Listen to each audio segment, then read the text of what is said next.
Hello and welcome to HBFT Gaming. I'm HBFT and we are back again with Starsector in my sweltering closet, which is why I've decided to include a new addition to the incredible power of the Bunny League equipment and arsenal, the ice pack. That's right, now I've got an advanced cooling vest, very much like out of Battletech.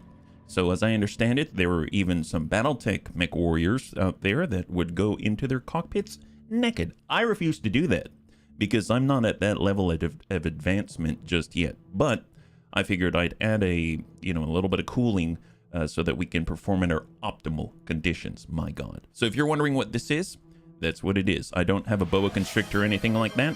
It's just a blue method of keeping things cool and clean. And to that end, what is a wonderful cooling system without, thank you so much for the redemption of, the Neura Helmet 2.0. I really appreciate it. Thank you very much. High five. Happy Thursday.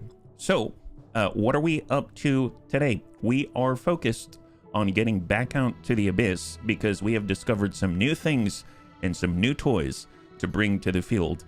And I cannot wait to divvy it out and find out what waits in the great darkness. Because as much as we take a look at the map of the current sector, the Persean sector in the vanilla form of Starsector, let's be real, there's a lot out there that's off of the known map that is just a bunch of secrets laying out in the deep dark out there. So I don't even know how to map it, but we'll figure it out together. So I'm really excited to check this out. Yeah, you could Winnie the Pooh it and no one would even know. If that were the case, then I'm sure that I'd have a jar of honey and I'd probably be going crazy. Hey Speebs, good to see ya. High five. Happy Thursday. So I've added a new mod to the mix today. Why might you ask? Well, first of all, what is it? I noticed that we've got a lot of great bunnies out there, and when it comes time to sort of putting fleets together, I ended up trying to get the exact number of ships in order to field as many officers as possible. And if I ended up switching up some skills, then I ended up losing some officers. And this is what I'm talking about. Like if I go over to our character screen right here, I had officer management enabled, which raised our maximum number of officers that we could command by 2. That was cool, because then we could have 10 bunnies of the highest caliber, right? But if I wanted to put points elsewhere in order to play with some things, then I lost those bunnies, and I would almost have no choice but to dismiss them and get rid of them, and I was not willing to do so. So, because it's not available in vanilla, I ended up picking up this. It's called Officer Extension. So it allows you to actually still maintain the officers, still pay the officers, or suspend them or demote them, do other things, but that's not why I got it. I got it just so that I can still have the bunnies and still assign them without destroying and getting rid of them. Does that make sense? So now, if we go over to our fleet and you click on things, you can see that I can assign bunnies without it complaining about being over, I guess, encumbered with personnel, so to speak. So it's kind of nice. It has additional features, but I haven't really delved into it too much. You can even add tags and stuff like that so that you can then filter through officers and only see those things, because you can literally have, I mean, like a never-ending list of officers. Which is really cool, because I've dismissed so many potential bunnies out there because, let's be real, I didn't have space, right? Why pick compromise when there are mods? Exactly.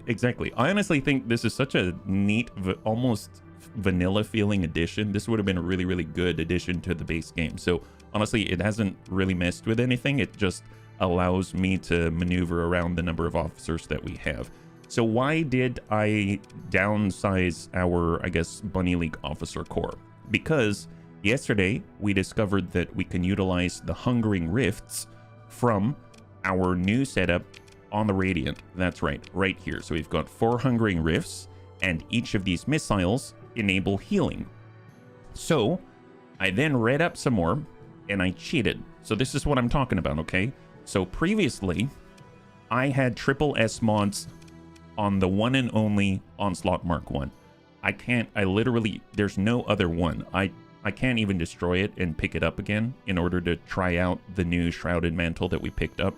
I literally had to go in and edit the campaign XML in order to remove one of the mods so that I can then fit the Shrouded Mantle to it. So I went in there, I learned how to do it, I removed it, and I replaced it. So now it has Shrouded Mantle. So the cool thing about that is now we get to see the Onslaught Mark 1 in some sense, the vampiric version. So now in theory, it can kind of heal itself a little bit. So I'm very excited to check this out. So I went ahead and I did the same thing for other 2 onslaughts. That's what I did. I removed their third S mod and then I replaced it with Shrouded Mantle. So those are the adjustments I've made so far. I got Officer Extension and then I modded out 3 S mods that I had put in before so that we could actually stick in the Shrouded Mantle and play with it. So now we can try out the synergy of Hungering Rifts, missiles that do damage, and when they impact, then we will get 50% of the healing to our main capital ships. So that's what we got going on. Of course, this is pretty point heavy. This thing is 60 points.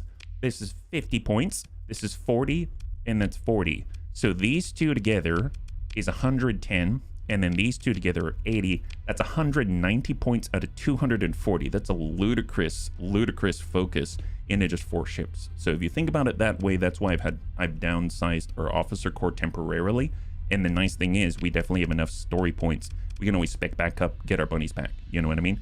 So that's kind of the background. So I'm decided that I wanted to play around with some of the things that we, haven't been able to.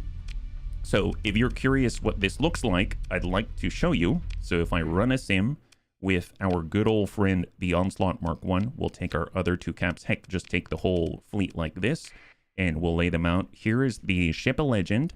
We'll go ahead and assign our new buy right here. They'll go ahead and follow the Ship of Legend in, and then everyone actually will follow the Ship of Legend, and we'll even have a couple of omens supporting our Hungering Rift generator.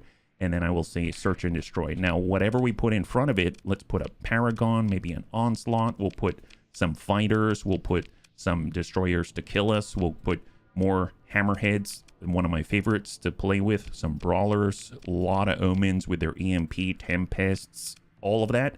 240 points right in front of us. We don't even have 240 points. Let's see how this does. So I'm going to go ahead and just put it at 2. We'll focus right in. And let's let it go, yeah? I'd like to put forth the following motion to chat. When HB destroys the main ship of an enemy encounter, he wiggles in their helmet ears. They are not waggled enough. So now you can see our demonic horde grows. So the thing is, if the Onslaught Mark 1 gets more damaged, it should jump back and teleport backwards in theory. I haven't seen it yet, but I'm sure it will happen. But the cool thing is, every time these little red orbs hit hull or armor, then it in theory would heal these guys if they needed healing. The problem is he's got lots and lots of armor and he's doing lots of DACA, so you know how that goes. But they're safer. They're safer than they were before, and to me, priceless. Priceless. Wow. One of the best capital ships in the game meeting one of the most demonic capital ships. Okay, so see, he's starting to take some damage now, right? Yeah, pretty nasty. But you can see his hull bar is okay. It's okay. And mind you, this is all just willy-nilly. We're just following him in. We're not even like super focusing or anything, but he's, he's max flux at all times. After all, he always goes balls to the wall, and he's handling business. He's handling business. So is it the most efficient? Maybe not. Is it demonic? Yes, it is. Oh boy. Yeah. I am curious though, is there a way for us to see his health numbers? Because I would like to see if it's actually regenerating or not. So if I maybe hit tab and I click on him like this, if I look at, okay, so here we go. Look at the lower left-hand corner. It says 42,000 hull, right? So if we see 42,000 budge, like it drops down from 42,000 and then dips back up, then that probably meant he regenerated, right? So it's still 40. Oh, it flickered. Did anybody see that? It flickered. Wow, my gosh. Okay, come on. Someone attack him. Attack him. I'm looking at his little number right down here. Okay, well, okay, maybe not now because he's, well, okay, he's very successful and good at what he does. But you get the point. It's little tiny bits of healing. Is it a lot? I don't know. Is it interesting and fascinating to me? Yes, it is. So anyway, that's what we're messing around with today on top of the exploration and stuff like that. I don't know if this is going to drastically affect how we fight, but it should be interesting nonetheless to see how that plays out. So this is the current, you know, setup that we got going on, and then we'll move from there. So let's go ahead and pull out of the sim. I think they've proven themselves. So let's there it is. So as a recap, we've got fewer active officers at the moment thanks to officer extension. We haven't had to get rid of any of the bunnies, and then we went ahead and we modded out 3 of the S mods on these 3 ships and then replaced them with shrouded mantles. So that's what we did. So all right, let's get ready to go. So what are we doing and where are we going? Now the cool thing is, yesterday we actually, on a stable location, were able to set an anchor. It was a wormhole anchor, and we needed to wait 177 in-game days. That time has passed, and in fact, wormholes can be used for rapid transit between termini located many light years apart. So it's actually stable now. So I'm very excited. It seems like maybe we got our own gate. So I say we check this out. We can teleport on out to the abyss, and then we can go and explore. It sounds like a good way to do it, yeah? Seconded. Oh yeah, I gotta move the, stuff. Ataraxi, Thrake, good to see ya. High five. Good afternoon, other delicious friends. So what we're gonna do, we're gonna hop into our new gate. We're gonna teleport out, probably out to the west side. I think there's a gate over here near this nebula. And then we're gonna move out into the black and see what's out there as we actually explore and leave ourselves enough time to do it with our new demonic bunnies. So let's select a point. Oh, actually, you know what I realized? I think, okay, well, maybe we need to wait, just wait a little bit. And here's why.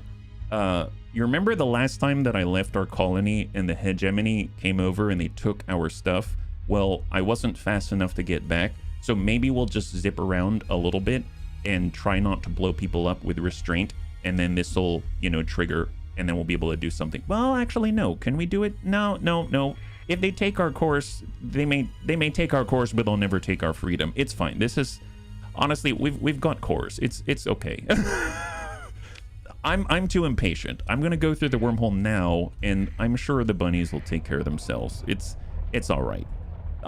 We don't need to sit here unless the bunnies want to sit here. Then I'm totally fine doing it. The Abyss has stared back into HB, and he has become the Abyss. I don't know about becoming the Abyss. You'll notice now that our fleet is a little bit smaller, and what's cool about that is that it's allowed us to bring more loot chests. That's right. So I've added a 4th cargo freighter to the mix. So we got 2 fuel, 4 cargo now, 2 go fast to buns, and 2 salvage buns for all the stuff. And our entire fleet fits into 8 neat slots with 6 bunny officers and 2 cores. So we've really downsized in our human element, so to speak. So I guess when you say we've become the Abyss, maybe a little bit. Maybe a little bit. But you know what? That's not the worst thing in the world. I'm sure that there were, people who heard the music and everything was going to be all right. And now we're just being honest with ourselves. Not everything's always fine. So take a look at this. Here's our new stable wormhole. The nav computer pings the wormhole terminus, establishing a data connection through drive field fluctuations. In under 60 seconds, and only a moment of unease as the A-grav self-correction settles, the process is complete. Your primary interface unveils a list of possible destinations. Nice. So it's like we've got our own personal gate. My God, more black holes. That's right. Who's Kojo? Welcome. High five. I got plenty of alpha cores. It's fine. Are all the unused pilots in storage? Well, if you missed it, I have picked up the officer extension mod right here, and that has allowed us to, just have the bunnies with us, but it doesn't count against our limit, if that makes sense. Because previously it would say your officer limit has been exceeded, and you'd have to get rid of them. I'd have to fire them, and I refused to do that, which is why I went out and I picked up officer extension so that I can hold on to those bunnies. I'll still pay them and stuff like that. It's just, you know, this allows me to keep more officers than ships that we have and actually assign them all over the place. Actually, one kind of cool thing is, I don't know if they give benefits to our little ships. I'm curious. How's our combat endurance on those little tugs? Interesting. Oh, you know what? It's because... Never mind. I know what's happening. Sorry. In my head, I was thinking, why is it that we're getting benefits from Thrake and Svenskippy on our little tugboats when we're already over cap? But I forgot that there's only 6 active officers here, and normally you can have up to 8. So they're part of the 8. They're just giving us combat endurance benefits to our tugboats, which doesn't really help too much. So anyway, let's continue. Now we get to go through our wormhole, and apparently we get to select a possible list of destinations. You can shut down the wormhole and retrieve your anchor. I don't know about that. We spent almost like half a cycle doing this. Initiate a transit to wormhole terminus Charlie. Wait, why? I thought they said your primary interface unveils a list of possible destinations. I mean, there's literally one destination. That doesn't make any sense. Initiate a Wait, is this going to take us back to the... You remember Limbo, the brown dwarf, where we got this anchor? Does it take us there? Where are we going? Demoted to tugboat pilot. New planet. Okay, this did not work the way that where are we? Actually, okay, this is embarrassing. Where are we? We're out. What? Okay, I think our anchor's broken. This is... I mean, the good news is I did say I wanted to go to the abyss. So there it is. I thought we were going to check out the gate together and be able to show off that now we can access anywhere we want. But instead it threw us in the middle. Well, okay, it's shortcut. You only have one I only have one destination? How's that helpful? First abyss trip? Well, not the first one. Welcome, Blue Slant. It's not the first one. It's just, you know, maybe it didn't take me where I thought I'd go. Punches that was easy button. What's that in the bottom left? Well, we originally picked up our wormhole anchor from Limbo, but I mean, I can't even zoom in on us because it's it's not even on the map. How am I supposed to? I mean, this is what I'm talking about. There's secrets everywhere. Like, you go along the edge of the map thinking, oh, I've discovered everything, but did you check outside of the map?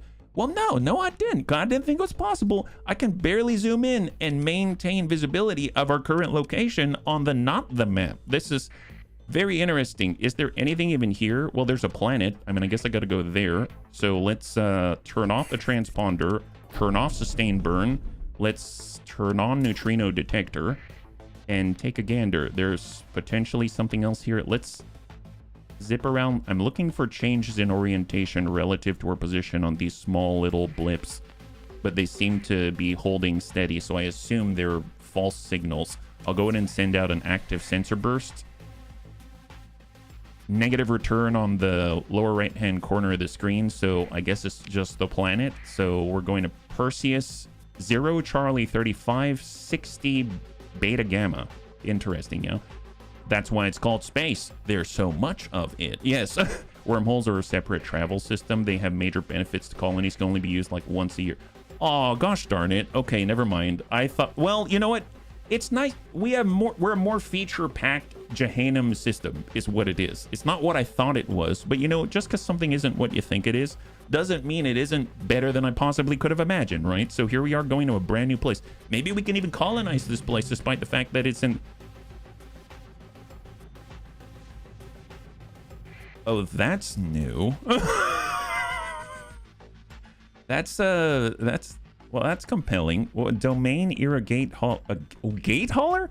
A massive automated starship tasked to carry gates. Like the gates used to establish near instantaneous connections between star systems. After traveling countless lonely cycles, the gate would be emplaced in a new system and activated to spew forth an explosion of newcomers seeking resources, data, and experiences to feed the grand culture and economy of the domain. Oh, wait. You know what this reminds me of? So, the bunnies will be very proud of the Bunny Man. For the longest time, I never watched Stargate SG-1. I never saw Stargate, the Atlantis version. I never saw the other Stargate. I don't remember the name now. I apologize to the creators. This reminds me of the other one that I don't remember. I think it's Stargate Universe or something like that.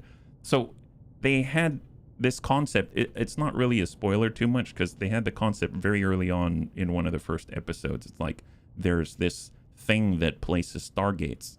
So I feel, is this what this is? Did someone find the gate trend? Hey, Panzer, good to see you. Monsen, high five. Speaking of gates, now you don't need wormholes, just use gates. I was thinking the Ancients. Oh, there you go. Universe is okay. A lot of people didn't watch it. Okay, there we go. Well, I actually enjoyed it, believe it or not. Well, let's do the survey first. I don't know what's going to happen when I touch that or look at it.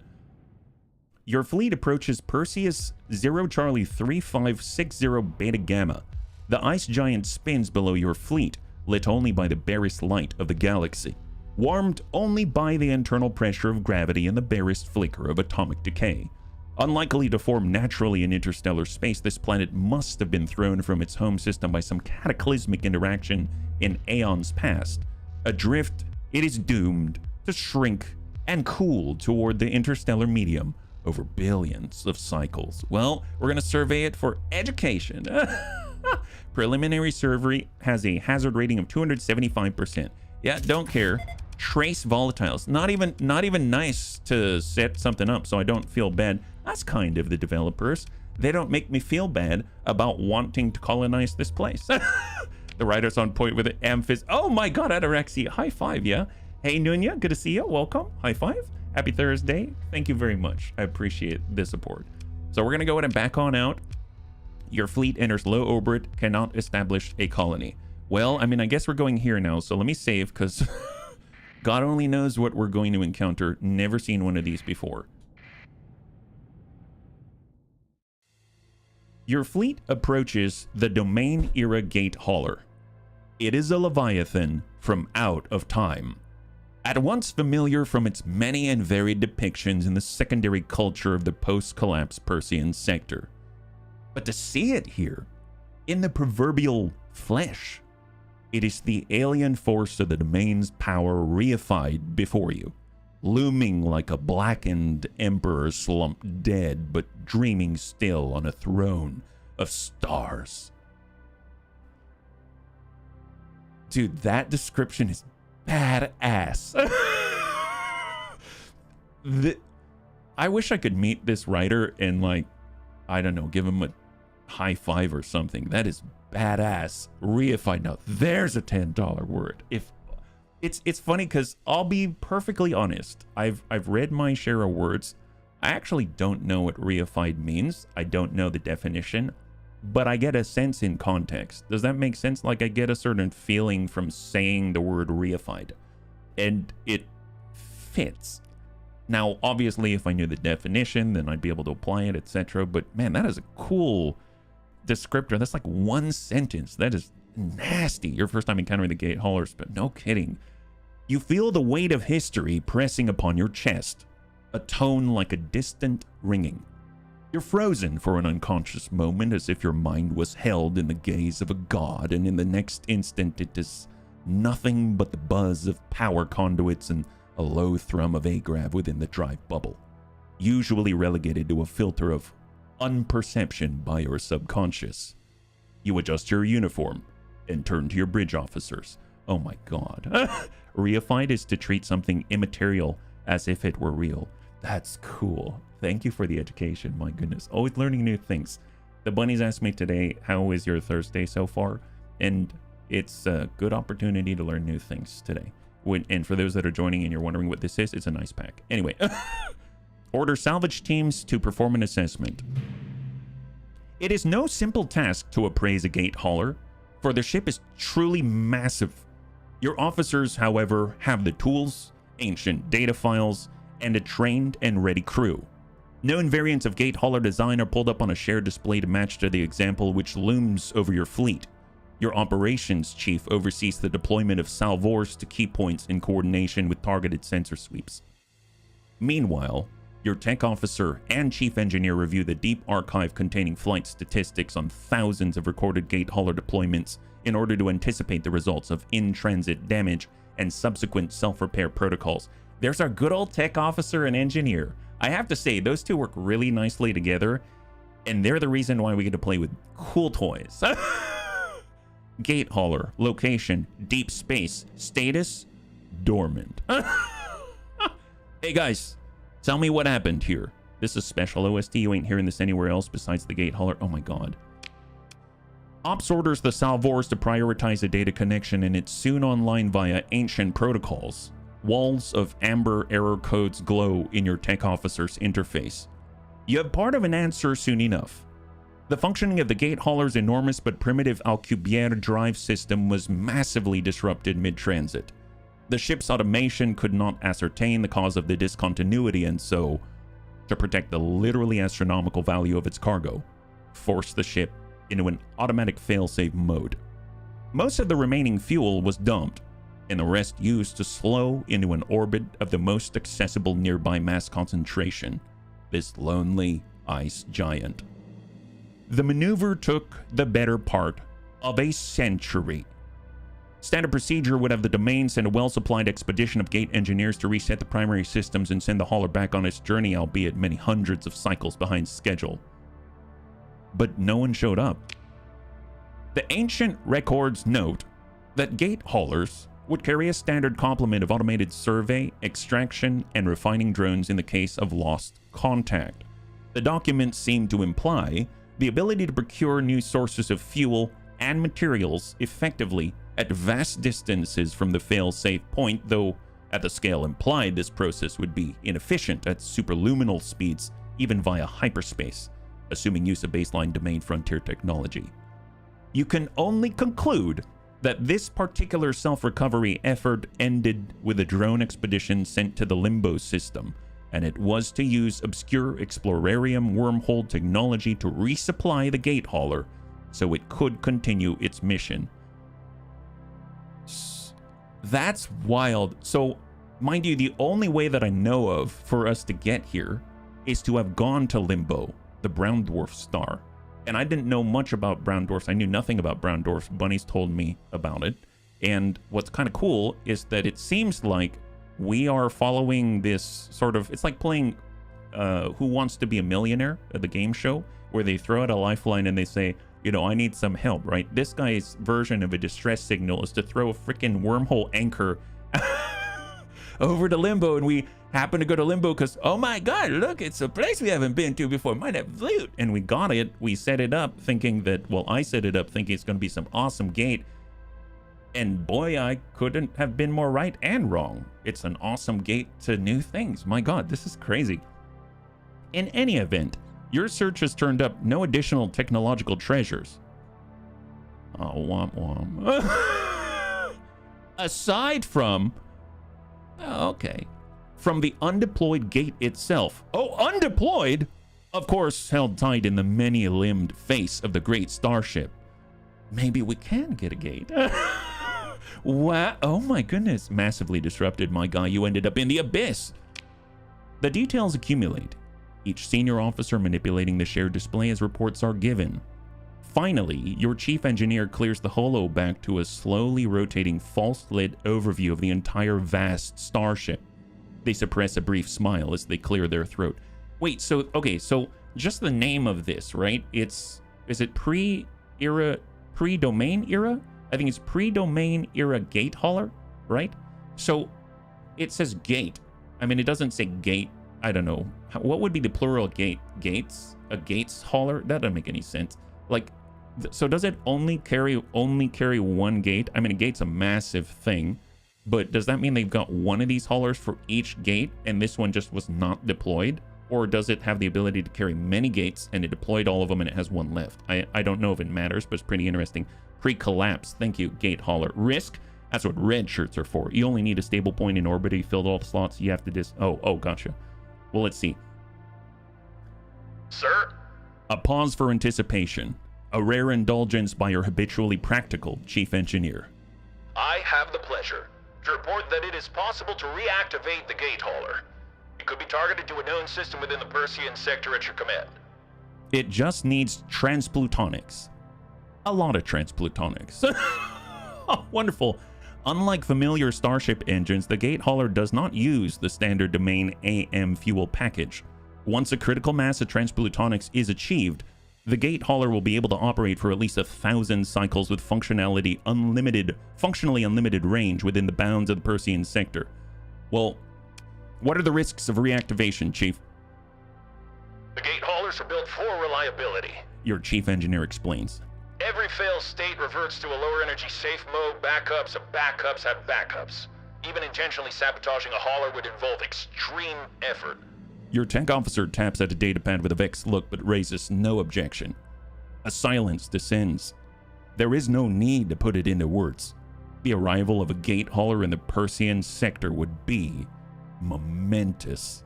All right, well, tell us how to turn this thing back on. I want numbers, Chief.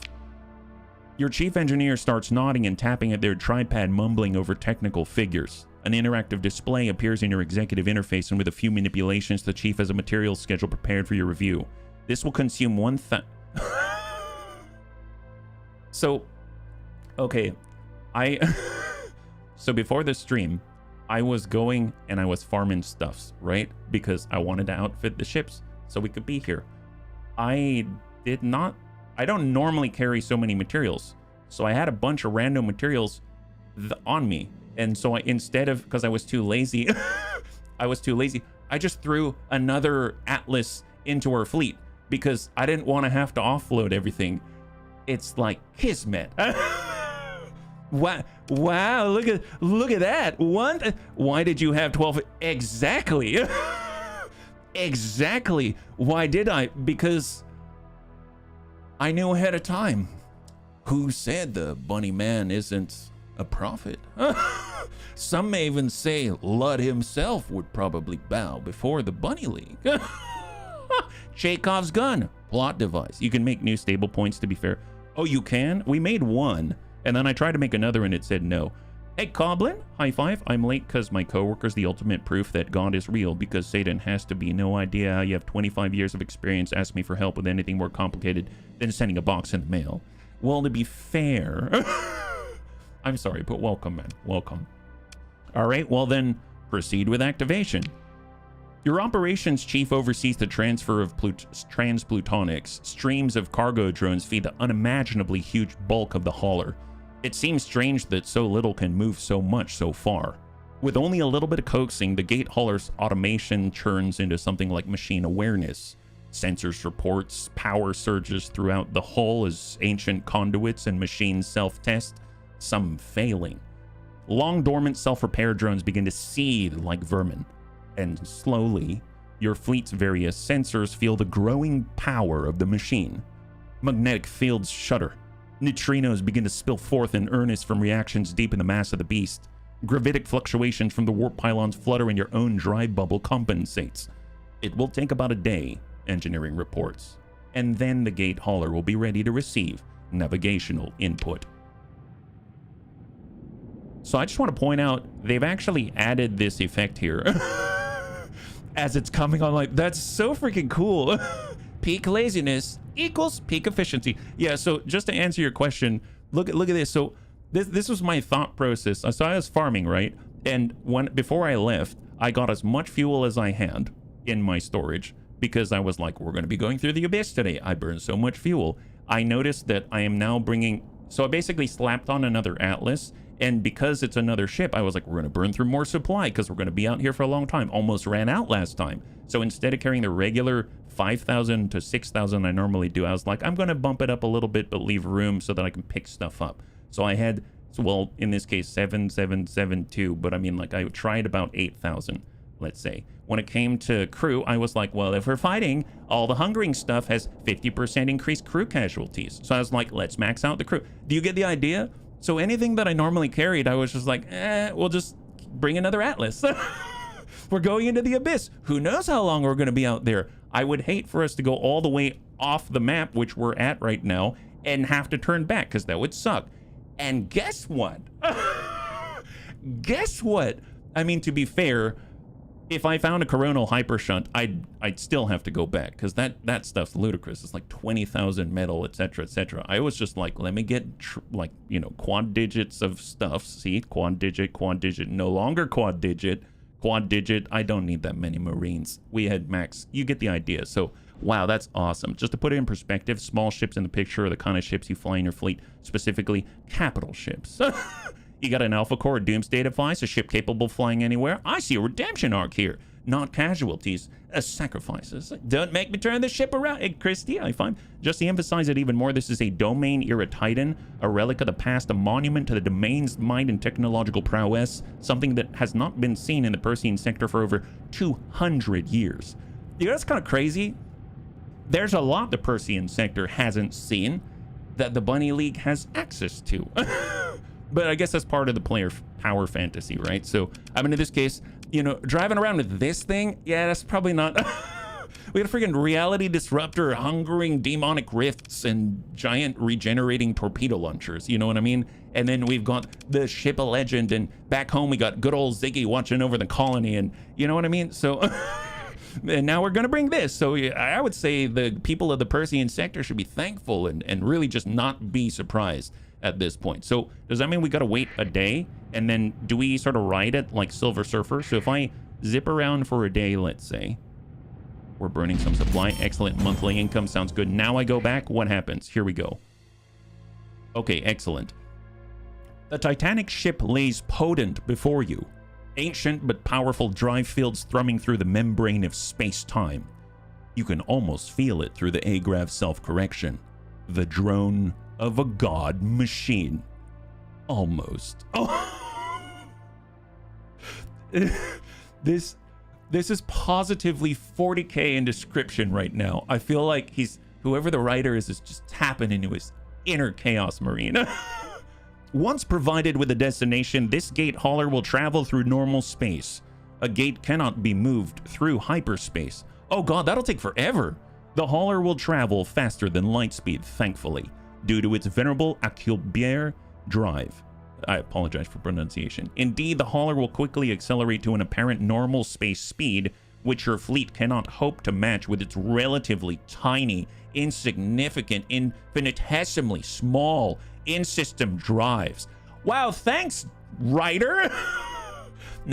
Wow, okay, well, I did feel good about my fleet, now I don't in comparison. You know, it's not size that matters, it's how you fly through the abyss that does, my guy.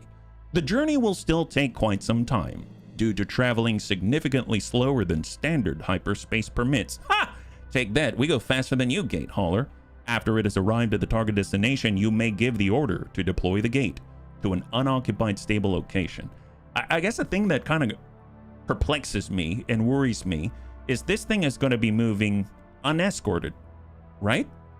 Because, I mean, unless they want us to follow it through real time and space, I don't know, like, and that's supposed to take a while. So when it enters the Persean sector, it's large enough, someone's probably going to detect it, right? Like, do we need to defend it as it goes to its destination? Because let's be real, I want a freaking gate right on top of our colonies. Can you imagine the accessibility of that? My God, we'd have so much trade, so much profit. My goodness, yeah, it's perfectly safe.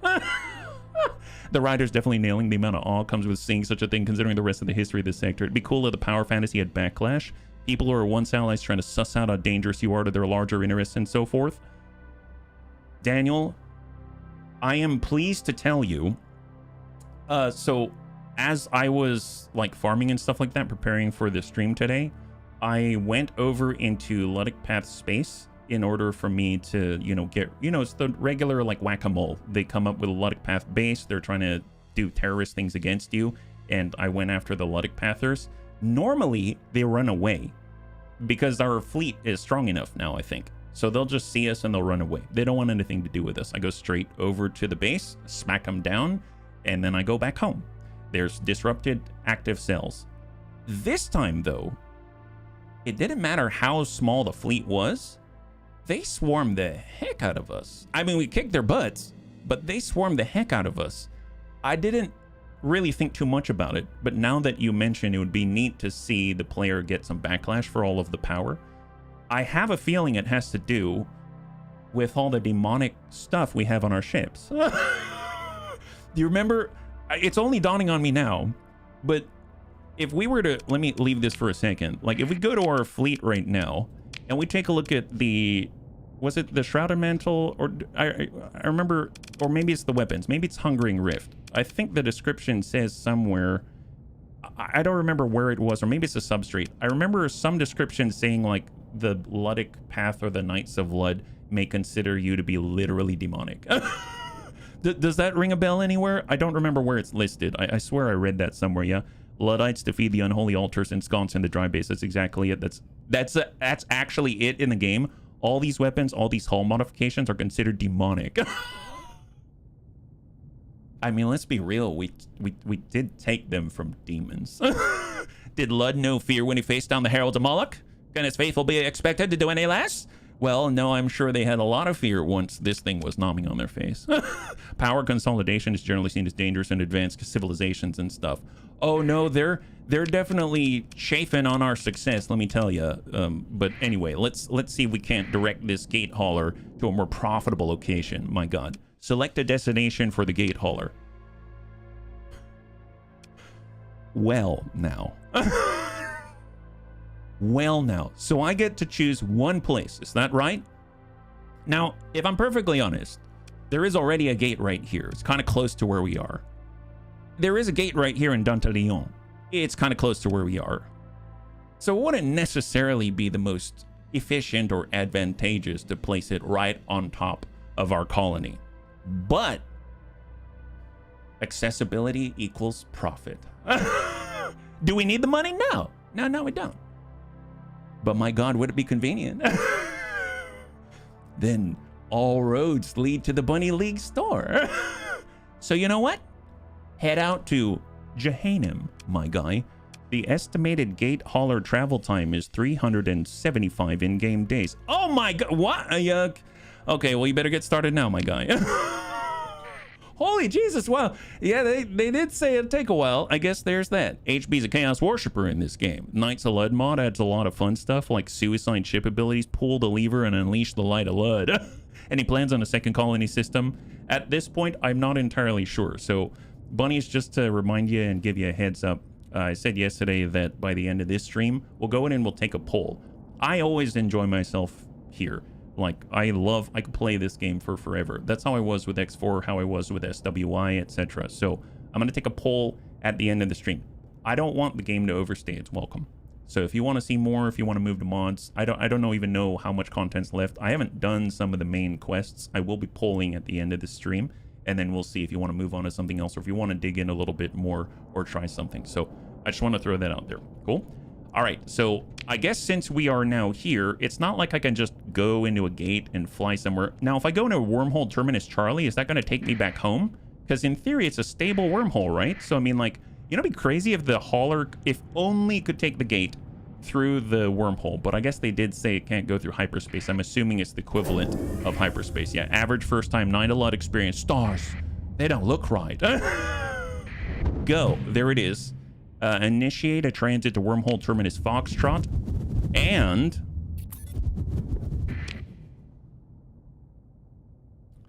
Bunny League approved.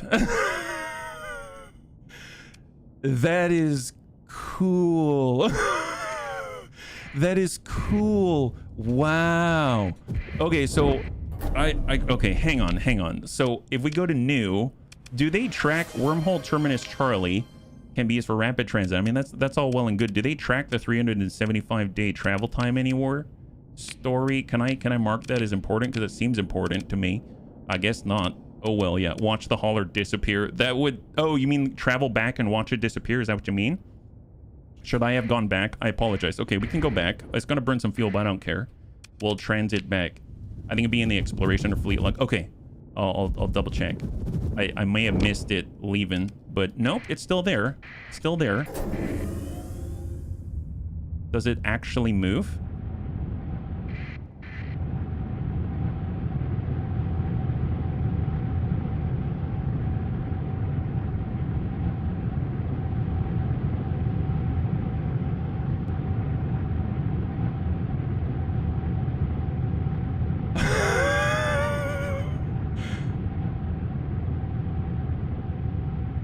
Sayonara. Bon voyage.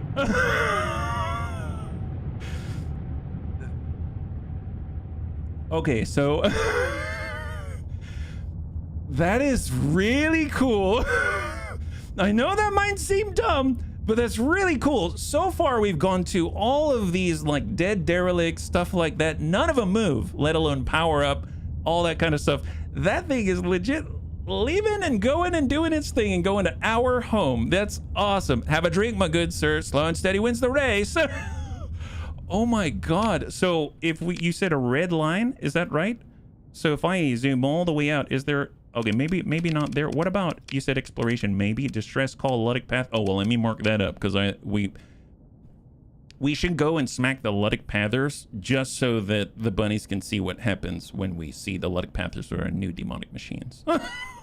Distress call. No, not interested in that right now. Okay, so I don't see necessarily specifically that ship traveling anywhere, but honestly, I just have to know that it's doing its thing. Maybe a line will appear at some point. It's the final countdown. A crossbow, slow and steady, and the damn thing's hauling at 1% of the speed of light. I know there's something that shows its arrival. I made it a point to watch it arrive. I don't remember where it was. Well, 375 in-game days, that's a long time. So honestly, it's not like, once it starts to make progress, I bet we'll see something. Like, I don't doubt it. Oh, you look at that. It's legit moving. It's legit moving. That's so wild. That's so cool. I know we saw the threat. Have we seen the dwellers? If you mean the demons, yes. But here's the thing. I've only seen the threat once. I'm pretty sure, like, they've got bigger things than what we saw. Because when I remember, there were 3 types that we saw. It was like 150, 250, 350, something like that, 230.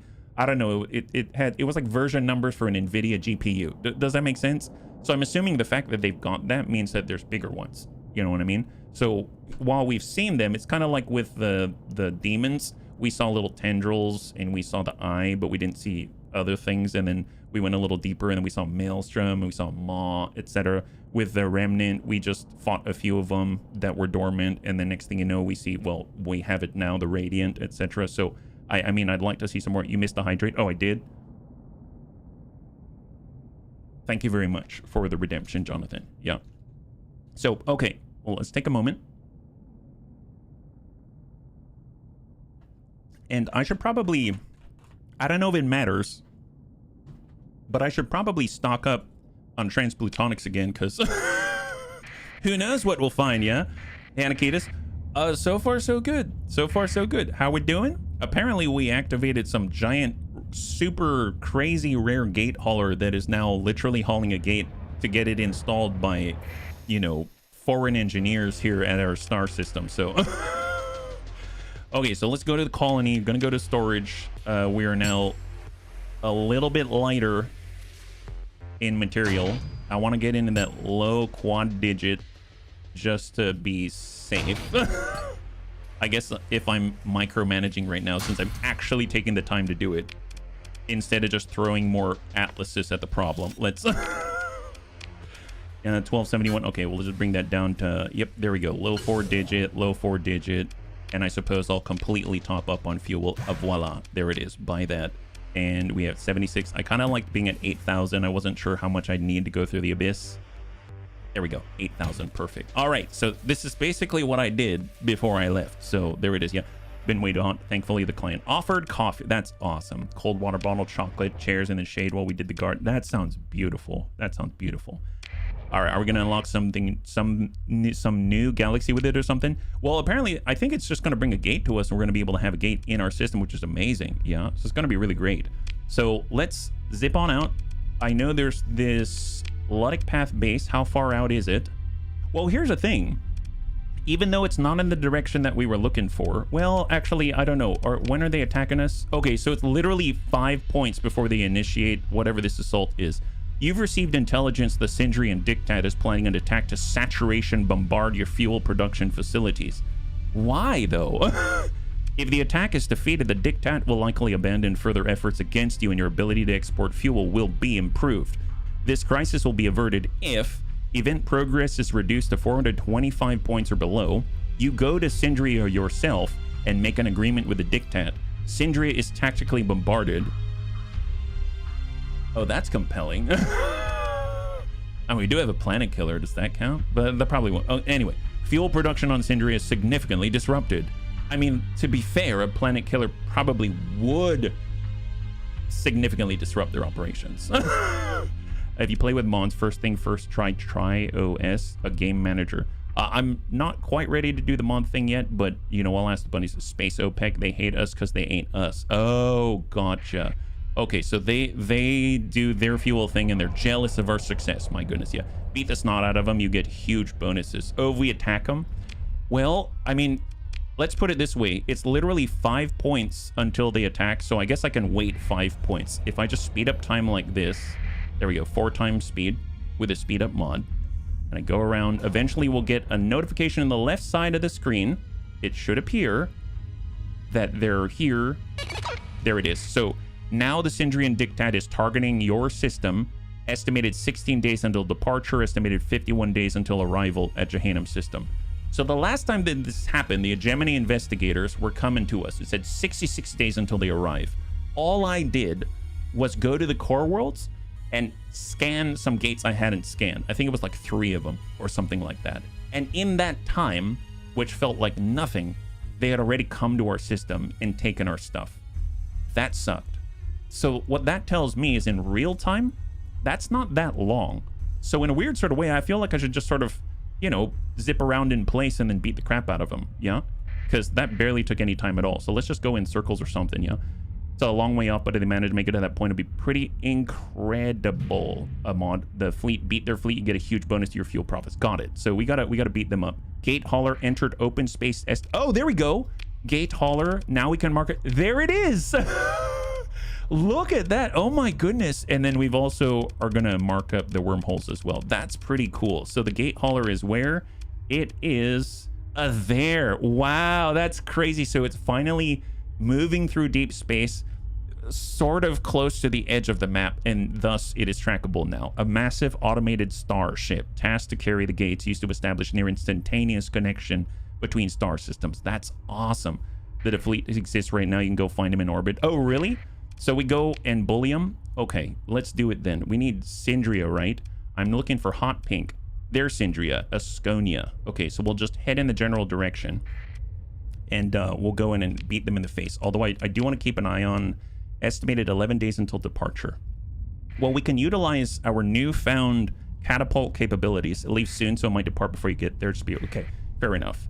Well, let's try to be rapid, and we'll see if we can't catch him. If not, we'll play it safe because I don't want what happened last time to happen again. So I just want to double check. There's a neutron star right there. We can use that to catapult us. So let's use our Bunny League found skills from our Bunny League mentors, and we're going to create a Bunny League sandwich. There. And all of a sudden, bam. Isn't that awesome? How we learn things with the Bunny League at the helm. Wow, my guy. Seems like the bunnies with the demons have arrived at your doorstep. Bet you wished you changed your mind now. Well. Are we fast enough? They still have 7 days until they gather their wits about them before they leave. If it leaves before you get there, you can track it down in hyperspace, fly directly to your system. So am I allowed to beat them up in their own system, or do I need to wait for them to leave through the jump point before I jump them? You know what I mean? Like jump them at the jump point, or jump them while they're in system, yeah. Well, I guess, you know what? No guts, no glory. Let's head directly to their home. Okay, we're slowing it down. Gate camp them. Okay, gate camp them. You got it. All right, so we're going to gate camp these guys. It's only 7 days. Probably wait for them in hyperspace. You don't have to possibly fight through the Syndrian Armada as well. Lion Guard detachment is friendly right now. Well, you ain't going to be friendly for long. I wish there was a way. So 5 days now. I wish there was a way I could see the timer without having to keep clicking in. 4 days now. They brought upon them the wrath of the demon bunnies. Yes, they did. So it's going to be interesting to see how this fares in normal combat, because we have a much more focused fleet right now. It's not as wide. 2 days. No, don't get pulled into pirate conflicts. You want to be ready. Still 2 days. 1 day. Here it is. Quick save. Top left there is the date. Oh, gotcha. Thank you very much. I didn't see that. Oh my good. There it is. There's the tick. So they should be coming through right now, right? 1 day until departure. That's a tick. Departure is now imminent. Save. I'm guessing, so this is called pursuing a pirate attack fleet, a detachment. I'm assuming they're called something different, like an interdiction fleet or something. Where are you? Where are you? Unidentified fleet traveling in Asconia engaged in battle. Unidentified fleet around the Asconia. That's pirate attack fleet. Those guys are busted. Come on, it'll be obvious. Okay. It'll be obvious. You'll know, we promise. Okay, awesome. Glad to hear it. I just don't want to miss it. Avoiding contact with us. Why? Pirates. Okay. Don't care about the pirates. You can mess with the Sindrians all you want.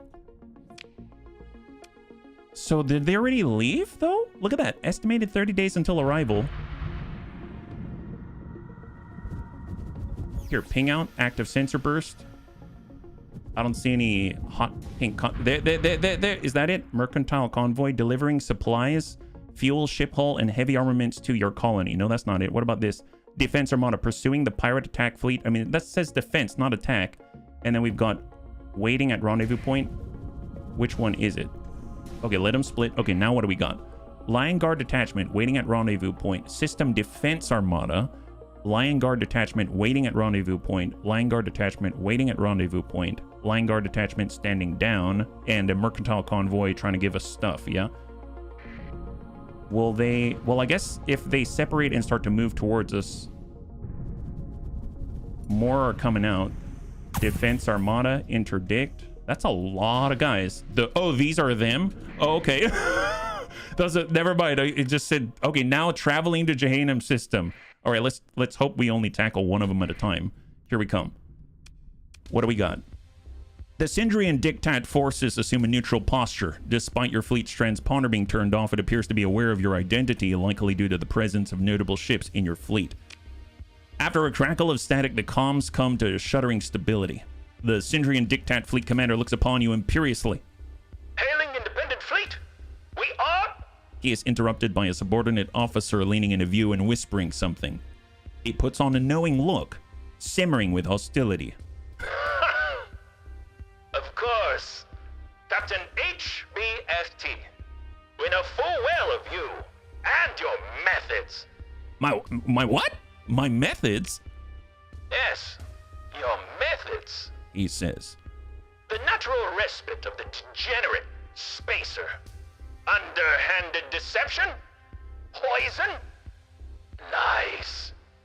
You employ cowardly, indirect tactics in a feeble attempt to undermine the power of the Sindrian Diktat. You're waging a secret economic war on the beating heart of the Sindrian economy by undercutting our fuel market. So you're saying you're greedy is what I'm hearing.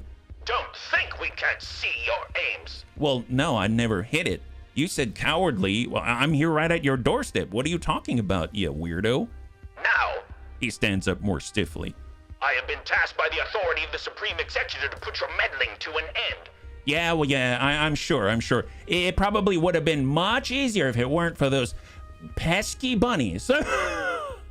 Us, bunny methods are trademark. Kill them, we must keep our secrets. We didn't poison anyone, we irradiated them. There's a huge difference. Wow. Oh, so this is just about fuel profits, is it? Of course not. He says with a look of disgust. And of course, that's what you would think. Wait, is he gonna... I swear to God, if he says, takes one to know one, I'm gonna kick this guy's butt. Spacers like you have no notion of the honor and glory of the Andradan movement that gives meaning to history itself. Your scheming attempt to undermine the true expression of Philip Andrada's transcendent vision will be met by the military might of the Sindrian Diktat. Okay, these guys are jerks. I might have poisoned a few of them. Questions? Good job, high five. One thing, let me quote our glorious executor's full title. I need to go grab it. All right, let's see.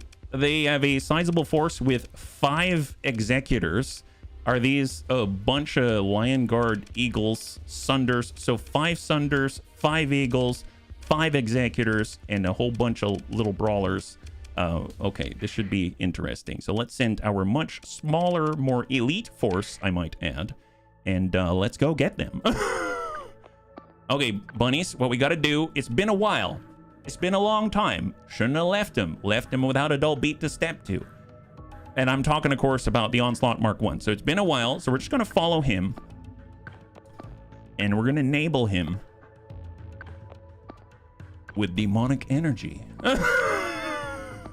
Demonic energy. The one slot. Yeah. All right, guys. Let the Luddites tell you something about the Bunny League fleet. You said that we're cowardly. I mean, maybe. I'm not going to argue with you. But what I will say is that there's something otherworldly about the Bunny League's capabilities. Praise be to the magnanimous, excellent, glorious, auspicious Supreme Chief Overlord, President, Executive Gas Station Manager, Philip Andrada. Oh boy, just stick together, bunnies. Stick together. See if you can't keep up with the ship of legend, my goodness.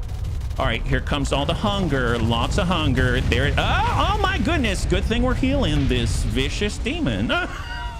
Wow. Well, glad to meet your scout.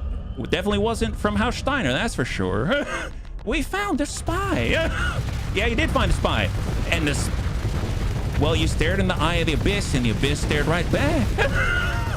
Ooh, oh jeez, wow.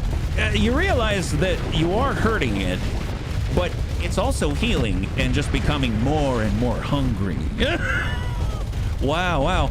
You know, can't get in the way of progress. When we said we'd start in fuel production, we had no interest in usurping your position as the global leader as OPEC. But let me tell you, you've drawn our attention. You've drawn our attention. It seems you wanted to saturate bombard our bar. And I heard a rumor that you wanted to actually take all of the Bunny League's flavor packets. You want to do what? No, that's right. I didn't say that. Yes, you did. You want to take our flavor packets. Yeah, that's exactly what he said. But I didn't say that. Well, you know, there ain't gonna be anybody to refute the claim now, is there? Not the flavor pack. Yeah, all the flavor packets. He said it. I heard him last night. Oh, Jesus. Yep. You know, I'm not going to stand in front of the bunnies when you've threatened them wholesale. My goodness. So who's left out here? Seems like, oh my goodness, your eagles are scattering. And let me tell you, they're definitely a lot more bald than they were before.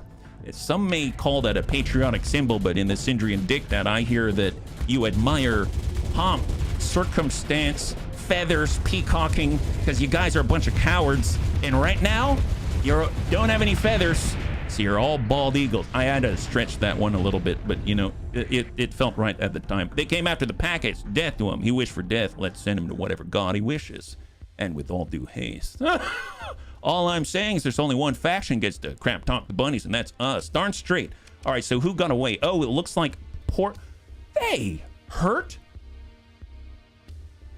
Graham Nolan. Rude.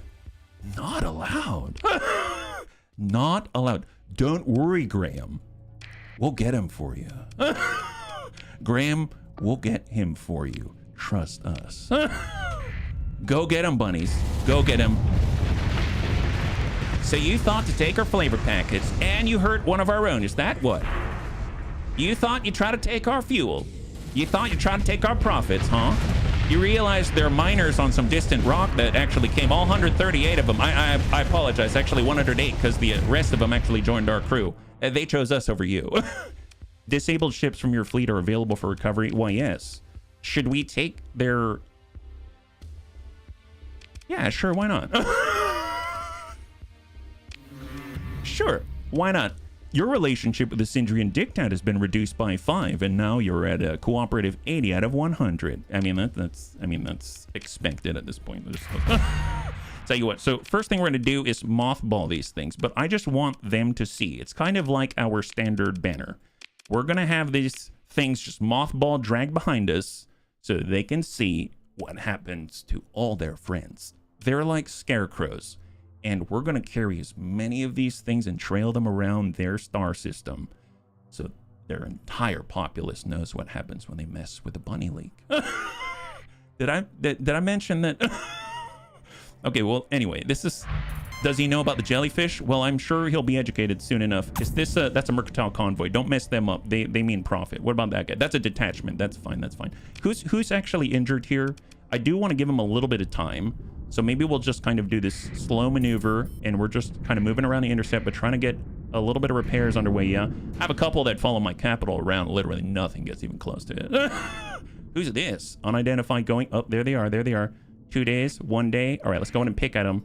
There we go. Move to engage. Don't even discuss it anymore. All right, good to go, guys. Let's move. So same dealio. Don't change. Don't change. Actually, let's try something. Let's try, mon Dieu, a formation. I know. Very foreign. Bunnies with a formation. What is that? My goodness. Well, we're just going to form a line, and we'll see if this changes the calculus at all. I don't know if it will. But I am curious. And curiosity usually kills the bunny. All right, there we go. So get into position. Let's see what happens, guys. All right, let the onslaught to the middle. See if he actually stays there for once. I highly doubt it, but we'll see. All right, perfect. Now just get leashed and defend the onslaught, and we'll see what we got. All right, so where you guys at? Come to us, my little butterfly. Let Hyperstorm Storm separate them. Ooh, nice. All right, so now let's take a gander. Can I select? There we go. All right, so...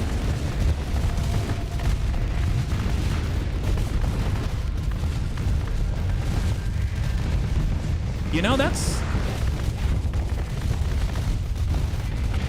Yeah, that ain't bad. That's... Actually, that's not bad. All right, full assault, guys. HB chooses us for this fight. HB's the teacher, they're the student. And we are his instrument. Oh, wow, so I sound like Lud now. It's a slaughter. Yeah, it is. Wow. Okay, let's do that again. We're learning. This is awesome. Okay, where's the last guy? Oh, poor soul. You have any idea how many hammerheads we destroyed in tuning this thing? Okay, cool. All right, pursue them. Yes, pursue them. Take command, and let's go get them with the bunnies that can. We'll leave the Radiant behind so it can actually recuperate or something like that, yeah? All right, off we go. I love the fact that we've all got these demonic clouds around us. No reason, just here to spread the word of the Bunny League. Feels like bunnies might be corn berserkers with height trauma. Oh, don't even mention height. That's a grudging. Did your mothball their spoils? Not yet. We got to get the spoils first, and we need to clear the invaders that are currently vexing our salvage process. Okay, those guys can leave. That's fine. I doubt they're going to be able to clear our battle station with their fuel tankers. Let them go, guys. Let them go. Consider ship recovery. That guy. There it is. Wonderful. Okay. Oh, did we just get more Giga Cannons? Nice. I only have one of these. Wow. Oh my goodness. Ask and you shall receive. It's amazing. All right, let's just make sure we mothball it, because we need to drag their dead corpses around. It's a Bunny League tradition at this point. Oh my... There's a lot of Giga Cannons. Did they really? Wow. Can I... This is a... Wait, how many Giga Cannons are we talking about here? I've only ever had one. 5? Well, I guess we now have 6. I guess we now... All right. Well, you know, do as the Romans do. Okay, well, we're dragging those guys behind. 2 days on repair. How are you doing, Radiant? I know you need a little rest. I'm sorry. I'm going to have to push you a little harder. What? You say you're not human and have no real desires or needs outside of programming and oil and other sorts of... I don't know, mechanical beverages. Well, don't worry about it. I still try to take care of you. This is the Bunny League after all. Well, there's the Mercantile Convoy. Don't want to blow that up. These guys do want to blow that up. They've got more Scarecrow trophies for us. So let's go in and just kind of run a delaying tactic here. The kind of cool thing is... Oh, is this... Are we near us yet? No. We're going past Magic. Excellent. Going past Magic. Oh, they're doing an emergency burn. I'm curious. That's a jump point. That's a blue giant. The bunny said I can kind of trick them, right? That's one day. I guess well, okay, never mind. Here, poke him now. No, here, poke him now. There it is. Excellent. It's like a war of reverse attrition for us. Okay, nab everybody. Fantastic. I do like the fact, though, that I don't actually have to mess around with grabbing points on these nab buoys and stuff like that. This is so straightforward. So we're gonna try the same thing we did before, because it seemed to work all right. So we'll just kind of set up some positions here. And then we'll get this guy behind. And let's go to work, guys. So get into position. Excellent, excellent. Although I probably need this guy to actually be behind if possible, so maybe we'll give you a separate point back here. Just get back there. Yeah, shove you back in the back of the closet. Oh, now you're pushing good old slot around. What? Are you jealous? Is it because old slot's like the new old, if that makes sense? Okay, there it is. Perfect. So they're there. We found them. Okay, perfect. All right, guys. Let's see what we got. Anakitas first to make contact. All right, he's dancing around the outside. Didn't like what he saw. Okay, more executors. Perfect. A lot of hungering. So much hungering. Tell you what, should I... You know what? I'm tired of this. Let's let them loose. I am so childish. Here, actually, stick together, though. Like, follow the onslaught, the old slot still. But you know what it is. Let him lead the charge. And just work together. That's all I ask. No need for strategy. You know, just do your thing, guys. Okay. Yep. Mindless. Yeah, defend the flanks. That guy's venting. Don't worry about him. Just follow the ship of legend. You know how it goes. A lot of EMP when your reality is disrupted now, isn't there? A lot of hungering when you get too close to the eye of the abyss that isn't even in the abyss anymore. This is not super efficient, is it? Here, why don't you split off, guys? Split off. Do your thing. Go get him. Apply pressure. I think you got the sustain because of the hungering rift, so I'm not too worried about you. Oh, wow. There's something to be said about trusting your commanders and their autonomy, my goodness. Oh, excellent. Okay, so that's another one. I don't know how many more of these they've got. Seems like they did have a sizable detachment. Oh, they got another executor out there, huh? Definitely going to give him a run for his money. Ooh, our poor Radiant is having a little trouble. It's okay. Push him to the limits. Push it to the limits, guys. Go for it. I trust in you. You go get him. Hunger for this. Now, to be fair, he's doing a good job holding up to the onslaught, but eventually his shields are going to give way. Okay, now I think it's safe to speed this up.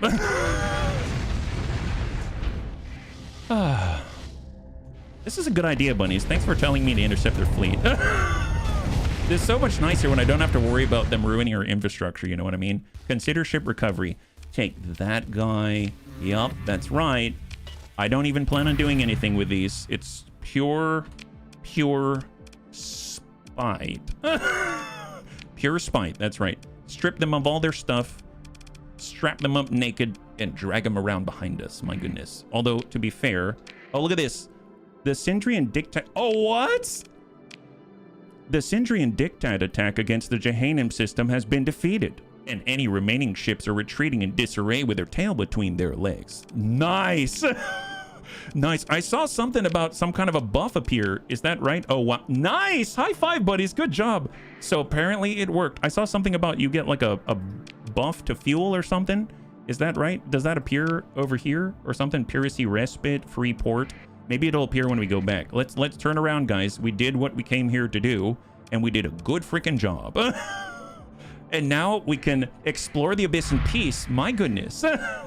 They're hostile to us. Yeah, good thing you got them to Syndria's evil. They would have sat-bombed your most important fuel planet. I mean, the only reason why I made fuel is so that I don't have to go anywhere else because I'm lazy and I wanted to get fuel for myself. So I have a one-stop shop to go exploring. That's the only... I didn't mean to, like, step on their toes or anything like that. I hope they know that. Well, hopefully they know that now. You get a 25% boost to fuel profits. My God. Wow. I don't even remember, where is the fuel coming from? Did I do that here? Here's Hare's Folly. And I am, in fact, doing my fuel production here.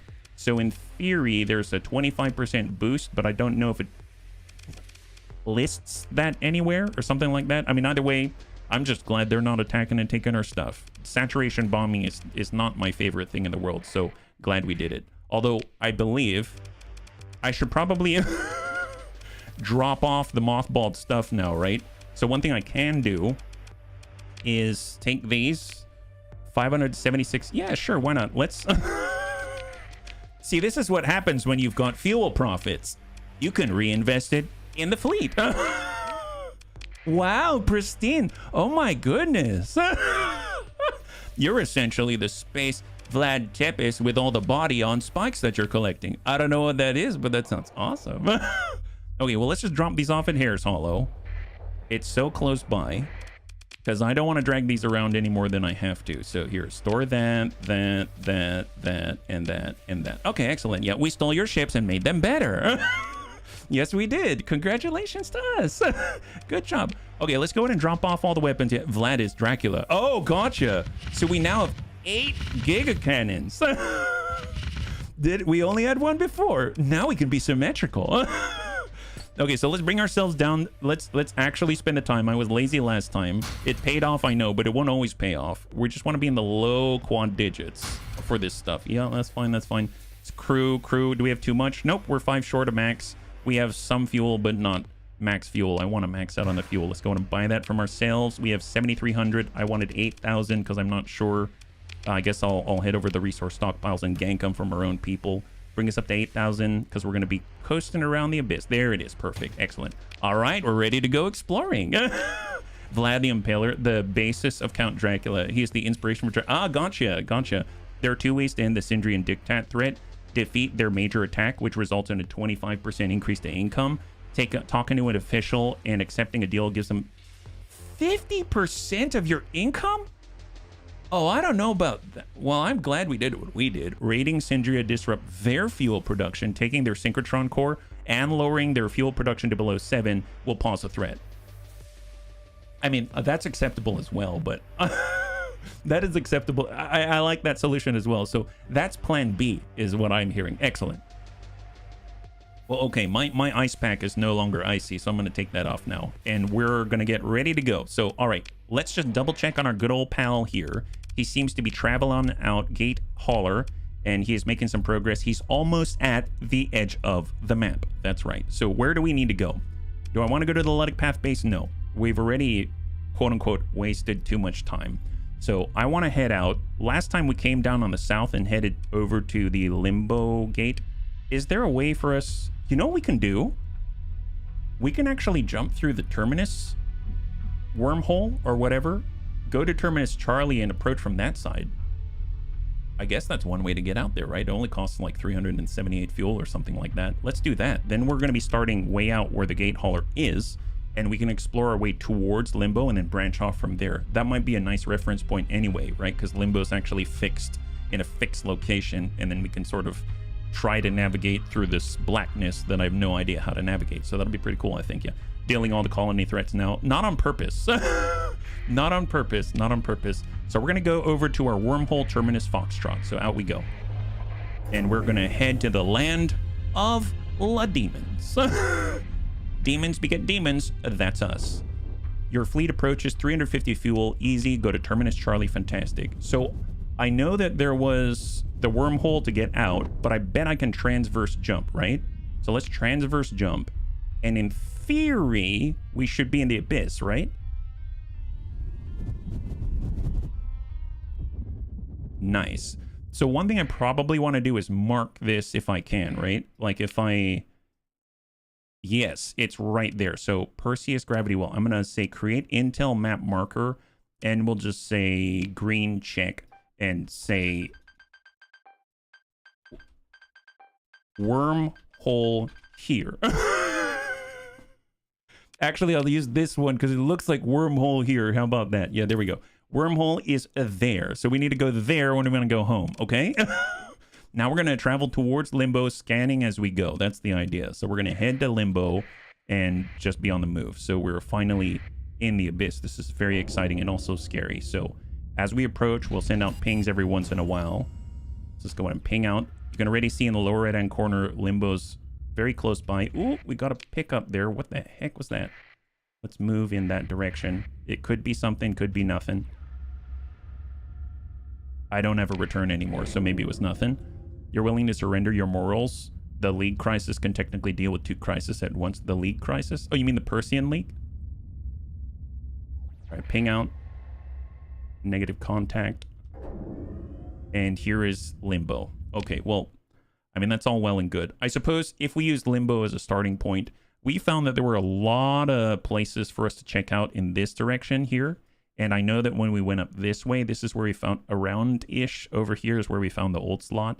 So I suppose since we're here, we can kind of head to the north, maybe just in that general direction like that, and then see if we can pick up anything on that way, yeah.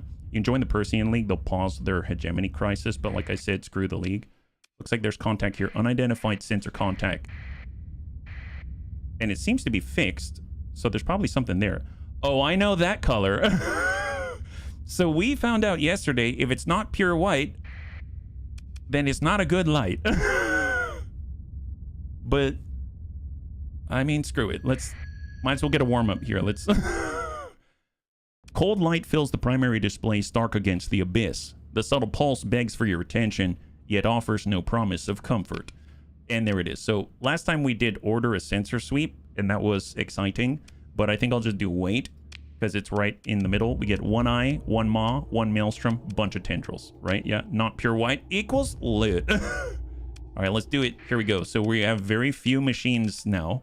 238 points. What you're saying, if it ain't white, it ain't right? Well, that sounds very different than what I was thinking, but I get your meaning.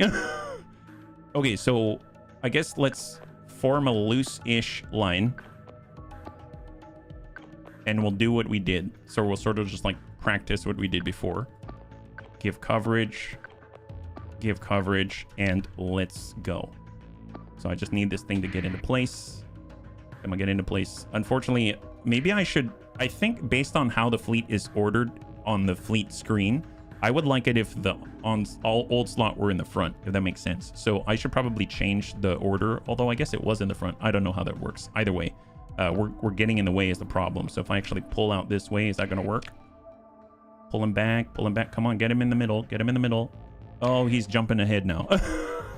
Not helpful. Okay, well, that's lovely. Tell you what, let me just try to hard leash him for a second. I just want the old slot to get up there so that they're not impeded. Oh my god, they're already fighting. Okay, hang on. Go for it. Apparently we're attacking the maw. And they're doing a decent job, actually. Look at the hull on the maw. It decided it does not want to be near the angry baby demons. So obviously there's an eye as well. The eye, ooh, eye's been hurt pretty badly too. Excellent. You know what? Let's let the Radiant loose and see what it can accomplish. So just go at it, guy. Go at it. We'll mark up the eye and then the maw as priority engagement targets there. Just hope that our shields will hold. So far, so good. Any hungering rifts that land, hopefully. Although, actually, so one thing I don't know is we've got hungering rifts, and in the text, it did say Shrouded Dweller projections get 1,000 points of healing. I'm guessing these are Shrouded Dweller projections, right? So are we healing the enemy? Maybe we're dealing enough damage that it's not... we're outdoing the healing that we're giving to them? I have no idea. Wow, talk about just not giving a crap about what's happening right now. He's like right in the thick of things, and everyone else is leashed. So let's go in and unleash them, because it seems like, you know, they're unable to do what they need to do as we take on the eye by ourselves. I have to say, though, they have definitely grown stronger. There we go. The eye is down. The eye is down, and now it's tendril time. What about the maelstrom? Maelstrom's on the right? Yeah, there's the maelstrom. There's the maelstrom. Yeah, everyone's going to naturally converge, it seems. Nice! Good job, bunnies. Good job. Excellent. He talks about how joining the League pauses the crisis. Gotcha. Gotcha. Excellent. Okay, that actually wasn't that bad.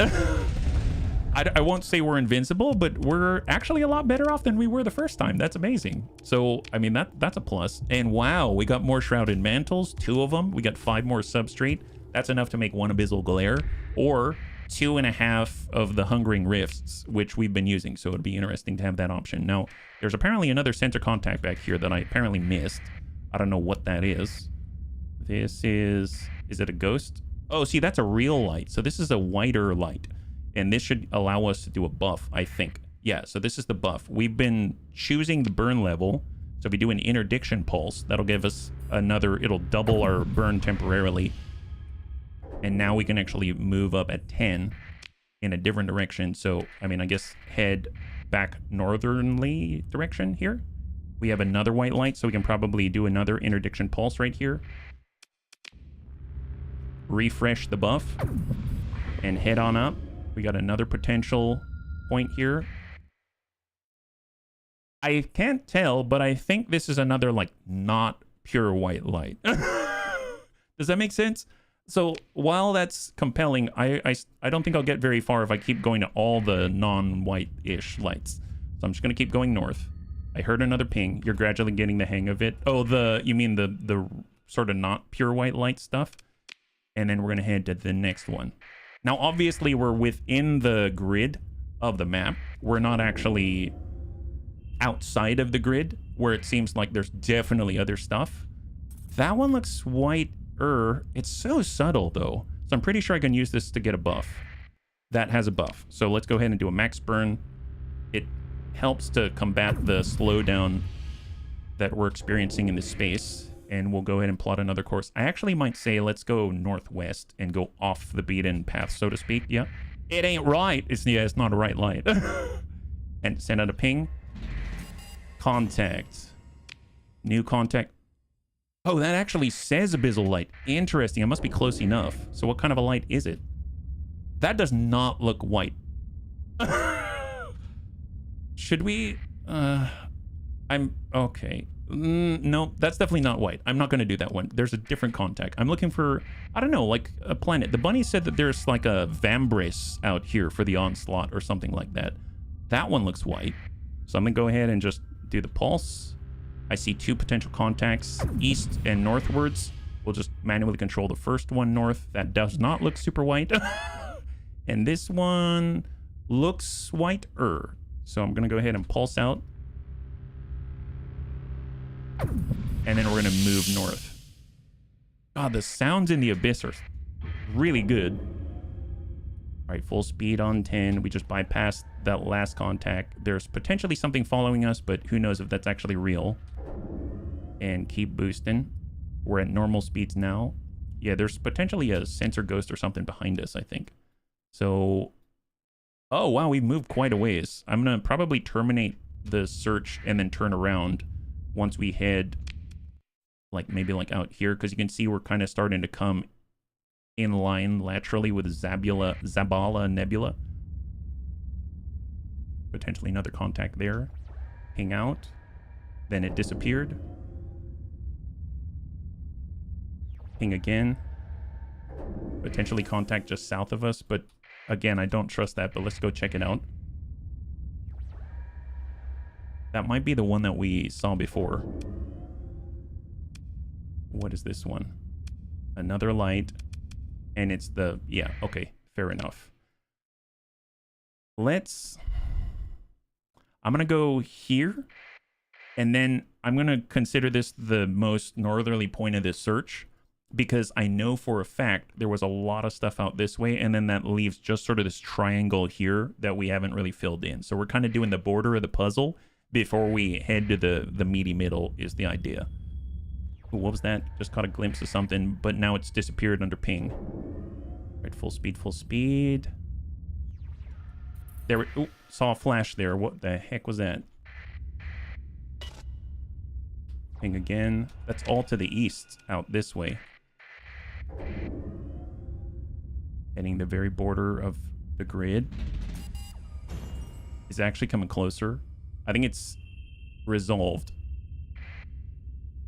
That's a whiter light there, and that's not as white of a light. Okay, so let's let's take this buff. I'm so glad we stocked up on fuel. This is exactly why I stocked up on fuel. All right, northwest. And, ooh, new light. Ping out.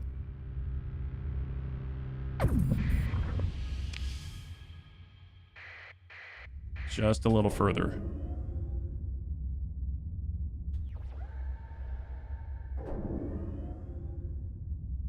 So I'm not actually getting any returns right now. So I think it's time to turn around. Interesting. So far we've come across a lot of different lights. So a lot of points of incursion for the Shrouded Dwellers. So I guess what I can do is, since we started way in the corner here, essentially we zigzagged our way up on this side. I can come down the diag of this triangle and then return this way. And then that way we'll at least cut a line straight through this sort of smaller sub-triangle right here, and we might pick up something on the path. So let's actually draw a course like that along the edge of the, I guess, like the storms and nebulae, and then we'll see if we pick up anything on the way. Yeah, contacts generated randomly. That's why it's sometimes more helpful to boost the sensor capabilities, because it tends to cause more sensor ping. Gotcha. Fair enough. Fair enough. Good note. There's something above. I didn't realize it was generating it as we go. I figured it was just something that, you know, wasn't necessarily mapped. It didn't really have... Kind of reminds me of when I went into a fake fire tower. It's like a practice fire tower. I realized it's a contact right there. And they filled the whole area with fake smoke. So it was like a little suite even. And when we were in there, we couldn't really see. So you end up, you know, reaching out into the blackness with your hands, with your limbs, even sort of kick out with your legs in order to get an idea if you make impact with anything. Because we were supposed to search for like a 200-pound dummy. And out here, oh, maybe I'm a little too close here. Oh. Gotta pick up. There we go. What is this? Hang out. Negative contact. You've emerged from the abyss. You're not getting any sensor okay, gotcha. Yeah, I don't think that one is a real one because it's just staying out of reach. I saw this one earlier, so let's swing by that one. The fact that it's still there makes me think that it's more static. So that is resolving like a light, I think. So I think this is a light. Yeah. So if we look at this, what Panzerbun was talking about, we've got choices, right? Active sensor burst will increase our sensor range. Interdiction pulse allows us to move faster. So let's try the burst. That'll increase our sensor range, in theory. Increase sensor range for 4 light years. So I'm going to go ahead and reestablish the course.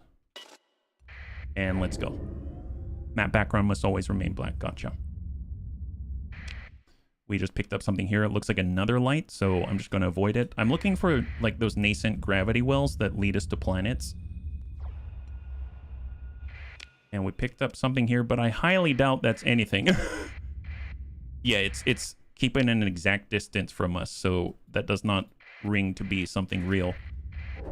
Almost makes me want to do the interdiction pulse, kind of like the ones that follow us around when we're traveling in hyperspace in Sector. Nothing new. Ping out.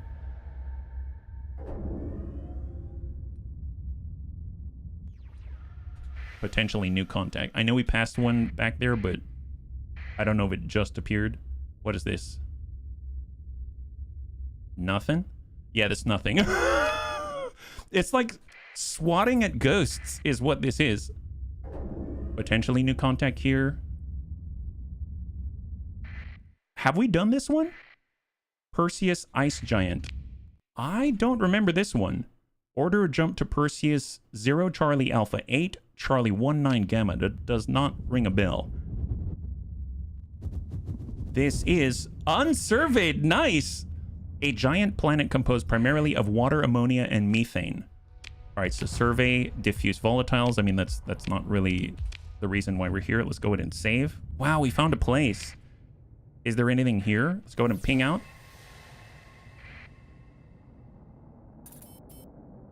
Negative contact. I mean, let's just drive ourselves around the ring just to double check. I wonder what the purpose is of these places. Oh, we got a contact. Bunnies, say we got a contact. Northwest. Contact northwest. Maybe it's like another derelict or something. All right, full speed. Let's go. What is...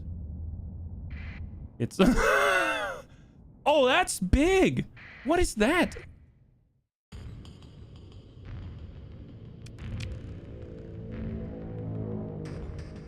Delus, Miscot, illicit reificate.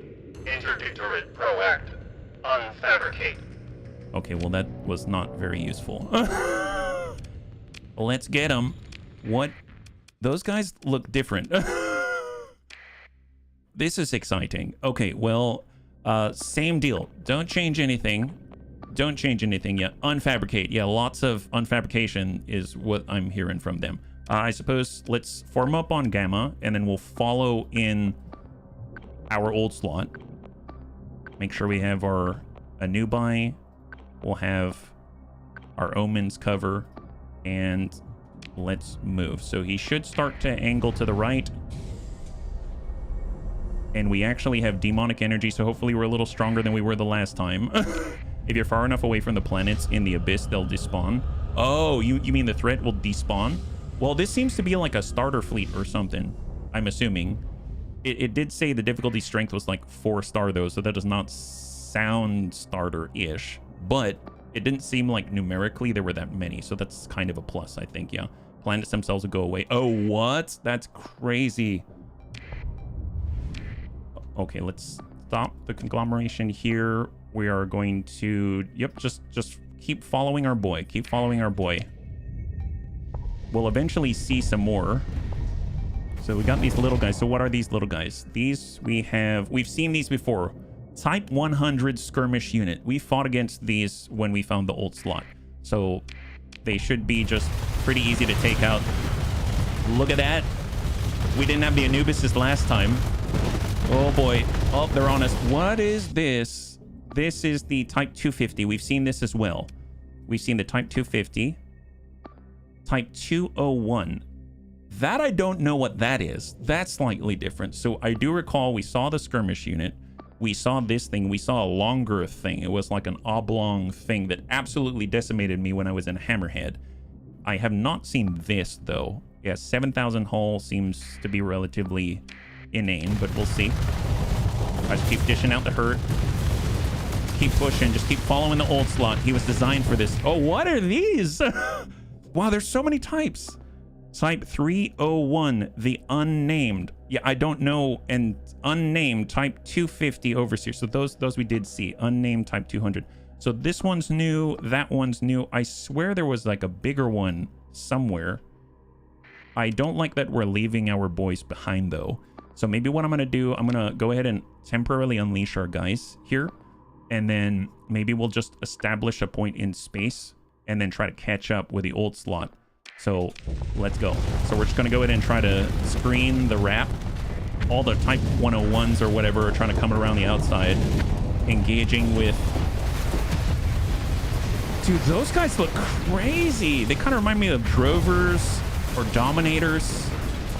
Shield's okay. Shield's okay. Shield's okay. Excellent. Excellent. Yeah, look at that.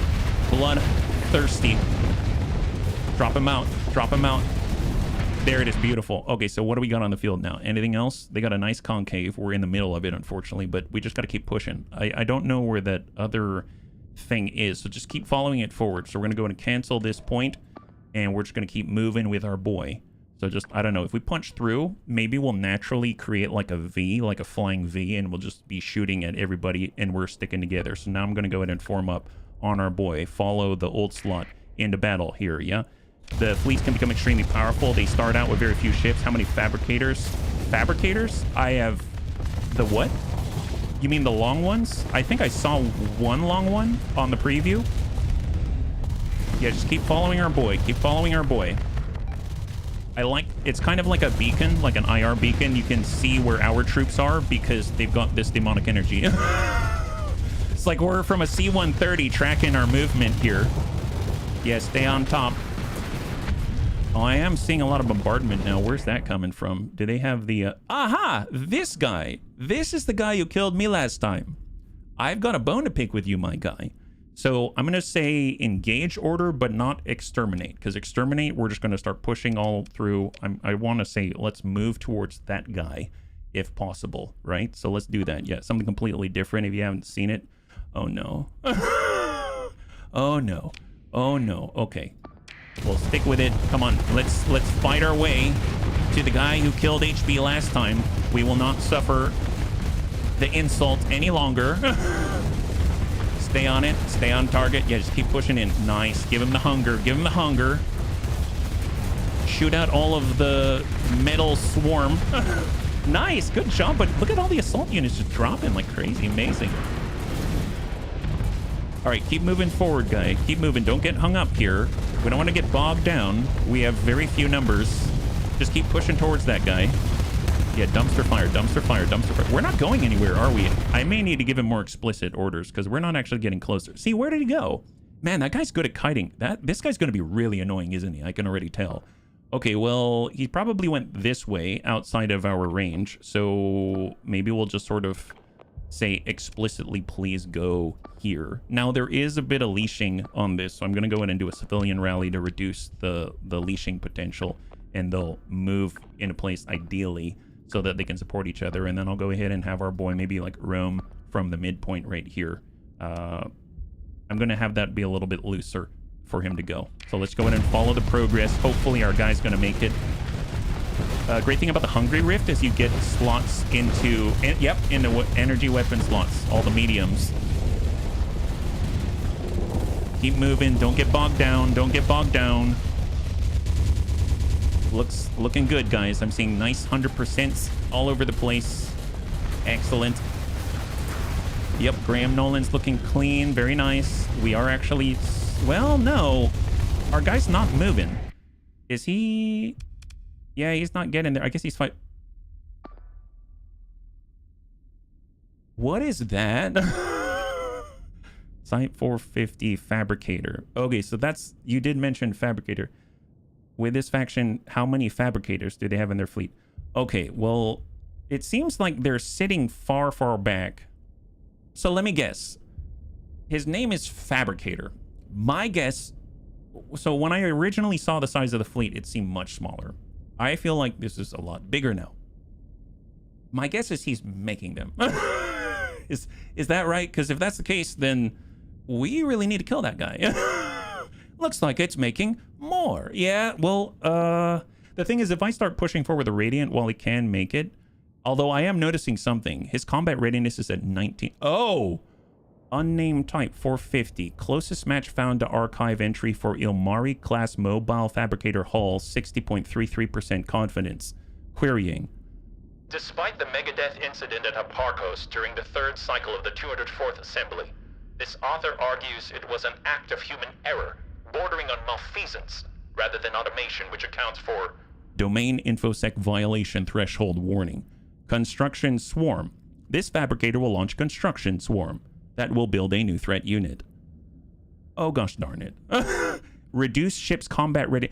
Interesting. So every time it makes something, it gives up a part of itself.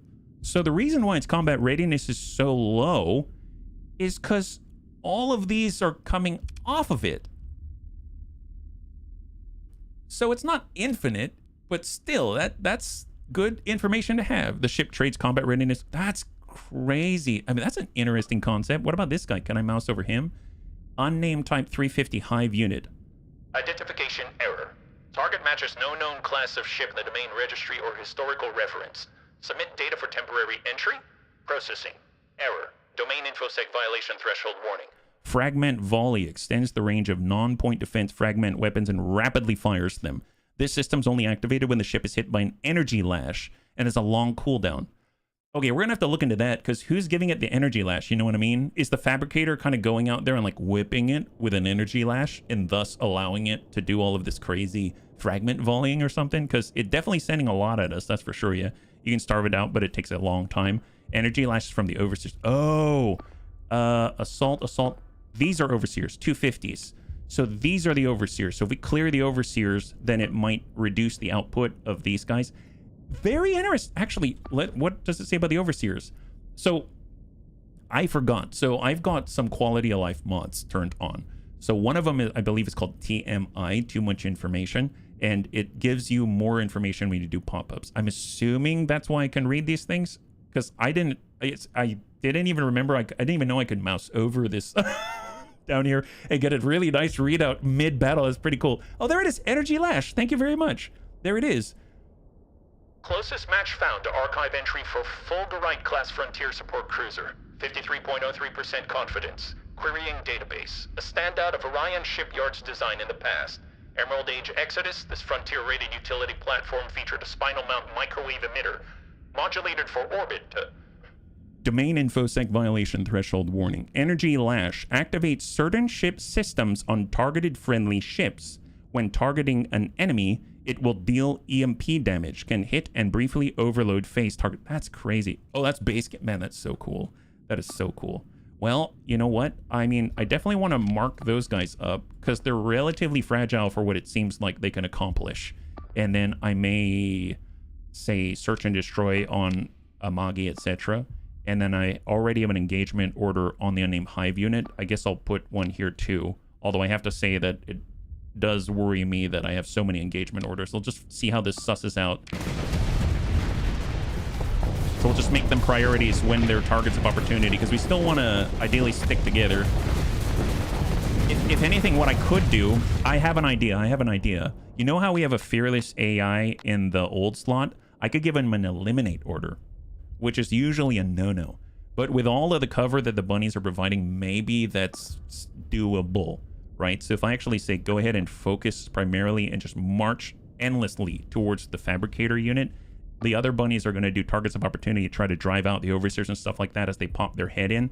See, there's a whole bunch of overseers out here as well, but I don't like the fact that these ones are currently drawing us away from supporting the old slot. So maybe I'll only designate engagement targets around the fabricator, and then we'll just keep marching towards the fabricator ideally. And I should probably leash up right now, because now that I'm looking at it, we're starting to get separated. So there we go. Let's move. Keep moving. Don't like the flux here. Legit, I don't like that flux. That's some pretty nasty barrage that we're suffering. How are our Anubises doing? They're back here. They're not actually able to support here. Well, I'll tell you what, since we'll have one on rear guard, I'm going to move Lord Cucumber up to try to take some of the pressure off of our Radiant up here. So he's going to bump on up, just try to buy him a little space to vent off flux. And hopefully we're just slowly like floating towards the fabricator, it seems. Come on. Yep. Okay, they're still moving. Nice. And it looks like we've given some space. Excellent. So now I'm gonna say, you know what? Screw it. Give the eliminate order. Go for it. Just, I mean, hammer it home. Just make it happen. Get that guy. He's got full hull. Combat readiness at 19%. Omens are suffering. They've been in the fight for far too long. Oh my god, are these? Dude, those are fragments? Wow, it's like a big magnet. Look at that. It's a legit magnet. It's a trash boy. You must have good. Thank you, Archelon. Thank you very much. It's a serious trash boy. Holy moly, that thing's spooky. Yeah, it's like a rib cage with trash. Man, hoarders, next level hoarding here, and then he's got his boy back here just waiting to get whipped by his pal, the Overseer. God, what kind of weird relationship does the Swarm got going on? My God. All right, keep pressuring. Yeah, just punch through. Don't stop believing. Come on, stack this guy. Yeah, there it is. Come on, stay on it. Daka. Double rift torpedoes. Oh, he's suffering. Excellent. All right, so fabricator down. I don't know if there's more. Okay, so everybody, you know what? Just, here, regroup. Sort out here. Form on the old slot. Let's go in and old slot. Mindlessly push towards the next target. And let's go ahead and cancel out the other potential confusing markers out here. And let's stick with it. Let's go. Yeah, in plain language, it does gather resources after all. It does. Wow. That thing is, it sends out swarms in the destroyed ship and sucks them up. Oh my god. Yup. Give him angrier like a demon. Angry like a demon. My god. Here, search and destroy now. Excellent. Just stick together. No matter what you do, do not leave your wingman. Come on, let's stay on target. Give him the cryo blaster. There it is. Oh, he's in this bunny sandwich. All right, who's left? These little guys. Excellent. It seems like missiles Is that it? Nice! High five! Your forces were able to gain a complete victory, and your relationship with the threat has been reduced by 3. Oh my god. This is the threat, not what we cleared off of Old Slot. Oh no, we fought when we found Old Slot, we fought against a threat, but I've never fought against those large ones before. That's all, yeah. This guy right here, the unnamed Type 450. I'm curious if they've got bigger ones. Pick through the wreckage. Nice. That looks like a helmet. Heavy mass drivers. Swarm launcher. Nice. Voltaic discharge. Kinetic fragments. Whatever that is. Voltaic cannons. Light mass drivers. I've been short on some of these. We had some of these when we first fought them. Unstable. Well, they got a lot of different fragments. And they've got fragment fabricator and threat processing unit. My goodness, that's awesome. Yeah, I'll say the fabricator is as big as a threat ship gets. However, fleet can have up with. Oh, that sounds horrible. I don't know. I had enough trouble with 1, let alone freaking 3. That sounds terrifying. Yeah, that was a fab. I bet that works better than a nano forge. Oh, this fragment fabricator, unfamiliar technology which nonetheless shares design principles with ancient domain engineering standards. Various self-modifying adapters accept energy and forge stock input. There is no command interface. Attempts to interfere with workings provoke aggressive, cannibalizing self-repair mechanisms. A major attempt to dismantle the unit would risk self-destruction. This is clearly a fabricator because when the inputs are fed, it produces fragment units. Each of which is formed of a unique arrangement of fractal components, but which is functionally similar with slight allowance for scale. Simple on an individual level, the fragments exhibit sophisticated emergent behavior in groups. Related entries. Secondary fabricator. Increase the rate at which replacement fragments are launched. Increase fragment replace. Oh, so it buffs the weapon? Fragment swarm. Hull mod. A swarm of threat fragments roils around the ship, providing a regenerating supply of fragments for fragment-based weapons. The base number of fragments is however much based off hull size, and replacement fragments are launched however many times a second depending on hull size. This hull mod is required for fragment weapons to function. If the hull mod is not present or there are not enough fragments in the swarm, the fragment weapons will be disabled. So does it keep regenerating? It's replacement fragments launched at however many times a second, the base number, etc. So does it keep regenerating? S-mod penalty, reduce maximum combat readiness by 20% and increase maintenance costs by 50%. Interesting. And the fabricator did what again? The secondary? Increase the rate at which those fragments are launched. Increase the fragment replacement rate. Okay, so they can't. So it generates fragments, it sounds like, as ammunition, let's say. And then the launchers have, I assume, different properties. And then it spews out the fragments as ammunition. And so you need these hull mods to make the fragments that it uses as ammunition, is my guess. Is that right? Does that sound right? Yeah. It's a ship part, not a colony part. Slap it onto the old slot. Capital ship starts with 40, regens 5 per. But it sounds like if you've got this S-modded, then it will go faster, right? So if it was like 5 per, then maybe it'll be like 6 rounded or something like that. I don't entirely know. That's pretty interesting. I don't know how powerful they are, but we definitely need to play with those. We have a Demon Radiant. Now we can build Threat Old Slot. 7.5. My goodness. Well, let's go ahead and do more salvaging because there's potentially more stuff to grab, like more materials. Fantastic. Excellent. Wow. Okay, so we fought against Daemons. We fought against the Threat. We fought against Doritos. What is there still to fight? My goodness. All right, let's hop on out, because it seems like we were able to encounter what was here, and we will continue to explore the abyss. There may be more things. Who knows? After all, we found a freaking gate out here. Okay, so we'll do a quick save. We are still alive. That is awesome. And we're on the move. Triple fabricators considered one of the hardest things to do in the game last I checked. Oh, they've got a gravity well. Didn't we just come from a... Interesting. So is this a different area? Derelict apogee. This is different. Luddic path cells. Incident averted. Hare's Folly. Incident averted by local security forces. Oh, wow. So our bunny security forces stopped a terrorist event. That's awesome. Apogee. The hull is damaged, but through the scars of impacts and stripped armor, your sensor's officer recognizes the crest of the Galatia Academy. This expedition was lightly and inconspicuously armed, enough to discourage casual piracy while not offending the official neutrality of the Academy. Perhaps this was not enough. Salvage repeaters, a common feature of high-risk Academy probes and expeditions which promise a reward for return of data, are all dead. Manually disabled, overloaded, and fused, or even smashed with hand tools from the looks of it. Clearly, someone did not want them transmitting their message, or any message, in this place. The expedition's equipment is not the best money can buy, but the sensor suites and detector arrays were obviously lovingly modified and maintained. What's left of them, anyway. They're torn apart, they're twisted, they're burnt into jagged black filaments. Shielded data cores recovered by Salvor teams in return for analyses in a signal quarantine vault, kept for this purpose. It does not take long for your tech officer to report results. Go ahead and report. Judging from logs and fabrication tags, the expedition dates to circa cycle 176. Your tech officer says. This was the flagship of a small flotilla. The rest were, well, they were lost. Someone tried to erase all records.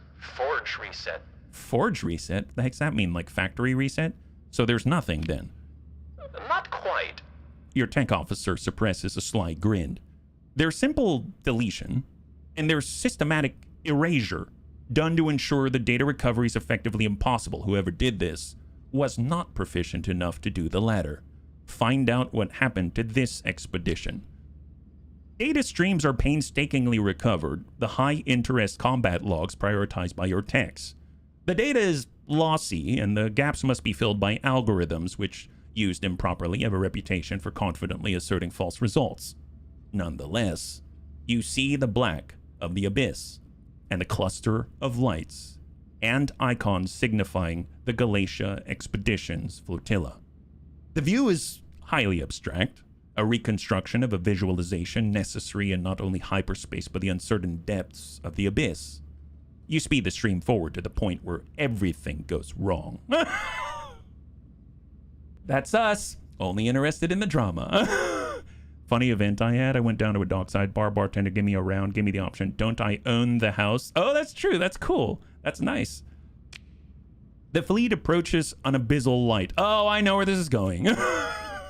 I have a feeling I know where this is going. A glow in the simulated display, a foggy illumination which somehow captures the cold and solipsistic loneliness of the veil beyond deep space. The flagship comms hum with excited academicians, eager to finally perform their experiments after long weeks of boredom. The flotilla's hyperspace bubble ripples, then strains under an impossible force. Anomalous sensor readings are tagged, then an error pops up from your own software. Extreme unreliability. Output may not reflect accurate reconstruction of data. Do you wish to continue? Hit continue. The display is full of red icons, jagged warnings vectoring toward elements of the flotilla. The chief academician orders a full sensor burst, maximum Wait a minute. No. That's hard mode, my guy.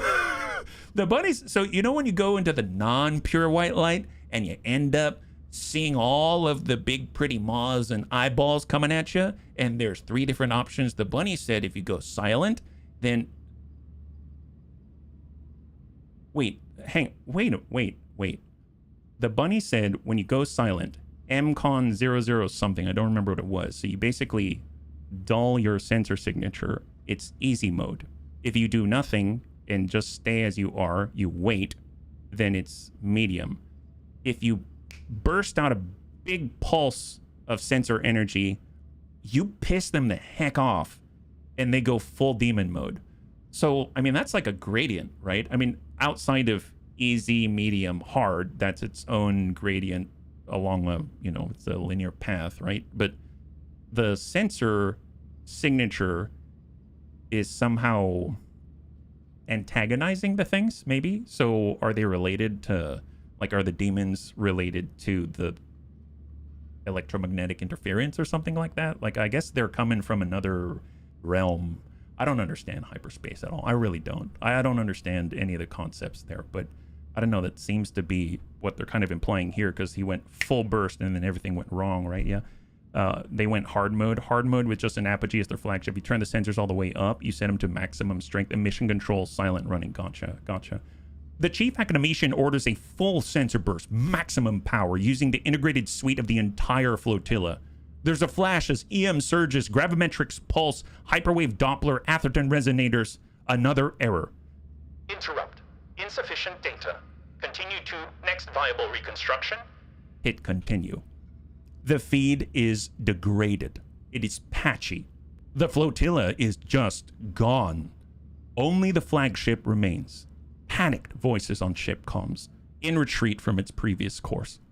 The timelines show a halting record of desperate damage repairs, the crew's slow realization they cannot make it back to civilized space.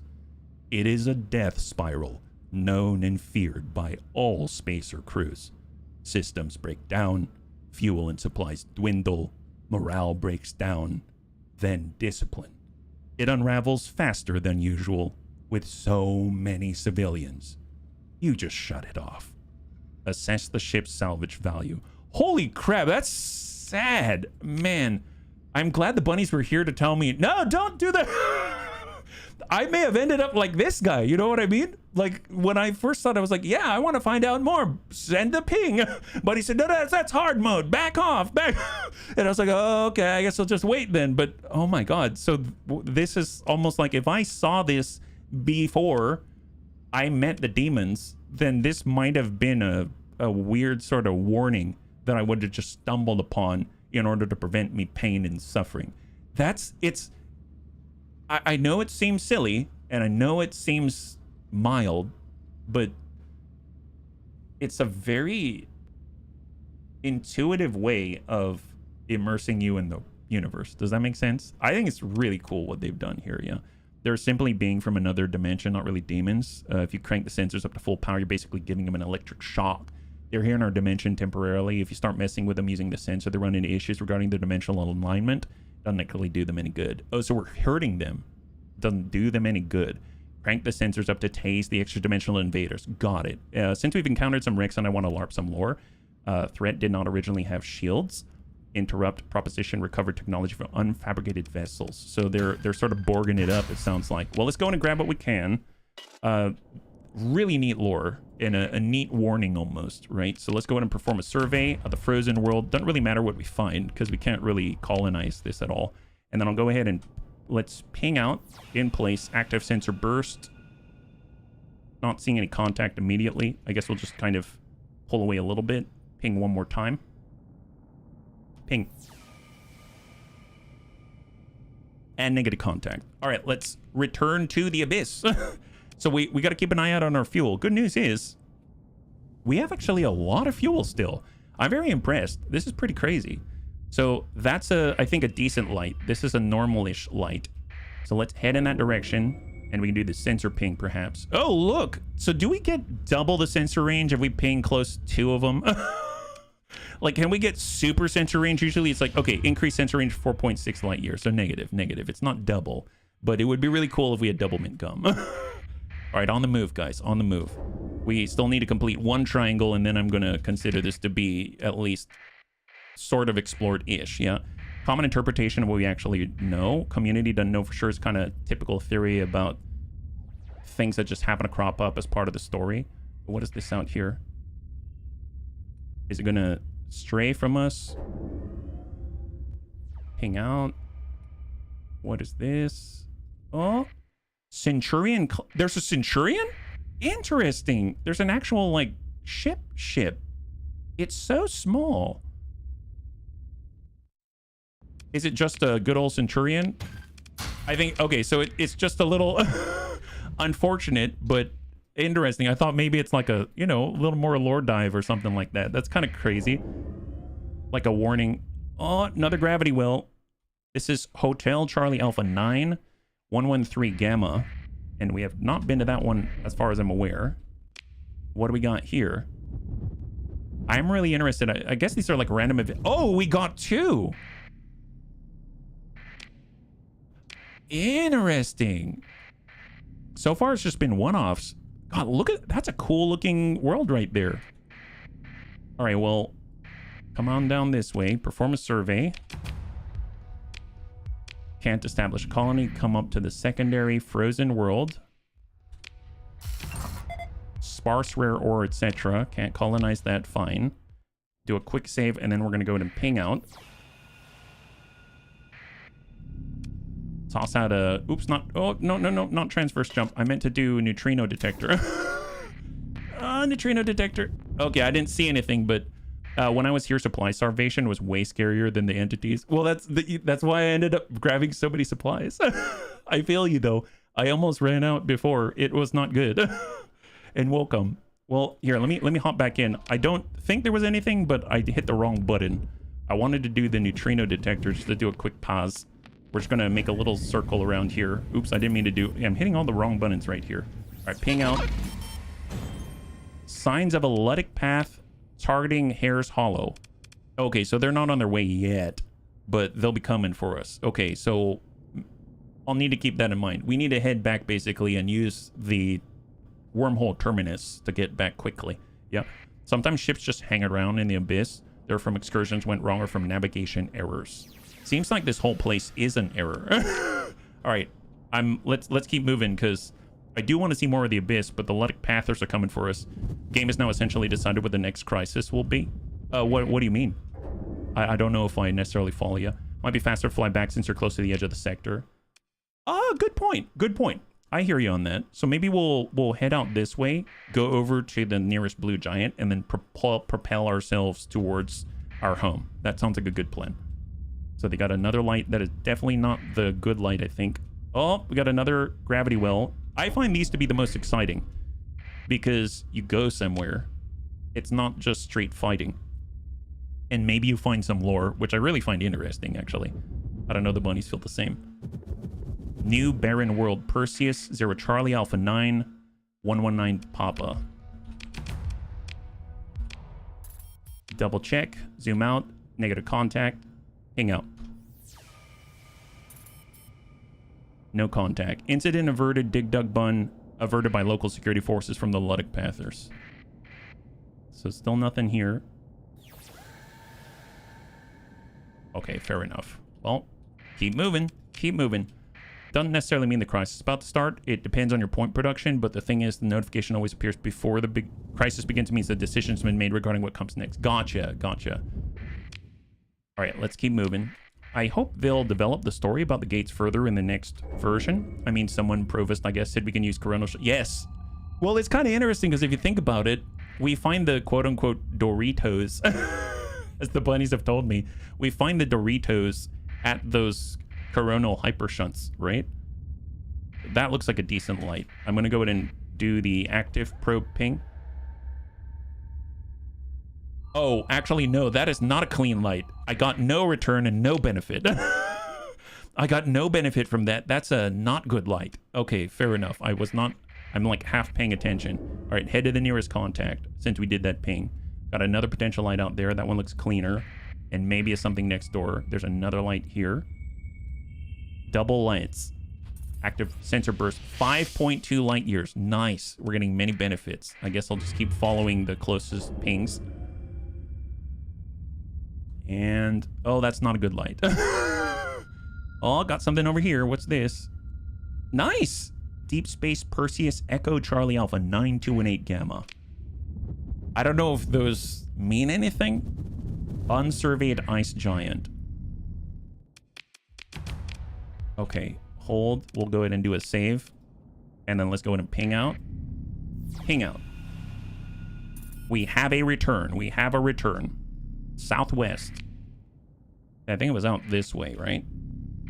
Off we go. I swear there was something. Ping out again. There they are. There they are. Right there. Perfect. What do we got? Maybe it's like a ship or something. Slow roll it. What is that? Unidentified. Oh! Okay. You know what? As much as I want to do this, I think the right call is honestly, you know, the Ludic Pathers are coming after us. And it doesn't make sense for us to stay here any longer, you know what I mean? We've seen a lot of things in the Abyss. I think we should take a break. We'll come back to it. and we'll be able to, engage things, challenge ourselves, stuff like that. Yeah. So let's go the other way. This seems like here, emergency burn, and let's go this way. That's not good. That's not. What do you mean more loot? It's like more death is what that is. That's I already had enough trouble with one. That's a challenge. Yeah, it is a challenge. Okay, hang on, bunnies. Let's be real, okay? Do you think we're ready for that kind of a challenge? Like, that as much as we've got demonic energies and stuff, we don't have fragments, swarms. We don't have right into glorious Bunhalla. How's it been fighting the endless waves of ships? We're not retreating. We're attacking the opposite direction. Well, I mean, apparently fighting the endless waves of ships, I haven't done that yet. It might happen. It might not. It really depends on your skill. Well, I have never, ever misrepresented my skill here in the Bunny League. I've already told you, I'm average. I'm average is what I am. My good. I'm playing forum RPGs a bit. I had an idea to make an RPG campaign in Starsector setting. Idea was to roll the reason why the gates were shut down for Persean Sector randomly from the pool of possible reasons, something similar to Endgame Crisis and Stellaris or Battle Brothers. Never started the game though. Honestly, that sounds really cool. I'd like to know. So if you come up with a story for it, sounds awesome. Well, tell you what, I did save. I did save, so I guess we may be loading back very soon, but I admit, maybe my fear took a hold of me, and no guts and no glory. So this is an alternate, oh my God, alternate reality, oh my God. Deluse, miscont, illicit, reivocate, interdictorate, proact, unfabricate. Yep. They didn't say anything different. I was curious if three of them might maybe like sing a song or something, but apparently the only song they sing is the music of the neither. Okay, yep, we got a small, tiny little fleet.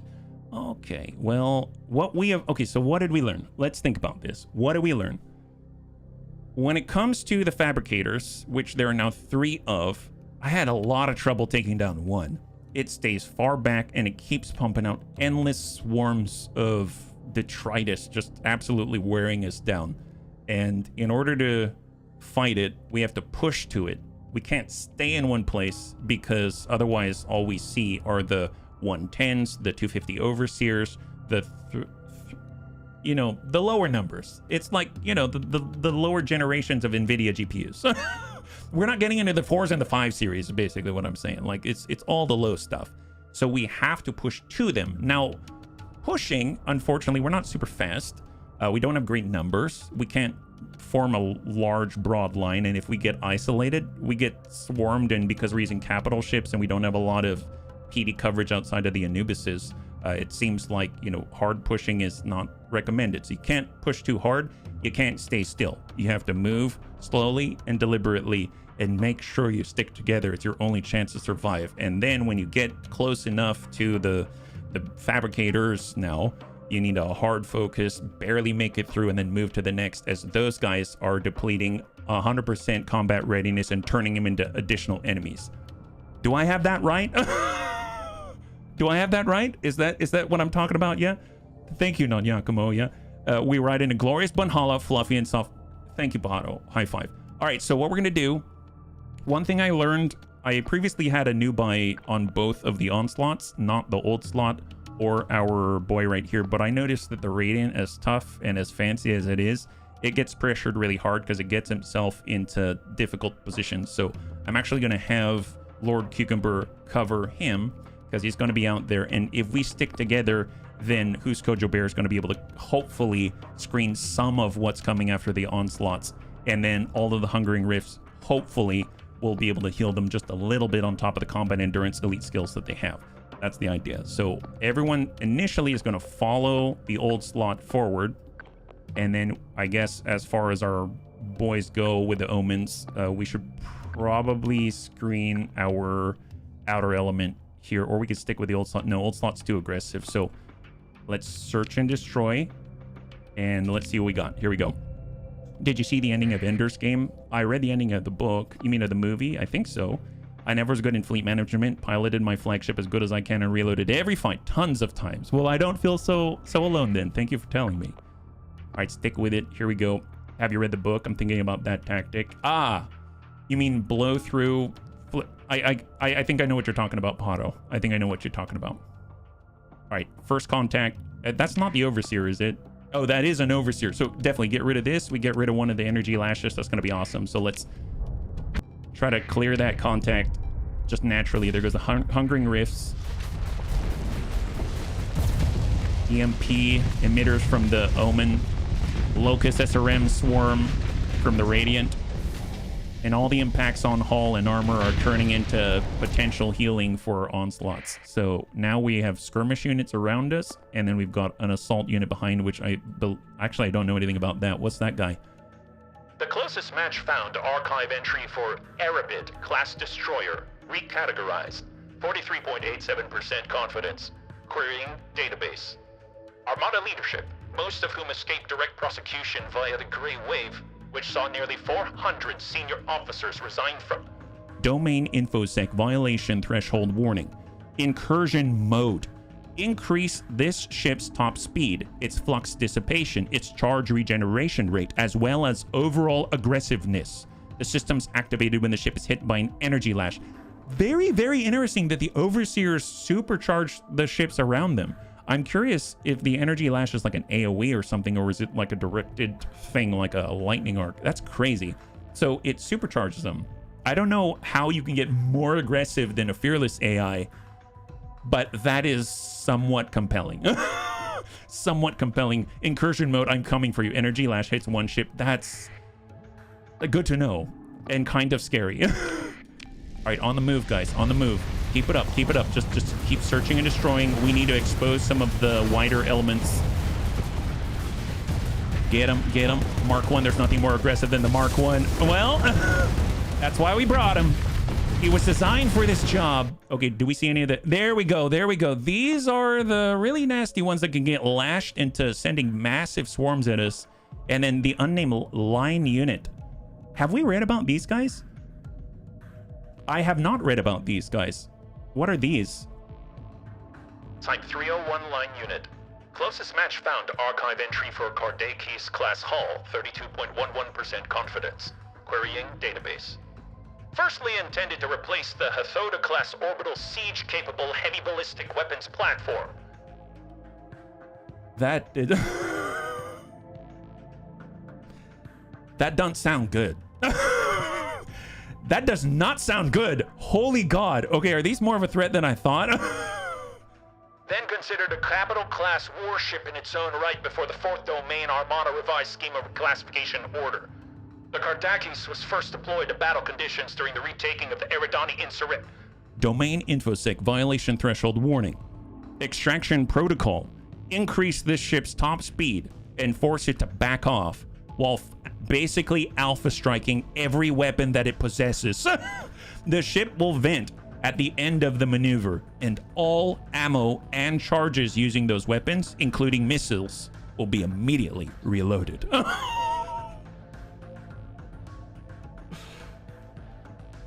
All I'm learning from all of this, all Overseers must die. Every last Overseer must die. That's what I'm getting out of this. I don't care what special capability these ships have. I don't care how they've been designed, how dangerous they are. You get rid of the energy lash, maybe you might live. Yeah, expanded missile racks. Funnily enough, your fleet's actually fairly optimized for threat by accident. Onslaught and Nubis are nice. Nice. Well, let's utilize our incredible foresight. My God, let's... So let me get this straight. That's an Overseer. Let's kill that guy.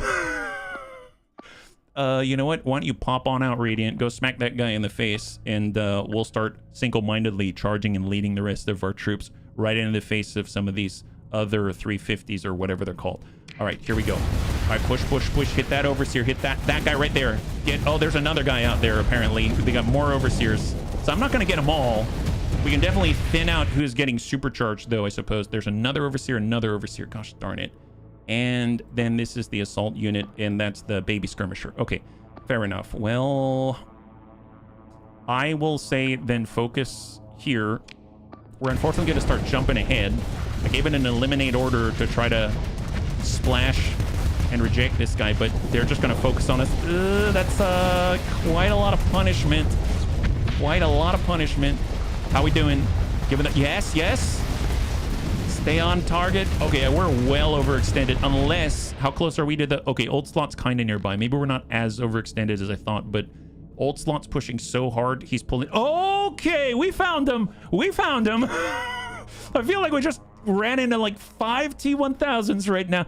Okay, so old slot, I need to push there. Push there. Don't stop for anyone. You just keep shooting. Don't turn anywhere. Just go there. Work the outside. Work the mid-rib. Just keep testing the limits. Everyone else is going to support you, okay? Everyone's going to support you. Let's go ahead and actually pull back away from that 350. We're about to get hit by God knows, only knows how many swarms out of those things. And old slot, just follow that guy in. You're our only hope, Obi-Wan old slot. Okay, fall back, fall back. Stay behind the demonic old slot. Come on, push, push, push. Yes, yes. Oh my God. Come on, buddy. Come on, buddy. Stay on target. Stay on target. Yep, yep, yep. Come on, ruin his day. Get in his face. Stay in his face. Everybody else, don't leave him hanging. Don't leave him hanging. All right, just push at this point because you're way too far behind. God, I want to give them helmsmanship at this point. I mean, just focus that guy. Help him out. Don't let him lift everything on its own. Bunnies help each other. Come on, get on that hoarder. Dump that hoarder. Get as much Hungering Rift out there as possible. Let him sit. Let him regen. Take it on the Vambrace. Right Vambrace is about to eject. Armor's about to fall off. Yeah, he still has a little bit of health there. How we doing? Okay, we're popping out. How you doing, old slot? How you doing? Okay, right armor I think has just been removed. Yeah, so they just removed the outer shell. Left armor is still completely intact. So the whole right side just fell right off. So now they're going to start smacking into his sub 2000 armor right there. And now we're probably going to see the full effect of the Hungering Rift and the Shrouded Mantle. This is going to be interesting. So how are we doing on that? He's almost there. We just need to keep applying pressure. So I'm actually going to tell this old slot to start diverting targets this way. And we're going to do... No. Just stay on this.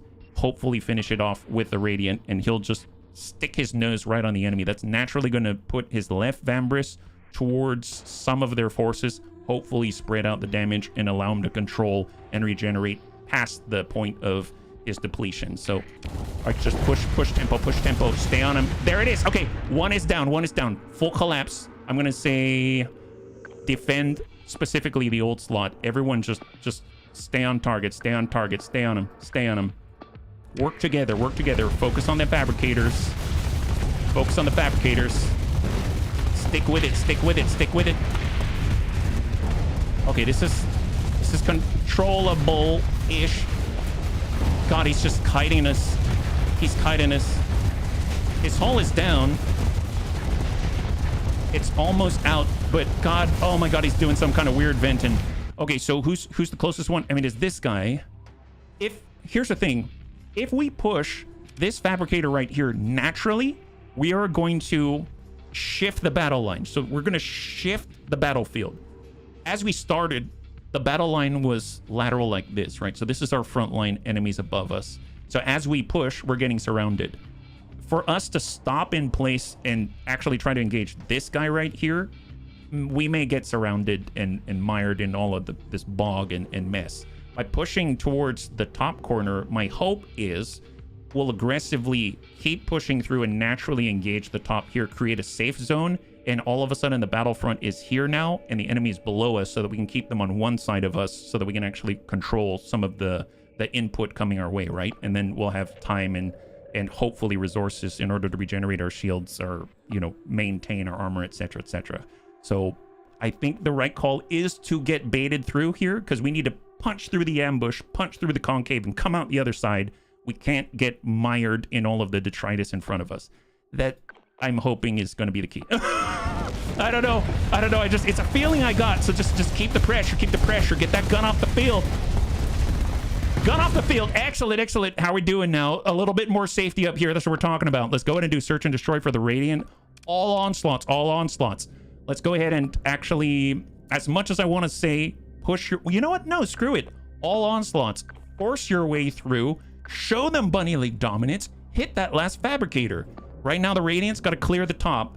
So let's explicitly, we'll give an engagement order. He's more likely to veer off once he finishes what he's doing right around this upper portion right here. Just keep pushing through, though. Don't back off. Otherwise, we're going to get surrounded. The faster we move, the less we stop, the better for us. Keep pressure. Hungering Rifts. Nice. Thin out the herd. Skirmishers up top. Drop that. All right. Are we clear? We are clear. We've shifted the battle line. Now we have a nice, clean-ish diag. That's phenomenal. And then we're going to go ahead and wrap over the top, focus on the fabricator, and witness the glory of the old slot. Taka!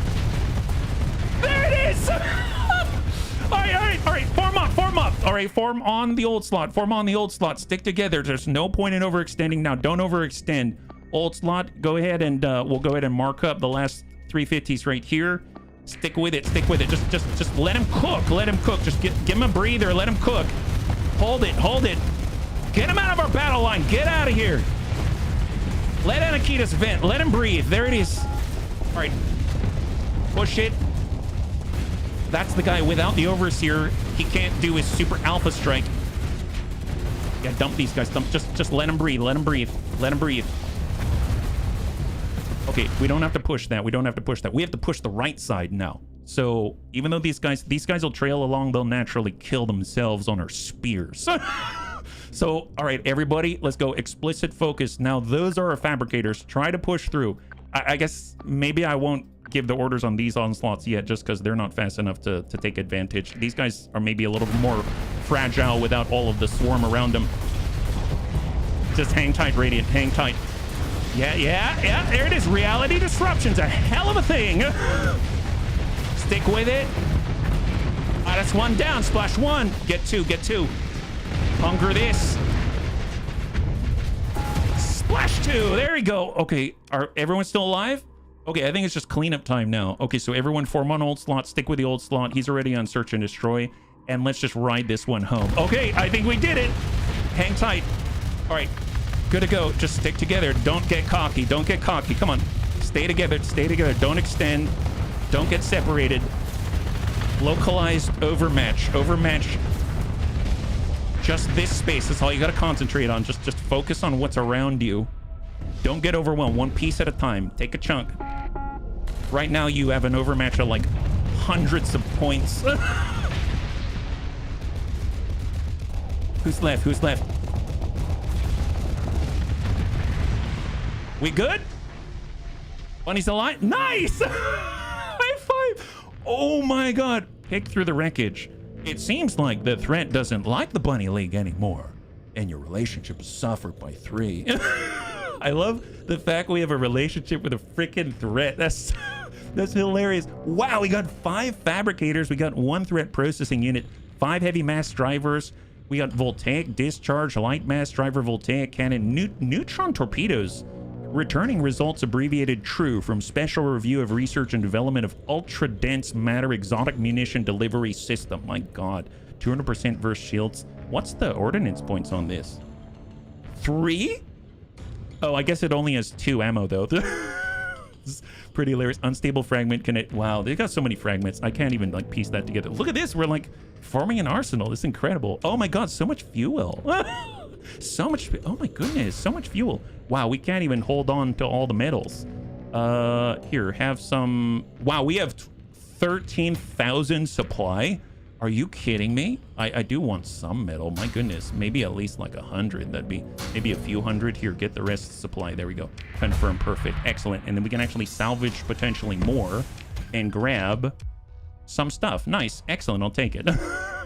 Although, once again, we got a little bit of a problem because, voila, seems like we got just a little too much. Fantastic. Wow, we left behind like 6,000 stuff. Yeah. Unfabricate. That onslaught's pretty tanky. It really is. Armor maxing works pretty well against a threat, especially when you have good regeneration. Man, I had no idea the regen.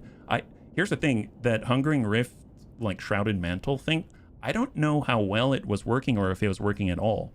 I mean, I assume that it was, and I'm pretty sure it probably kept us alive, but I'm just glad that we had it. That's crazy. It's nice to test stuff, yeah?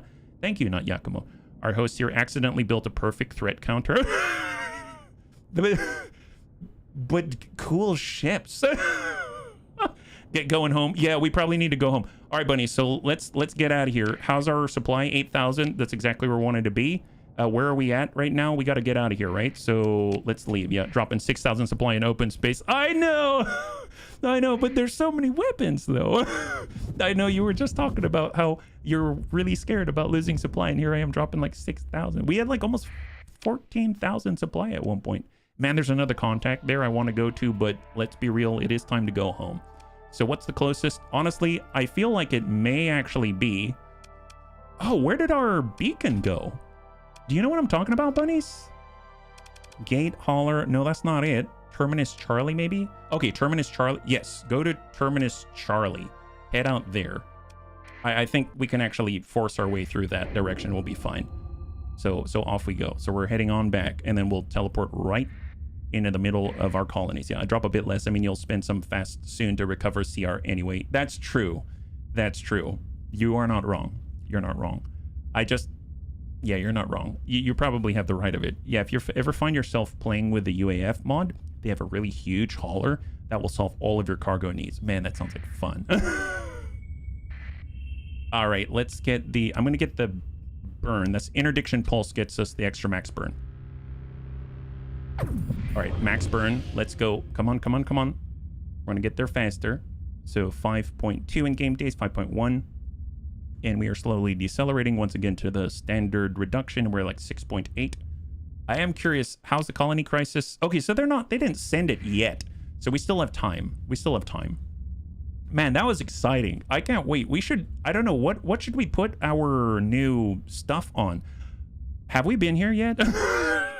Bunnies, we're just gonna make a quick stop. I don't know what's in there yet. 30,000 cargo. Oh my God, that's amazing. I don't know what's in here, but I just want to do a quick stop. Unsurveyed. Nice. Okay, what is this? Quick survey. I know we got to go back. Anything here? Not immediately. Quick ping. Ping out. What do we got? Contact north. Okay, so I don't know. Is it just me? Or whenever we go into a gravity well and we find an unsurveyed, I don't know, planet or something, or celestial body, and then we ping out and we find something that isn't immediately visible, like a derelict ship or something like that, right next to this mass, it seems like it's the threat. Is that wrong? So if I were to, I don't know, just coast up really carefully up this way. Do they... I swear there was something there. Okay, there is something here. So if I were to go this way... Oh, there's more... What is that? Yeah, I'm pretty sure that's... Correct. Abyssal space is swarming with threat. Well, I mean, I guess if I needed their weapons... Well, nice to know you guys. Let's go home. Hey, it's Monday. It's good to see you. High five. Talk to you later, threat. We'll come back for you later. I realized that this is your space, and it was rude of me to just, you know, barge in like that. So, you know, I figured I'd just give you a little room. Oh, no, don't go that way, guys. Don't. That's their space. We want to make sure that we're totally respectful of the threat's territory out here. On the move. Let's go, guys. Time to go back home. Unidentified entity. Oh, and another one? Holy moly. So these are all random, right? Because I swear we've been in this area before. Fully surveyed. So we've done this one before. Oh, this is... Okay, gotcha. This is where the gate hauler was. Okay, excellent. Let's move. And let's go back home because once we go through here for like 350 fuel...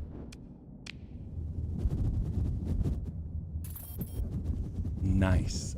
Nice. Oh my God. Look at that. Wow. What a successful journey. My goodness. And there we are. We're back home. Amazing. Golly. I thought that could have gone so much worse. that could have been really bad. My goodness. So the gate hauler is slowly coming to us. Yeah. 119 days. It has not even hit the edge of the grid yet. Well, it'll get there when it gets there. That's wow. Look at our guys go. Our bunnies are protecting us. All right, so I forget. We didn't pick up any new ships, right? Yeah, we didn't pick up any new ships. We don't have any demons to remove. I mean, that's That's great news. Love the savings. My goodness, yeah. Abyss is swarming. What scares me more is the background in the hyperspace.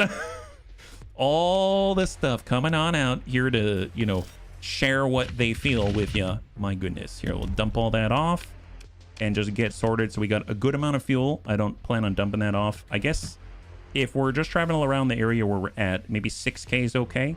So we'll get like 6,300. That seems to be fair. My God, we got a lot of stuff now. We got a lot of heavy machinery. We're gonna bring that down. That's 1,000. I guess I'll go back to like normal-ish levels. Doesn't seem like I need the low 4 digits anymore. So let's dump off some metal here,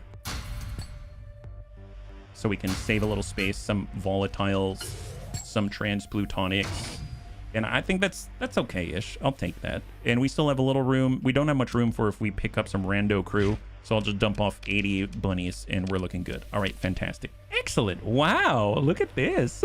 This is ludicrous volumes of stuff. Almost 200,000 medals. Wow. No need to repair. Fantastic. Let's go ahead and save in place. This is awesome. This is super great, yeah? Can it be Friday yet? I worked all day in the basement, left work when it started raining. Hey, Rhubarb. Well, you know what? I'm glad you're back.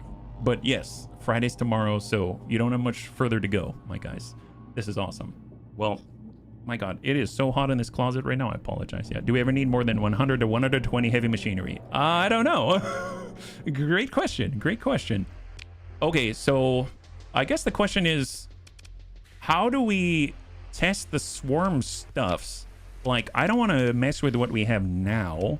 You know what?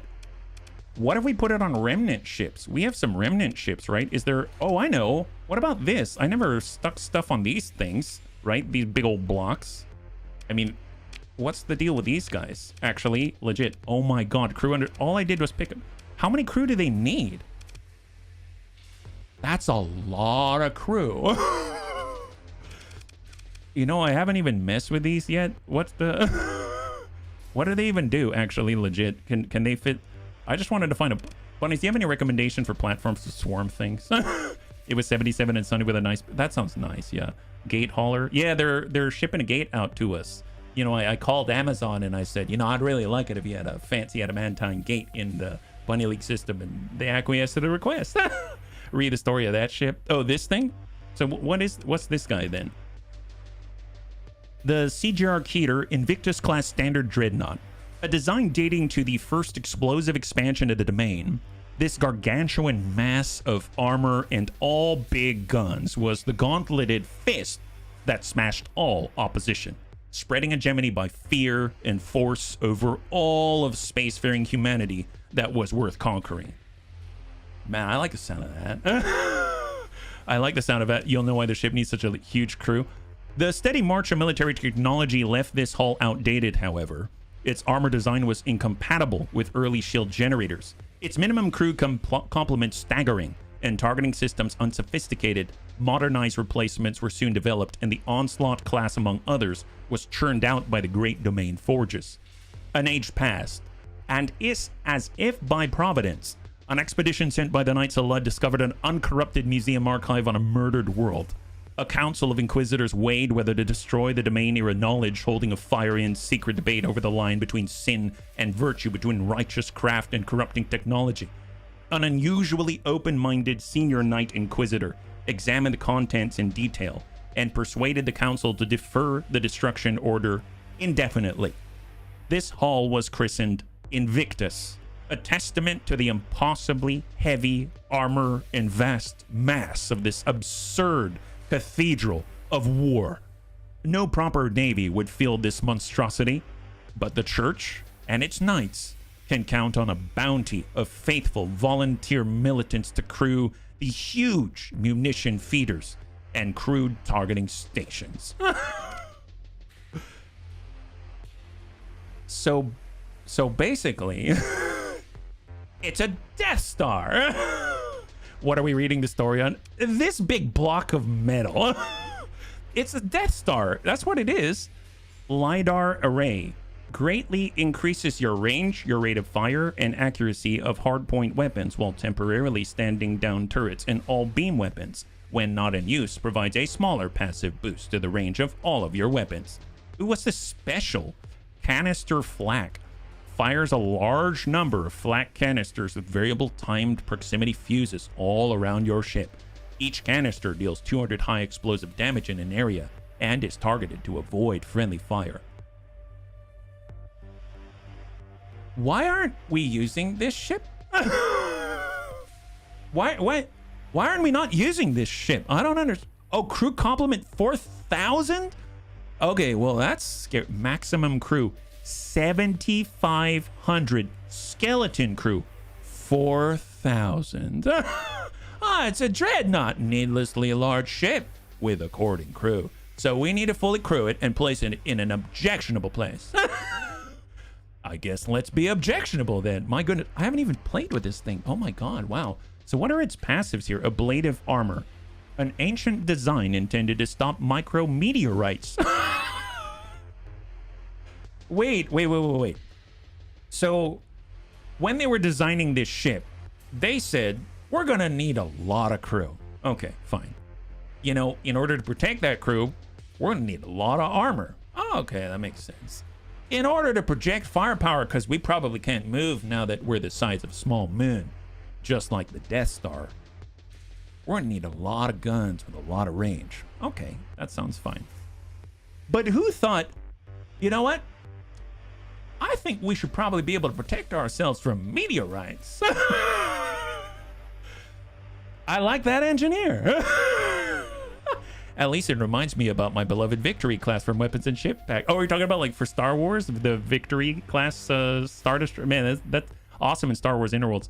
An ancient design intended to stop micrometeorites through sheer volume of material in place before the advent of spaced armor. Oh, okay, yes, straight up ablative. Reduces the effectivity of armor strength for the damage reduction calculation to 10% of its actual value. However, ships of this design tend to carry extremely heavy armor. And the 10,000? 10,000? Okay, so okay, I did not look at the numbers. So I thought that with our, onslaughts with shield shunt, heavy armor, 3,050, that's a lot. This does not have those buffs yet. And it has 10,000 armor. What is this? We need to play with this. Why aren't you using that shit? Well, because HB's like a kid in a candy store with his mom's credit card. I just can't pick and stick with one thing. I mean, that's true. I'm not arguing with you, Jonathan, yet.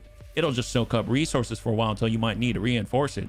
The canister pretty much destroys anything small around your ship, like fighters, bombers, even frigates in rare cases. The real benefit is heavy ballistics. So that I've seen, I believe. If I recall, is it on the Ziggy? I think that rings a bell. Like if we look at the Ziggy, is it the Ziggy? No, it's not the Ziggy. I'm thinking of, there's another ship that have heavy ballistics integration that makes it cheaper to. Either way, I know what you're talking about. It makes it viable to put a lot of large guns on something, I believe, yeah. Space it all weighs 0, so not the weight is the promise of sheer mass. So what else does it have? Distributed fire control. Much of the damage that takes weapons offline is to external control runs and power conduits. The Invictus's weapons are engineered to operate more independently, reducing their exposure to damage by a whopping 50%, and reducing the EMP damage that it takes by the ship overall by 50%. Heavy ballistics integration. Reduce ordnance point cost of all large ballistic weapons by 10. And vast hangar. It has a hangar? The ship has a huge hangar. Okay, well, thanks for answering my question, game. Vast hangar. This ship has a huge hangar and a commensurate small fleet of support craft. It does? I don't see any support slots. What do you mean? The number of fighter bays added by converted hangar is increased by 1, and its performance matches that of a dedicated fighter bay. All penalties and modifiers, including those to the ship's deployment costs, are negated. Wait, so if I were to throw this on, it's going to give me 2 hangars? Is that what the... Oh my god! Wait, what?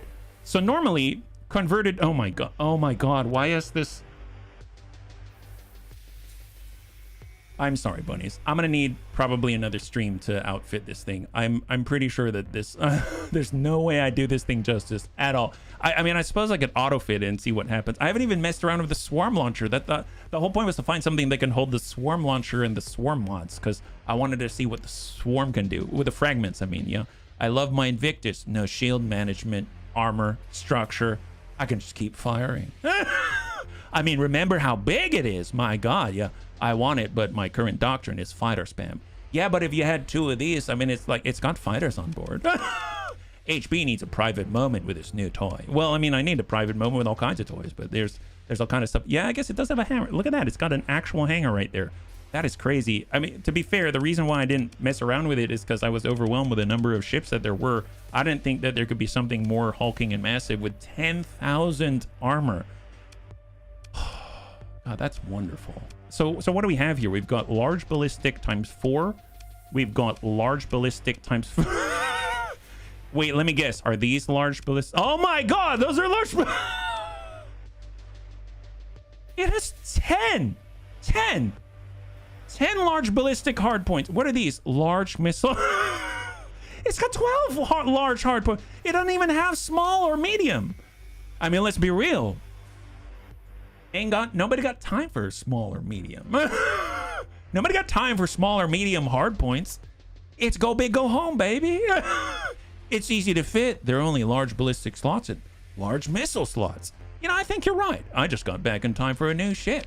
Yeah, I didn't intend to, I'll be perfectly honest, I didn't intend to outfit this thing, but at this point, I mean, we got to try it, right? Tell you what, let's start with an auto fit. There's support and, well, I guess the one with the hangers, it would be a real shame we didn't take advantage of the hangers. So right now it comes with armored weapon mounts, increased durability, increased rate of fire of non-missile weapons by 10%. You know what? I don't even know what I'm doing, but that sounds good for large ballistic mounts. You know, it also sounds good for large ballistic mounts. Expanded magazine, increased ammo charge regeneration rate for ballistic weapons. Yeah, that also sounds like a good idea. We have so many story points, and I got another of these Invictuses. I know I'm not going to cry if I accidentally apply those S mod points incorrectly. I'm going to save on the third one, though, because who knows? Maybe we need shield shunt. Oh, actually, you know, we probably can't shield shunt. It doesn't seem like it has a shield, right? Is it even going to allow us to shield shunt? Yeah, we can't even shield shunt. Can we shrouded mantle? You know... Wouldn't it be funny if... Okay, so, bunnies, you know how... you know a shrouded mantle... This ship will attempt to recoil, hopefully away from danger when taking substantial hull damage. So apparently, so the question is, what is substantial? What exactly, can you define substantial, game? Is it like 50%? So like if it takes 20,000 hull damage? Or are we talking about, like, and when you say recoil, like, this thing does not seem fast. So will it sort of like, I don't know, teleport backwards? Because this could be hilarious. It's like Deep Space Nine in the last season. Yes, spaceship battles. Yeah, take this with a small fleet of frigates for AAA and watch it stomp around and have fun. Magazines only needed for specific weapons that need charges. Well, we should probably find things that need charges. Here we go. This has a burst size. Always like burst size. Devastator cannons there for doing AoE clearing of anti-fighter. We've got Mark 9 autocannons again, and more Devastators. So a lot of Devastators, a lot of autocannons, a lot of Pelums. Interesting choice to use the Pelums.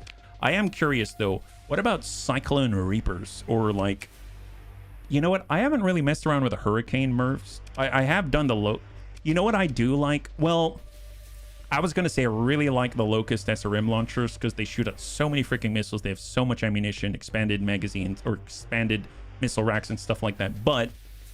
apparently we've got flak canister as the special, right? Which is supposed to take care of all of the enemies around us. So I almost feel like maybe squalls or just a nice amount of pressure to suppress the enemy as we go. I've had pretty good results with that. As far as the autocannons go, is there anything? We got Hephaestus assault guns at 900. These have a range of 900. I've had good results with the Hephaestus. It's anti-armor. I suppose we have anti-armor with the Devastators. And then we've got anti-shield this way, kinetic anti-shield storm needlers, but that's got a reduced range. We could kind of like mix it up, maybe. I realize this is all shield and then you got armor. That doesn't sound that bad. What if we just try it as is and we'll see if this is any good? I bet it's not bad. What we do probably want, though, or is extended range, because we probably can't move. Can we get integrated targeting? Is that a possibility? Integrated targeting unit is not compatible with distributed fire control. Oh, okay. Okay, well, that's good to know. I guess I can't use that. Okay, fair enough. What about ballistic rangefinder? Can we do that? Ballistic rangefinder is a possibility, and it would help the small and medium ballistic weapons that we have 0 of. Okay, never mind. Let's not let's not do that. I don't know what I was thinking. I'm sorry, game. Let's not there are no small ones, HB. Okay, you're right. I apologize. I didn't mean to imply that you had anything small on this Hulk. You know, it'd be hilarious if we got reinforced bulkheads, because that's a percentage, right? We got 40,000 hull. Reinforced bulkhead. Increase this ship's hull integrity by 40%. I mean, that's a lot of points, but I mean, in theory, you could S-mod that. I am just curious, like, how much hull could you actually get out of... It's not bad. I guess the big problem is the flux, obviously. Our weapon flux per second is 3,300. But I was just curious, and that's wildly interesting, actually. I think I won't do it, but that is wildly interesting. If anything, I think, looking at the flux now, I think we need flux distributor really badly, like like super badly. Max the vents, let's go. Yeah, I should probably actually read what chat is saying. I'm so sorry. Reapers are better. Yeah, you need a way to breach heavy armor. Yeah, peel them because they suit the range at which the main battery fires when the ability is used. You have so many hard points. Pick one, say YOLO. Yeah. Yes, do we really need those 2 side autocannons? Well, I mean, we need them. I'd remove them, and oh yeah, auxiliary thrusters from new maneuverability. Absolutely, that makes sense. That makes total sense. Well, okay, which ones do we probably not need as much? Like these? That probably not. You're right. Okay, auxiliary thrusters will maybe let us rotate a little bit, maybe. If I were to use... God, I want automated repair. No. Don't get greedy. At this point, I almost don't even want converted hangar. It seems like a waste with a vast hangar, but that's okay. Let's get the auxiliary, not fuel tanks, thrusters right there, and let's just max out as much of the vents as possible. Maybe advanced turret gyros allows us to rotate, but they're hard points, so that doesn't help anything. So maybe I'll just get the automated repair unit, max out whatever capacitors we have, and then just try it, because otherwise I'm just sitting here drooling at this block of metal instead of actually doing anything with it, right? We probably want to put a suitable bunny in there. Let's put Panzer. Panzer's got ballistic mastery, and he's going to help with our flux dissipation, because there's a lot of... Oh, that's right. You've reached your officer limit. Gosh darn it. That's fine. Here, let's just... let's say, Thraki, do you think you could just not assign yourself right now? I'm going to put Panzer in this, and let's see what we got. Okay, so let me just make sure we get a repair. Fantastic. We're going to go over here. I probably need more crew, though. I forgot about the crew thing. So storage, grab some people. That's still not enough. Let's... We'll grab, I don't know, 3,000 more. There it is. That's pretty wild. That's pretty wild. All right, let's go in and repair. Yep, no need to repair. Looking good, guys. And now, time to go to the sim. Holds so much, should be able to apply more than one bunny to it. Speaking of ancient, terrifying domain, I found a fort. Nice, high five. All right. This is the BLS Ludicrous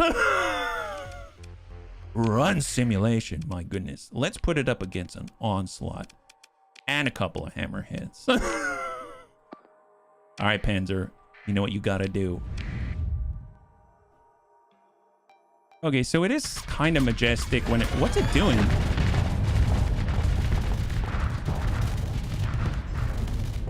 What the heck was that? Did it just shoot lasers?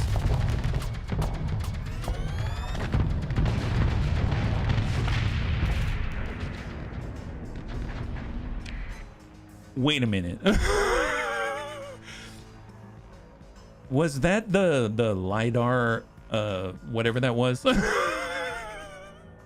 Was that the light? Was that the... Probably need at least one hag for long-range anti-armor work. It holds so much, but yeah, big bunny range finding lit. I guess it is. I guess it is. My God. Wow. Why don't you try... Hey, Panzer, do you think you could... I wasn't watching. Can you show me what you can do to this poor soul? There's that guy. Oh, he's aiming at an onslaught instead. Yep. Okay, yeah, well, I mean... Yeah, I really need to... It's okay. I almost want to have the... improved venting. So... I almost want to have more missiles coming out. I can see why the Pelum would be helpful, because I think the Pelum actually has a little bit of EMP effects as well, which would be very, very nice to, you know, get someone to maybe stay still. So you could LiDAR it up, so to speak. We're not exactly super fast. Granted, we don't have the... God, look at that flux, though. His shield basically goes, nope, I refuse to work anymore. So your strongest feature is range. Well, I would imagine that's the case because, let's be real, we don't really move. Called the LiDAR. Gotcha. To be fair, though...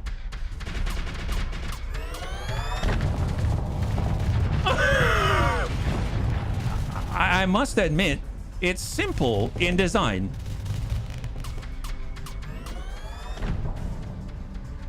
And...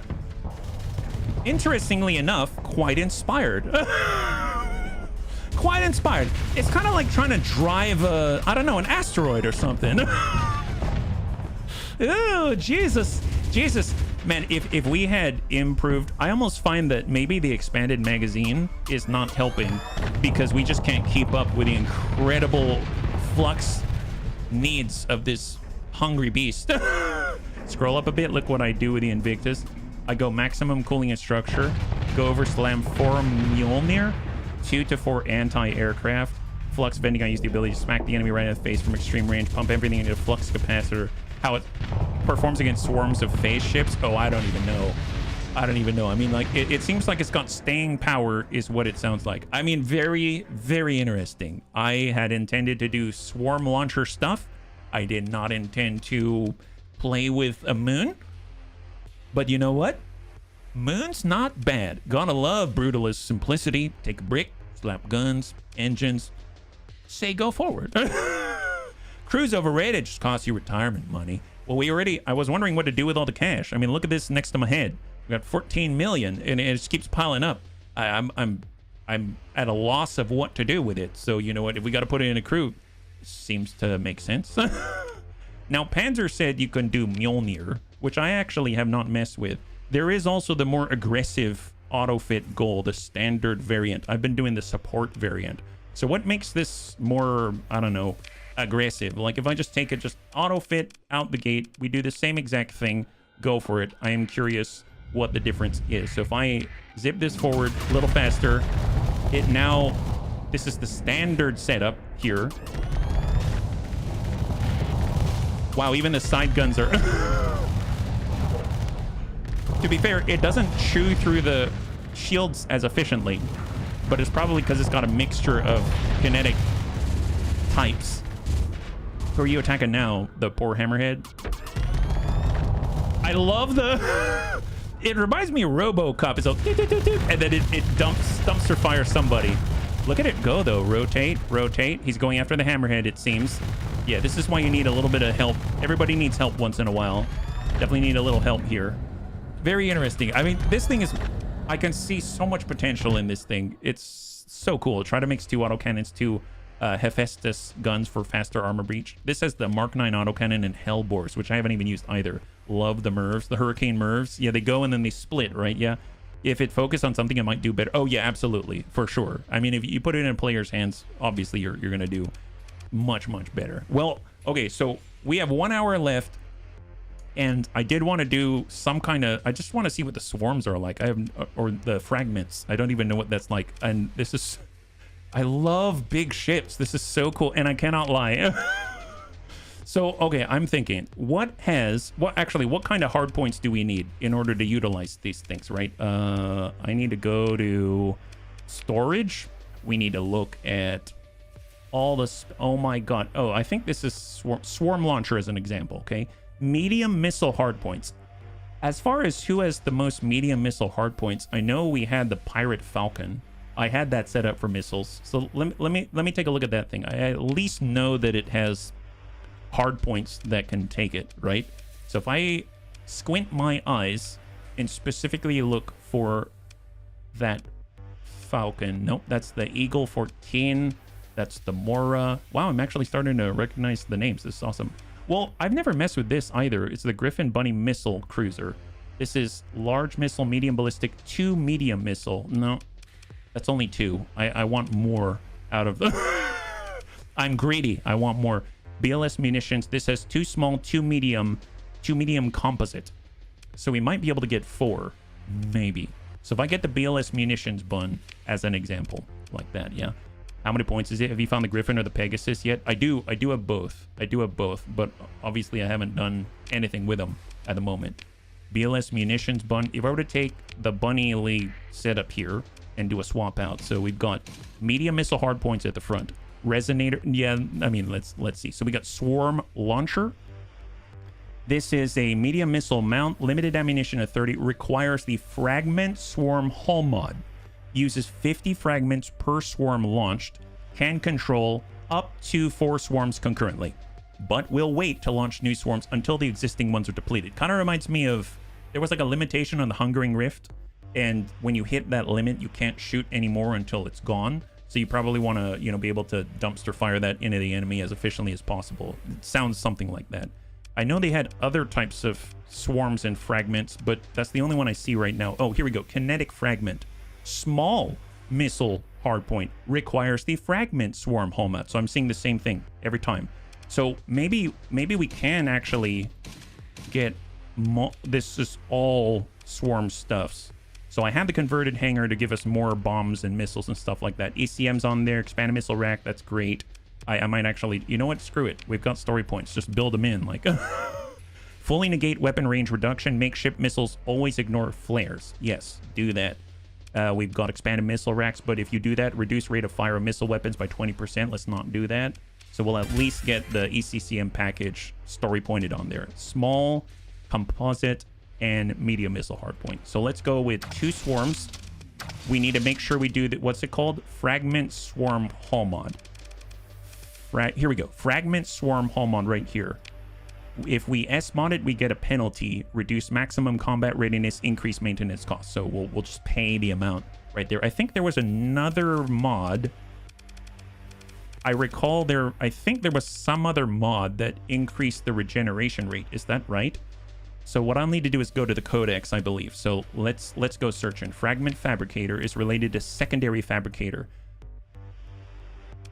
Increases the rate at which replacement fragments are launched. Increase fragment replacement rate by a further 20%. Do I have the ability to do that? Secondary Fabricator right there. So now if I build that in, I'll get the increased rate of replenishment right here. There it is. So now we get a fragment replacement rate improved by 20%. Okay, excellent. So we got ECCM. We've got improved fragment replacement, I guess. I guess that's like reloading, stuff like that. And that means we can now fit in more medium stuff, and in the small hard points I think we had kinetic fragments. At least I saw those, so let's just shove those on there. And then what else do we have that we can fit on here that are fragment related? Gorgon, harpoon, doesn't matter. I just want anything fragment related. I don't see them. Maybe I have to farm some more. Maybe we gotta farm some more. My bad. Oh, you know what? Let's just shove resonators on there, because why not? Oh, then now it's costing too much. Okay, I take that back. I take that back. Small energy. Do they have anything for that? Inimical emanation came from the Shrouded Dwellers. Voltaic discharge. That's a swarm thing. Requires the Fragment Swarm Hull mod. Point defense. Small energy. Sure, that requires Fragment Swarm, and we got it, so why not? And that was called what again? Voltaic discharge. Do we have any more of those? Yes, we do. Perfect. All right. I don't know if this is going to work, but this should be interesting. Let's just get as many capacitors as possible. And let's go to weapon groups. And what are the ranges on these things? This is no range because it seems to... Does it launch them like fighter bays or something? Range is 1500 here. Screw it. It's going to be an alpha strike. We're just going to shoot all of them. At the same time.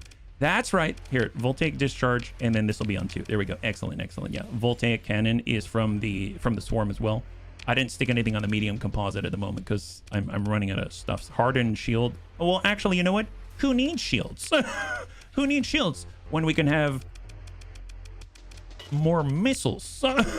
16. Oh, am I pushing it? Yeah, I'm pushing it. Never mind. I do want shields. I apologize, game. I actually do want shields. Okay, let's try this. Is that good? Yeah, that's looking good. And then what we're going to do, we're going to get Thrake in here because Thrake actually has missile specialization. There we go. So Thrake's got missile specialization. Double check we do the repair. There we go. It's actually repaired. Fantastic. And combat readiness 100%. And I probably need someone to like tank for it, right? So what if we just get a new buy close by like that? And then they will join Thrake. And then we will give our good old pal Hammerhead. You really don't need shield. Swarm ships belong at the back. Yeah, but this is we'll get there. I just want to isolate what it does, which is why I'm putting it the way that it is. Yeah. All right, let's hold. And all of a sudden, it looks like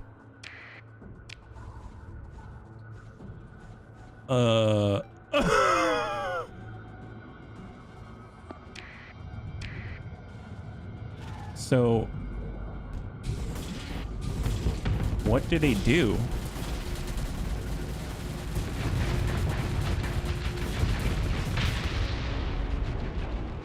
Okay, so maybe let me take the Anubai away. I can't tell if that was the Anubai or if that was, hang on. It's somewhat amorphous and unknown. It's an alien weapon after all. Okay, tell you what, who can tank it without like absolutely dumpster firing the guy? I guess let's maybe get omen, maybe a single omen. That seems a little wild. Yeah, swarm. We'll do 2 omens like that. How about that? They won't just completely dumpster fire everybody. We'll say search and destroy. We'll keep them together. And then we will search and destroy with Rocky so that he can actually launch his thing, yeah. A tanker. Oh, use a tanker itself. The Onslaught. Onslaught's gonna... Onslaught may be applying a little bit of DACA more than I want to see, because I want to see how this is going to do. And then we're going to go in and give them 2 hammerheads. How about that? All right, let's see what we got. So here's all of these rando pieces of meteorites or whatever they are flying around. The hammerheads will approach, and all of a sudden... Oh... They're moving. They're getting shot at.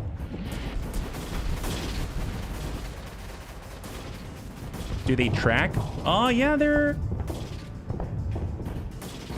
very interesting. I'm not sure what to make of them. Are those the kinetic fragments? Okay, those are the kinetic fragments, aren't they? And we're close enough, and these are the voltaic discharges.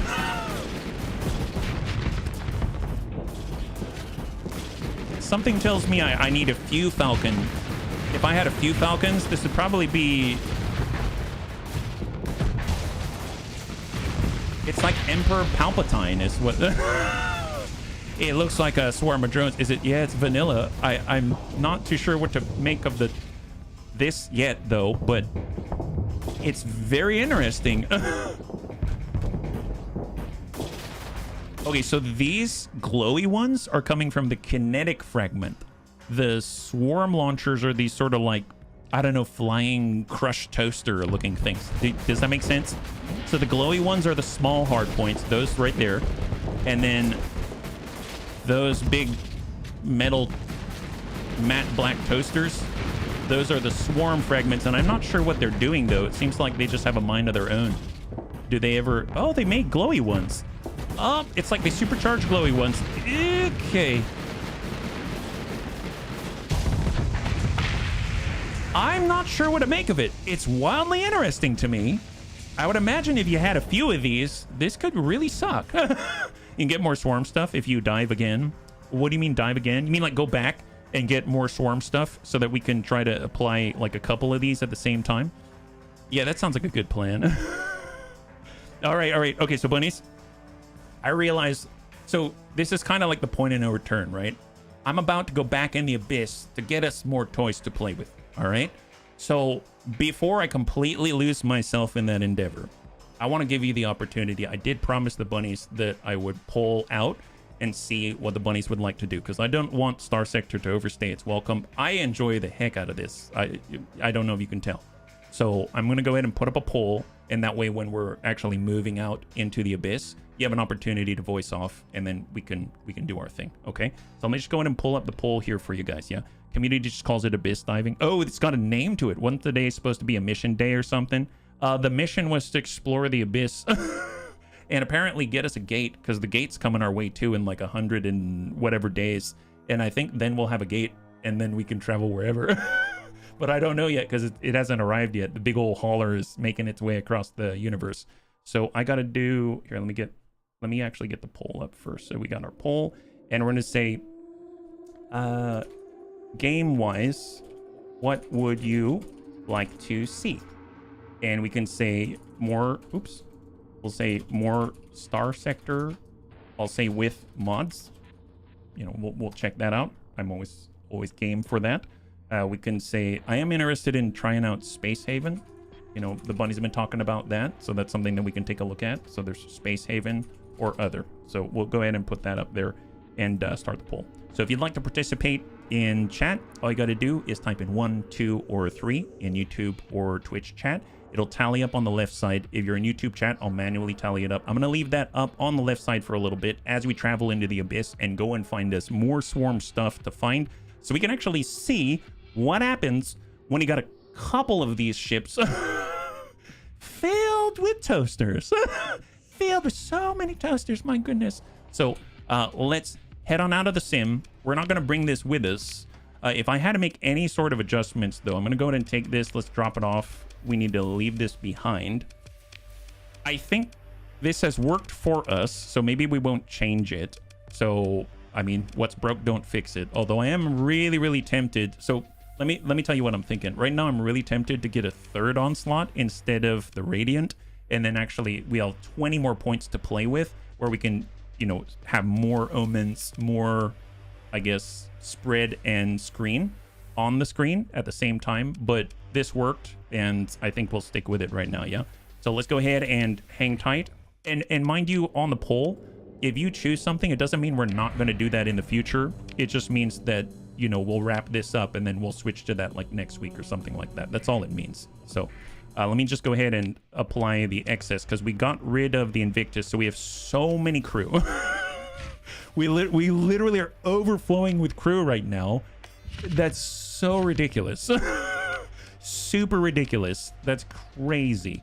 I will get a few more in supply like that, and we're full up on crew. We've got 7,200 supply. We've got 13k fuel, and let's go, quote unquote, abyss diving. My goodness, let's go. So we're gonna go ahead and leave on out, and we're gonna head over to our wormhole terminus Foxtrot, and we're gonna find us some more threat to entertain out here, yeah?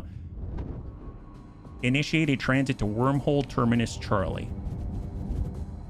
What's broke, don't fix, yet continue to jump around from ship to ship. Yes. Thank you so much, Archelon. I will thank you for the posture check for sure. Okay, so we have arrived. So all we got to do is just pop on out and find us a local nascent gravity well, if it will reveal itself to us, yeah? Space Haven is fun, but modded Starsector is fun. Yeah, I want more Starsector after. Don't want you to burn out on it. Oh, honestly, I don't think I'm going to burn out on it, but I understand the concern, yeah? The crew's a bit too big. They're both a ton of fun. I lost a lot of time in Space Haven. That's what I hear. I missed the gate hauler, it seems. Well, you didn't miss it. It's still traveling. Take a look at that. It's not even at the edge of mapped space yet, so there is that to consider for sure. So let's go ahead and speed it on up. We're heading over to the east. Let's go ahead and ping on out. We got another return out here. Let's just go to the closest. We're looking for sort of any nascent gravity well or something like that. Negative contact down to the south. Nope, that's a light. That definitely, nope, that's not what I'm looking for. That's definitely not what we're looking for. My goodness, don't want that one.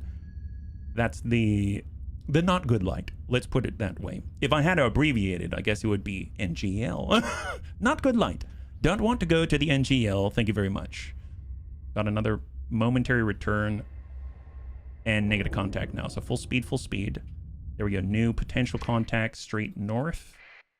So let's head right to it. New light. New light. To the east. Is this a grab? We got one. There we go. And out we go. Transverse jump. Fantastic. Yeah, neutrino detector will help. Oh, does it show you towards... I thought it looked for like man-made objects and stuff like that. Is that right? Unsurveyed Apogee class cruiser. Oh, is it the same thing? Another Apogee. Is this another record of... Like the last Apogee that we found, they told us about what happens when you smack your face into a bunch of, well, otherworldly beings. So I'm curious if it's the same thing or different. A derelict Apogee-class cruiser drifting through space. It's in good condition, though determining whether it's recoverable or not will require closer examination. Your salvors detect a very weak energy shield still active despite main power loss. It is oddly fluctuating, as if tuned to a frequency which would be of no use in combat. It is a simple matter to disrupt and breach the shield with standard civilian EM probe and shield kit, and the salvors do so handily.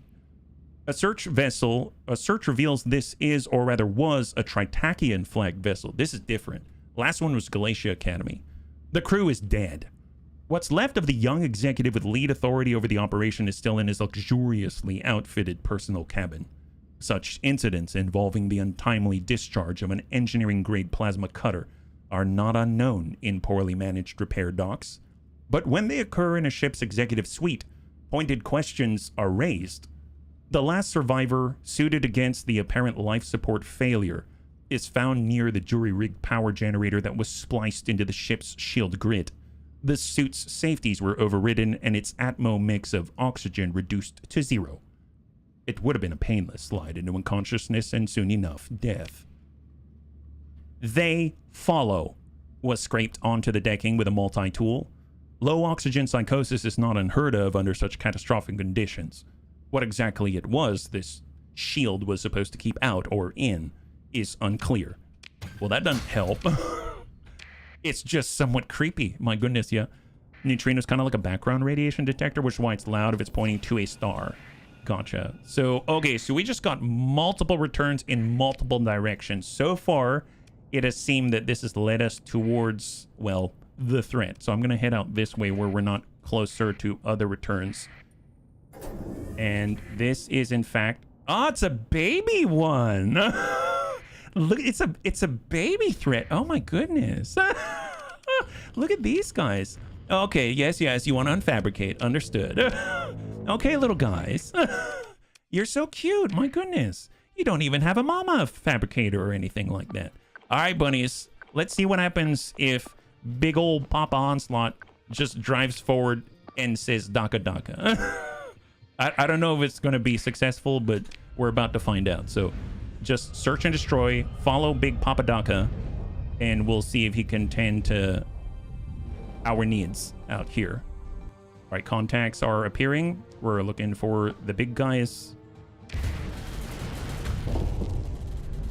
He does have search and destroy. Aha. So we're going to go to mark that up for engage. And I'm actually going to say eliminate order specifically for you. Everyone else is just defending you. So go for it.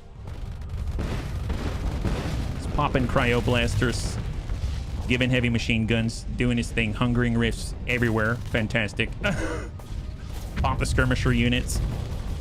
Yup, that's coming from...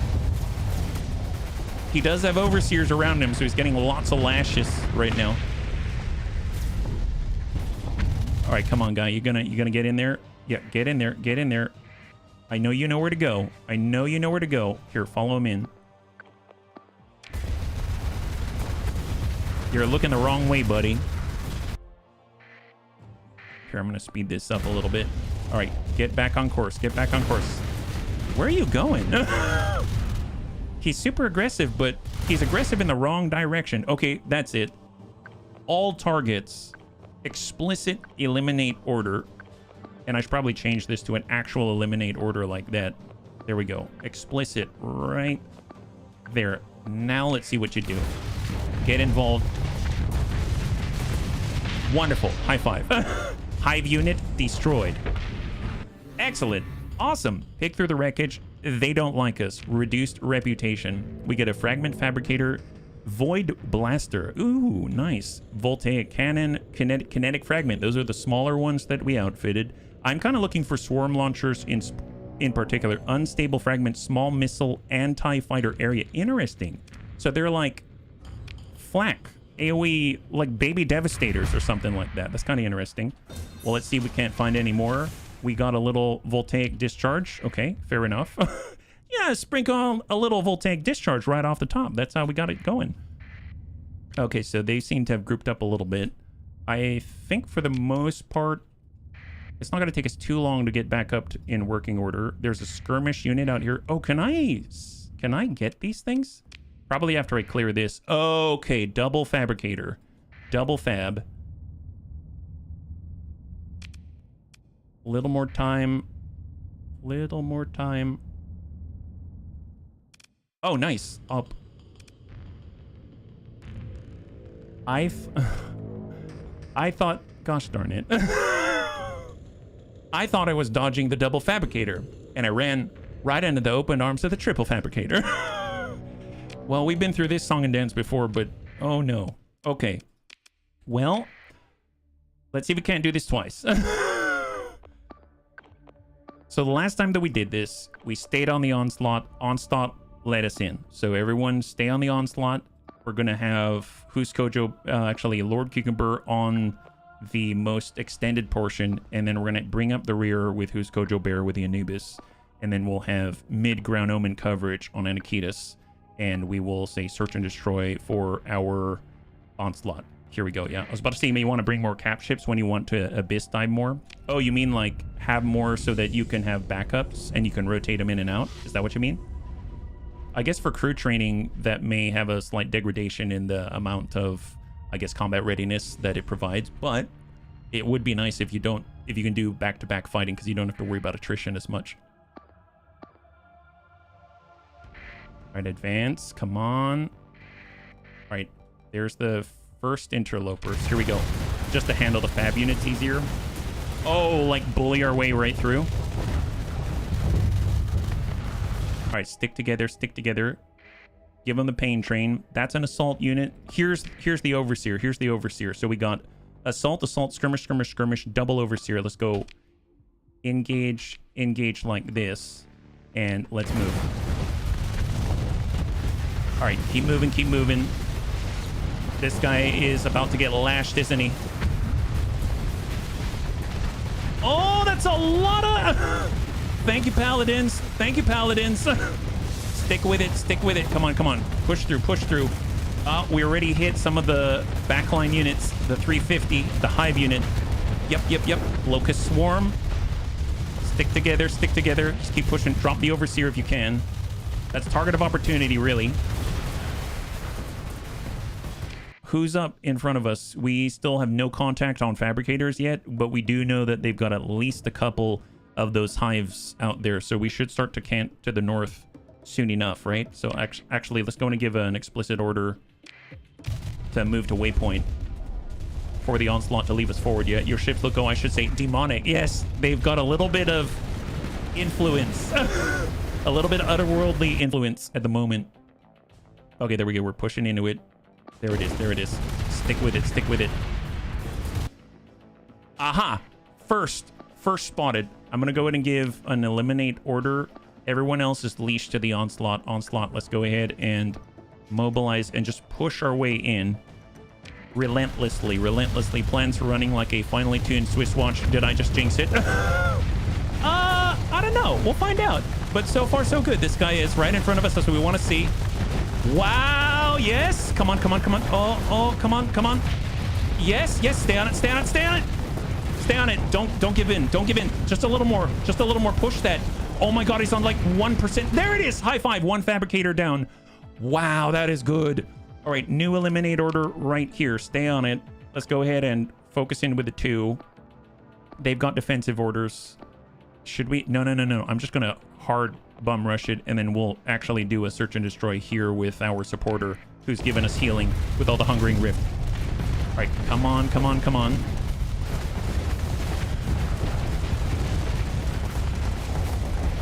Pushing the limit, all the flux. How's the Vambrace? Vambrace right is in good condition. Vambrace left is, I can't tell. I think it's non-existent anymore. I think it got popped off. Yeah, you're still good. You're still good. Overseer's down. Nice. Keep the pressure on the left side. We push through. Push through that. Excellent. Okay. So we've actually cleared a nice little space right here. So that's allowing us to now wrap around on this specific... This is going well, actually. It's going really well. So now let's go ahead and give an explicit order here, and we'll hard focus and just keep pushing like that, yeah? Hey, Bahato, thank you so much for the hydrate. Much appreciated. High five. Did we get him? Oh, he's right there.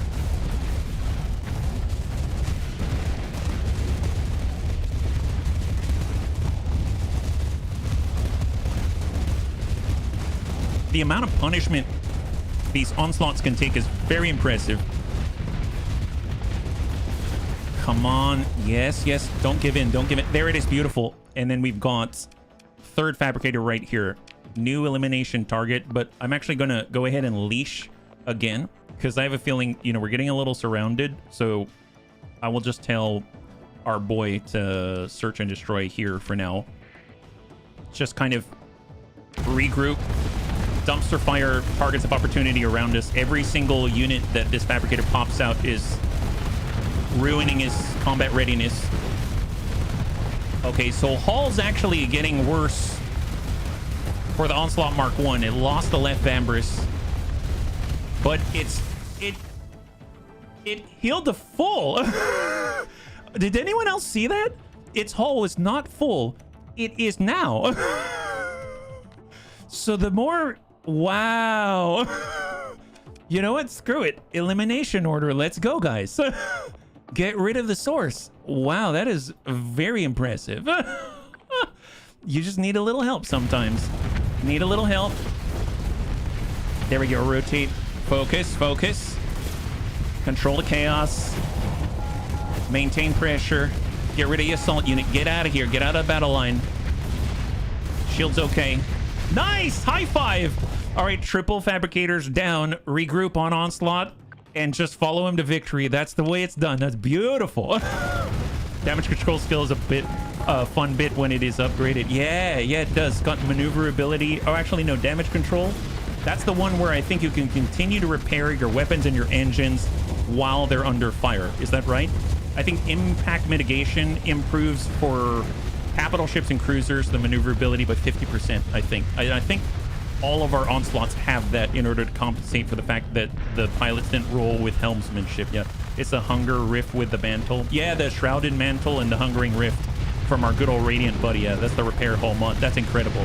Well, they each also have elite combat endurance, which is allowing them to repair a certain amount based off of their hull damage, I believe. And each of the Onslaught 14s, they actually have 28,000 hull, so they can repair up to 14,000. And then the Onslaught itself, I think, is 48,000, so it can repair 24,000 hull. And then they also have Shrouded Mantle, which apparently gets 50% of the healing from the Hungering Rift that when it impacts, I believe. Yeah. Oh, about the skill? Yeah, no, the pilot, the officer skill, for sure, the officer skill. Right, so let's just speed this up, because I think this is cleanup time. There they go, and we're hoping to get some new stuff. Yeah, I guess I never asked this, but the game uses an auto battler. You can pilot it yourself, and actually, I think players would do much better when they pilot it, but I tend to play it more like, you know, give orders, and because I like to see all the pretty stuff. So there's that. But yes, players are much better pilots in theory. I'm looking for swarm launchers. Is this it? Small missile? No, that's not it. Light mass driver, unstable fragment. What is this though? Small missile as well, anti-fighter, kinetic fragment, anti-shield small missile. And I don't think I actually got any of the swarm launchers that I was looking for, but it doesn't mean we won't find it. We just need to be persistent, right? Luddic Path attack. The Luddic Pathers are now attacking your colony in 81 plus days. Okay, well, that's good to know. HB is an admiral, not a captain. Well, I admit that, you know, I'm just not very good at captaining. There's RTS elements limited by the number of command points that you got. Yeah, so you can't just give endless orders. Well, this one has 2 fabricators. How's our readiness right now? Honestly, it's not the worst. It's not the best. So if we can stay away from them, that's ideal. But, and I'll see if I can. Just to do some repairing. 8 days, 7 days. Up this week. Oh, there's a lot more swarm than I thought. Look at that. They're coming out of the woodwork. Holy crap. I thought there was only like 3. I was so wrong. 4 days. We're doing some repairs. 3, 2. There it is. And who's the closest out here? And then we probably actually need to go back to our colony, right? So if we come on back, unidentified fleet, that is surprising. Wow, that is a lot of hives. That is a lot of hives. So they got 1 fabricator, 7 hives, 2 of the big Daka guys. They've got 7 overseers. God, this is going to be nasty. Okay, let's try it. Yeah. Have you read the swarm ships? Yeah, well, some of them. I think I read some of them. Maybe not all of them, but yeah, they've done such a good job at writing for these things. Okay, we'll do this one, and then we're going to head back. Hopefully we'll survive. So obviously we don't have great numbers here, so this should be pretty interesting. Yeah, maximum bun. That really reminds me of Crisis. Omens on Anakitis. We'll get Lord Kingabur on a Radiant. Bring up the rear with Sumgurk. Just reconfirm. And we are going to tell the Onslaught just to move straight up the middle, as is Bunny League tradition. Alright, zip on forward. Just get sorted. They're capturing points. That's okay. And they're coming around the outside. There we go. We're making contact here and hold. Okay, so let's go ahead and turn off the speed up. So what do we got around us? Right now we got a ton of overseers on the left side. We can vie over to the left side. We'll cut down on the number of times they're gonna be lashing their buddies, right? So if I actually say, let's do some engagement orders on all of these, and we'll go in and split off with a Radiant as everyone tries to catch up, that'll be ideal. We'll go in and do a search and destroy order and cancel the waypoint, and let's move. Here we go. All right, so there we go. Got 1 overseer down. We're starting to work on some more. Another overseer down. Nice! Severely diminishing their lash potential. I don't like how much is coming at our shields, though. And we're seeing all those hives. Okay, so let's relash here. And hopefully the Radiant is... Radiant is in serious trouble. It somehow made it out there. Got really lucky. It's seen better days. All right, just form up. Clear some targets. A lot of impacts all over the place. And our other onslaughts have caught up. Okay, so let's hang tight. Where are we at? So we've got our other overseers. Let's go ahead and cancel those orders right there. We're going to start prioritizing pushing through the hive units like that.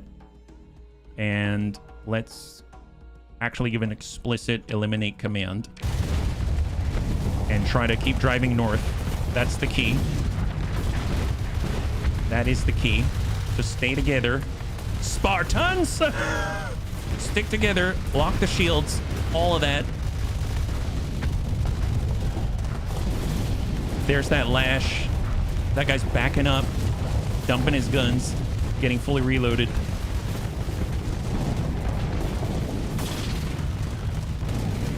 Okay, have they revealed the fabricator yet? No, we still don't see the fabricator yet. Here, I'm gonna unleash the Radiant. Go for it. Yep.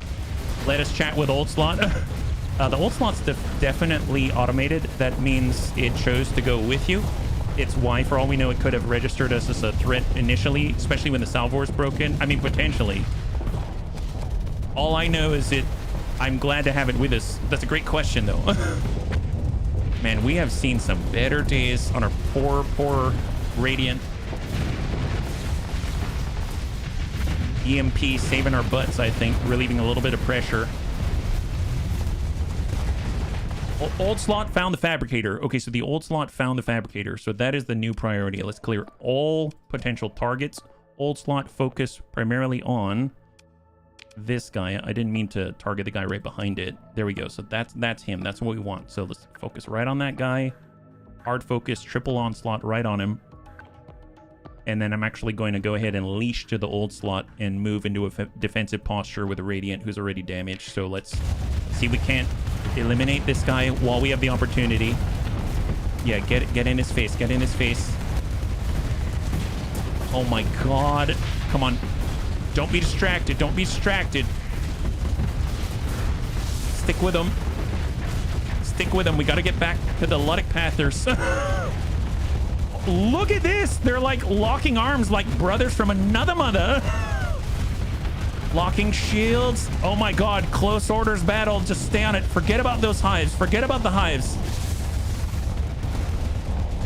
Use your TPCs. How's the Radiant? Radiant, you okay? Radiant's actually okay. Let's get the Radiant involved as well. Focus hard right there. Let's do it. Let's go. Don't let him get away. It'd be really nice if we got a reality disruptor on that guy and that maybe like gave us a window of opportunity in order to clear him. Old slot was domain made and our ships are domain registered. Oh, we're suffering some pretty bad damage here. Nice. All right. That guy is down. Let's go ahead and releash. So we're going to go ahead and leash up on the old slot. And old slot is going to go back to search and destroy. We're going to go ahead and have engagement orders on the nearby hives. I'm going to cancel the one on the far hive. And let's just try to ride this one out. Yeah. Able to talk with it would be fun. I think any more lore would be great. I mean, to be fair, it probably takes a lot of time and a lot of effort to get all of the story elements together. The writing is so good. Nice. Close orders fighting.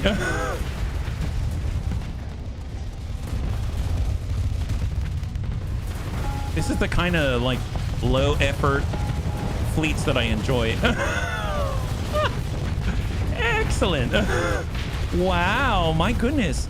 It'd be a real shame if when you blow up you did damage to your friends around you. Look at that. There's a whole bunch of you. It's like a bunch of minnows in a pond. Someone get a net, my guys. The threat are a race of enemy, not a generic threat. We're human, not a swarm of mini bots. Although I feel like a mini bot right now. We are trying to get their stuff and become more demonic and bot-ish at the same time. Dish out the hurt. And by the way, bunnies, thanks so much for weighing in on the poll. I appreciate it. Let me go and remove that from the screen. I didn't mean to cover things up. I forgot to take it off. Thank you very much. High five. Heck yes. Get those hives. How are we doing? Oh, is it just mostly hives and the overseer? Oh, this is perfect. Here, let's go ahead and actually unleash. And they should get a natural concave on these guys. Look at all that. Look at that.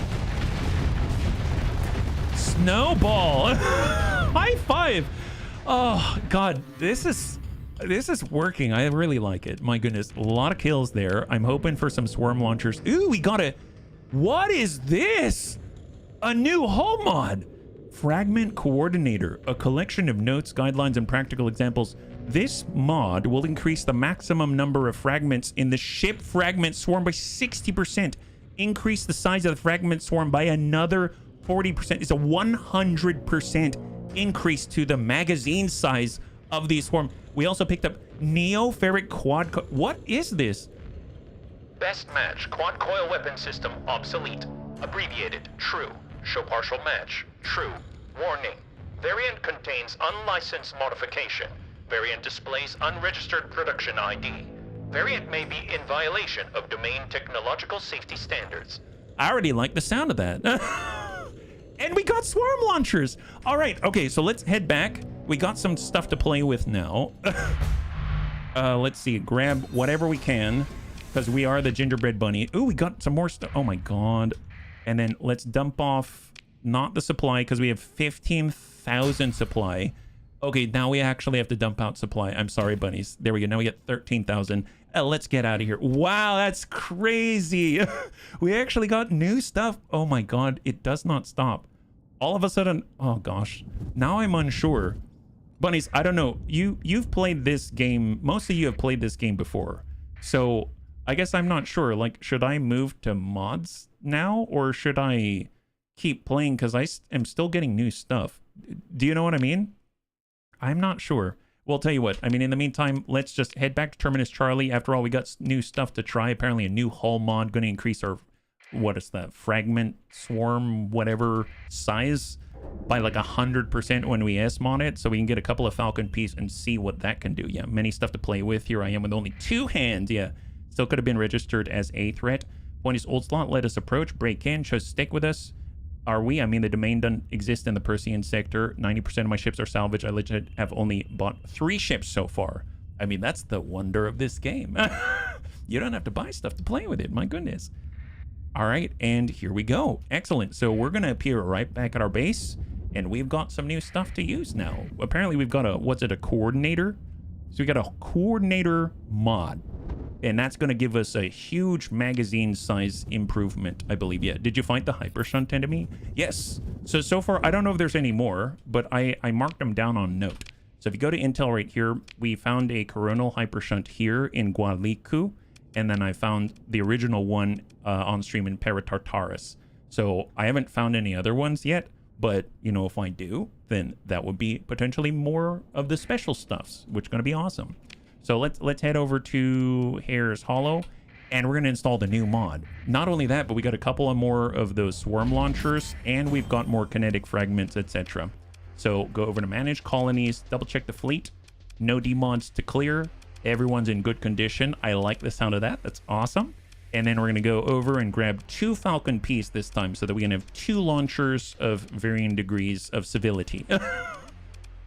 Although, to be fair, I don't remember if I had more than that. DACA bun.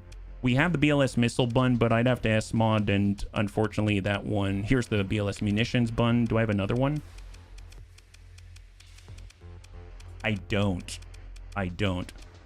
A little problematic. So right now the issue that I'm running into is that I need another missile platform, and I realize that the other missile bun that I have already had... Well, actually, what did I already S-mod on it? I guess I'm not entirely sure. So on the BLS missile bun, I have ECCM package and stabilized shield. That's not the worst thing in the world. I guess the thing is I can't S-mod the new coordinator mod on it. The BLS munitions bun I can though, right? So like if I were to go and add, like if I clear the capacitor here and then we go over, I think it's called, oh no, I have to learn it first, right? So let's go cargo, and I need to right click this. It's called fragment coordinator. Nice, you have now acquired the hull mod fragment coordinator. So if we go over to fleet refit, I can now go to fragments coordinator here for 9. And if we S-mod it, we get another 40% increase to the fragment swarm size. So 60 plus 40, 100%. So let's go and build that in fragment coordinator. And all of a sudden, this thing should sync. So we got 2 mediums with swarm launchers. We've got the kinetic fragments, which are anti-shield. We've got more medium composite. So if we really wanted to, we could... Okay, so hang on. This probably does not make sense. Can I fit it? Oh, we're so close. I need to get rid of, like, expanded missile racks. Does that even matter? Ammo capacity of missile weapons? I mean, it's based off of the swarm fragments. So maybe it doesn't matter. So maybe I don't need expanded missile racks. Can I just stick 4 freaking swarm... Does this... I don't know if this is going to work, but let's try it. Did you find the special Doritos mission? What's that? No, I have not. That does not ring a bell. How big is Hare's Hollow? It's a level size 6, I think. Yeah. Keep playing for now and maybe start gently with the mods. Sounds awesome. Funny how by the end of the game, player would have one of the most valuable tripads in the sector. Yeah, we got a lot of fancy stuff on board. My goodness. Wow, this is crazy. What's kind of funny is I just noticed... Has anyone noticed that all this, do you know what I'm talking about? So here's, bunnies, look at this. This is the Falcon, the Pirate Falcon, right? So look at this. Interestingly enough, this kind of looks like a skull if you really think about it. But then click on this. Do you notice a difference? Visually? Is that because we've stuck on fragment swarm stuff on it? Did it actually visually change? Because I guess now we're like more, you know, if we fragment ourselves up enough, do you think the swarm would like not even recognize us as hostile? It's just a fragment overlay. The mission's found by spam mission with high spam mission. What do you mean by spam mission? I'm afraid I don't understand. I apologize. Let's get Thrake in there, and I realize it's just still one ship, but it's got a lot more fragments on it in theory. So I'm gonna go in and run sim. So now we have 4 of the swarm launchers, 2 of the kinetic fragments. We have the new fragment coordinator. We have the fragment generator, and then whatever the other refresh rate for the fragment. We got like 3 fragment focused, swarm focused hull mods on there, 2 of which are S modded for extra effect. So I suppose what we can do is we came out with these omens out here. We're going to deploy them. They're going to be in the lead. We'll say search for all. And then I'm going to go ahead and grab, I guess, like 3 hammerheads. How about that? And we'll just see what this does. Here we go. Excellent. So now, I guess, in theory, the size of the swarms are increased by 100% with the coordinator.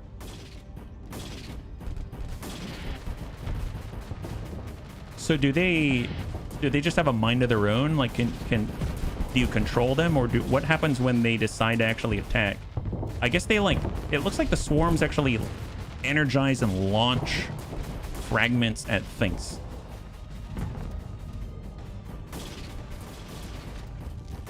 I cannot even fathom what this would be like if you had multiple shit set up this way.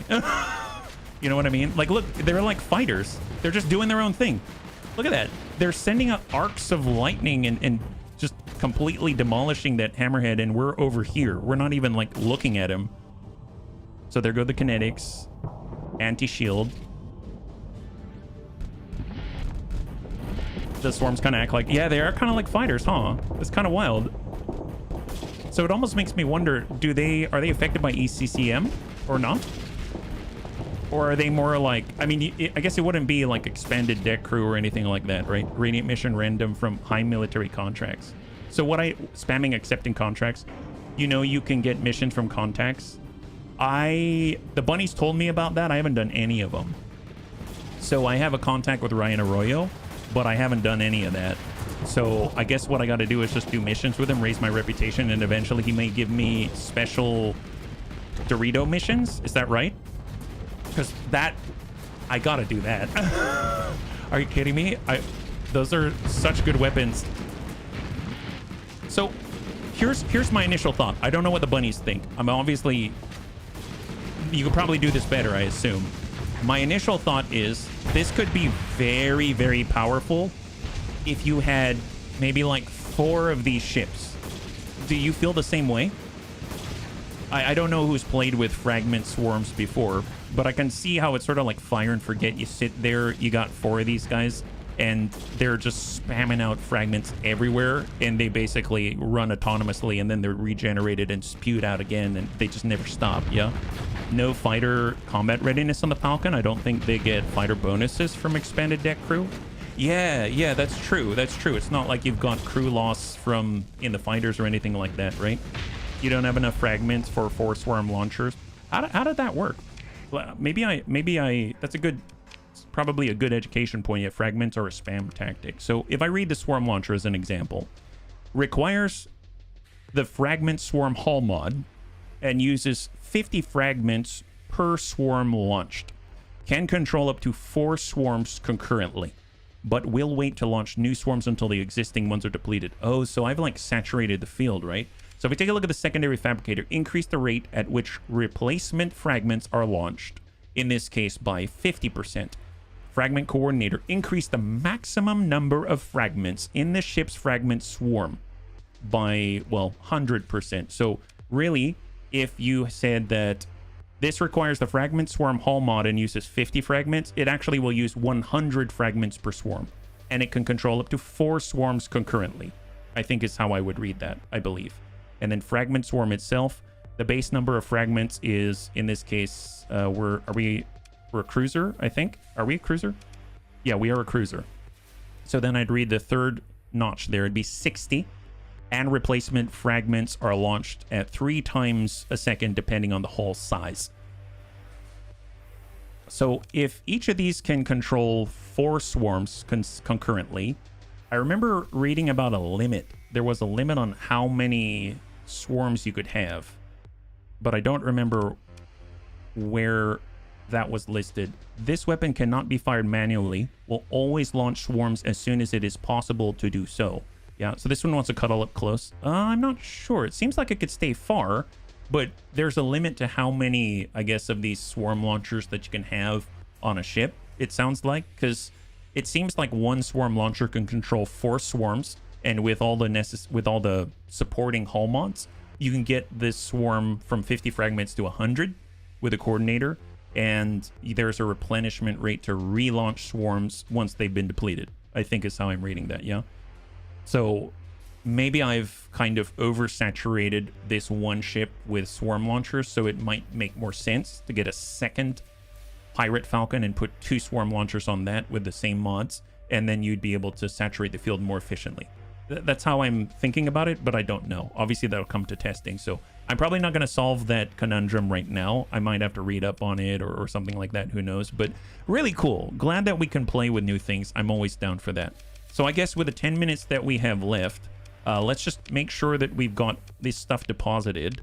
It seems like these are materials used for the hull mods. We've got this new weapon here, the Neoferric Quad Coil. I might throw that on something. So let's pop this here, put out that survey data. We've got quite a lot of supplies. Bring that down to, we're at 10.4K. That's probably still too much. That's probably still too much. And now we're at 7,200. Perfect. Sort out. Dump off Dragonfire torpedo pods. I haven't even messed with those. That's crazy. It's a destroyer hull size. It actually makes more sense to get the Buffalo Mark II because you get better value, or put it another way, get more bang for your buck. Oh, because it's larger. The Falcon's on cruiser size. Is the Buffalo larger? Is that like capital size? Is that right? Because the Falcon, I believe, is a light cruiser. Let me double check. Yeah, hull size is classified as cruiser. Cruiser's the second largest. So is the Buffalo Mark II, is that a, I guess I can find out, right? So the Buffalo Mark II right here is a destroyer. Oh, so it's smaller. So you get less, but it's cheaper, and you can spam more of them is maybe the idea, yeah. Cruiser can launch 3 at best with less efficiency, 2, 7, something like that. I don't understand the 2, 7, but that's okay. I'll probably figure it out at some point. Thank you, bunnies. Thank you. So it seems like there's some kind of saturation point for the swarm launcher, and you need to understand what that is. And then, you know, you want to have more hulls with swarm launchers in order to reach the, you know, the maximum saturation on the field sooner, yeah? More small weapon slots makes more sense. You only need 1 launcher and then smaller swarms. Well, I'll have to test it, I think. I'll have to test it. So with the time that we have left, I know the Luddic Pathers are coming for us, right? The Gate Hauler's on its way, so eventually it'll reach us in 65 in-game days, and then it's going to put a gate in our system in theory. And right now we've got the Luddic Pathers, and... Wait, did they already arrive?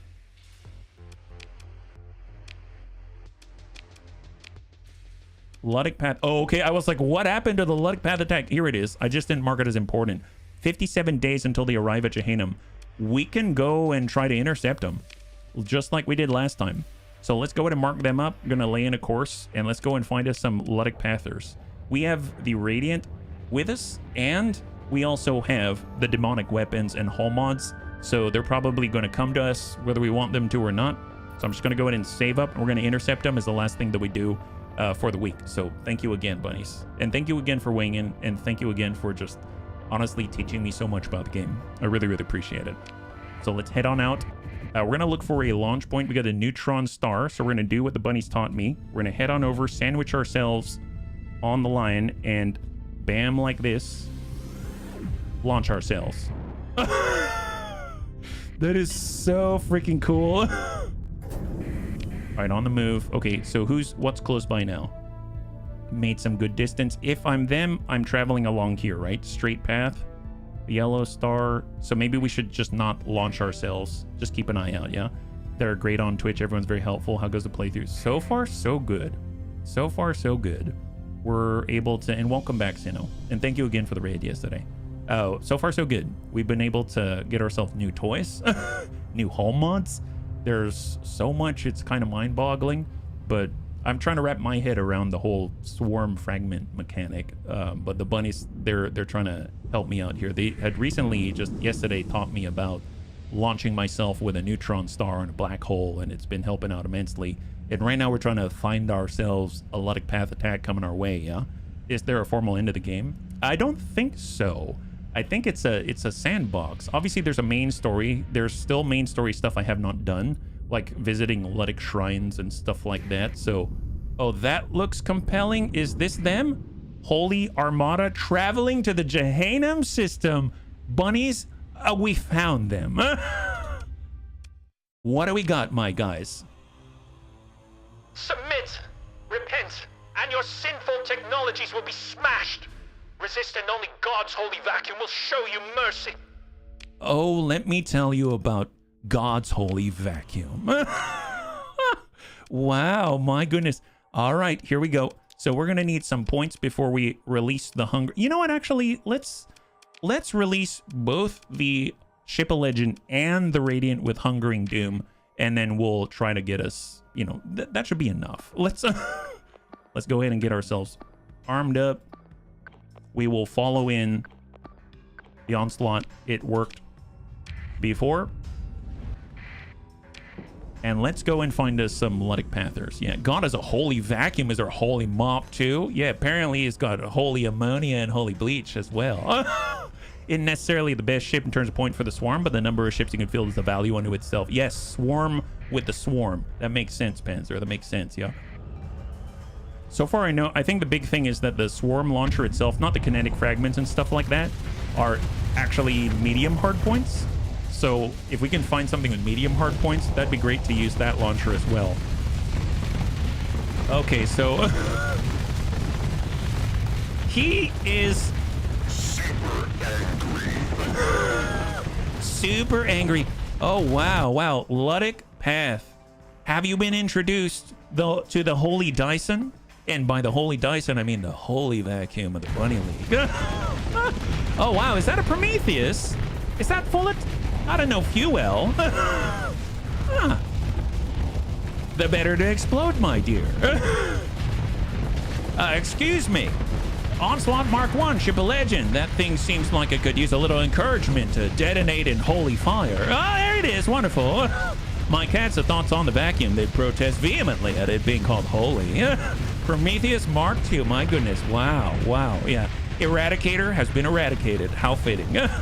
And I still do enjoy the fact that this lens, it doesn't discriminate between dead corpses or not.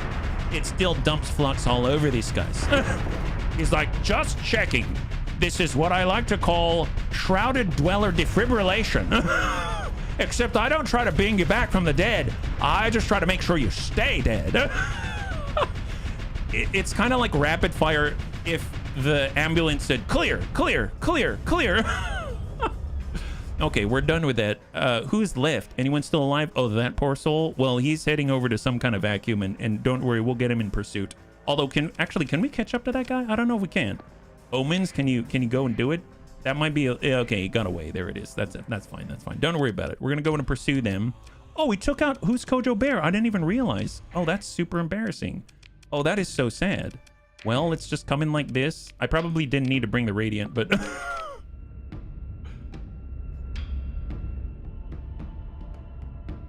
I realized that at this point, they're just fuel tankers, so let's... there it is. Wonderful, yeah. Roomba of Righteousness. That's what the cats would do, yeah. Yeah, who's Kojo Bear? They smacked you. Wow, that's like a machine gun of lightning. Lightning machine gun, that one. So how many of these guys do we need to repel? Yeah, consider ship for recovery. Get who's Kojo Bear? Thank you very much. Recover him.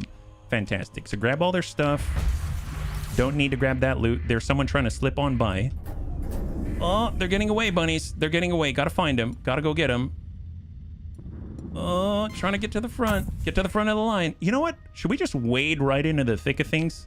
How damaged are we exactly? I guess we could wait a little bit. Here, let's just... Man, we'd be getting them all at the same time. Who was Kojo Bear? No, he's fine. He's fine. He's totally fine. Here, let's get this one here. They're nice and separated, I think. Yeah. Yep, still separated. Perfect. Yeah. Par for the bunny course. So, both Anubises. That's the key. Okay, so we're gonna do the same sort of thing. So let's just stick with it. We're gonna leash, and I suppose I'm actually gonna have an open escort each of the Anubises this time, and then we will say search and destroy, and let's speed this up. So just stick together and try to clear it what we can efficiently, and then we'll move on to the others until they cry uncle and say we don't want to take your colony anymore or all of your equipment. Thank you very much. Just stick together. Wonderful. Stay with it. Wow, that Prometheus is rather aggressive. God, the list of detritus just flowing right off the screen. Wow, this is a, like, don't even think type of group. I love it. I'm going to let those guys go because I don't want to deplete our combat readiness even further. All right, off we go. Branch off. Let their tankers live. A little bit more here. I mean, they're separated right now. In theory, we could try to take them separately. There we go. Moving to engage. Same deal. Like the bunnies say, if it ain't broke, don't fix it. Yeah, this reminds me of Asteroids, but with color and 3D. Man, that's surprisingly apt. I feel like they are this is like Missile Command. Do you remember that? From Atari? This is basically Super Fans Missile Command. Except this is as if the computer was playing all of your little turrets. Yeah. All right, dish out the hurt. Get the Prometheuses.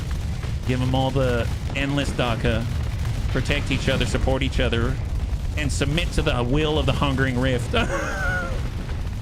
Submit to the incredible will of the Hungering Rift. Show them why demonic forces are in fact a part of their world. It's like the Little Mermaid, except the part of their world is now right in their face, all demonic-like. Let them go and continue. Have we beaten them back yet? Have they given up? Bloodic Path attack has been defeated. The attacking forces have been defeated and scattered. Nice! High five, buddies! High five! So, what's the next crisis coming our way?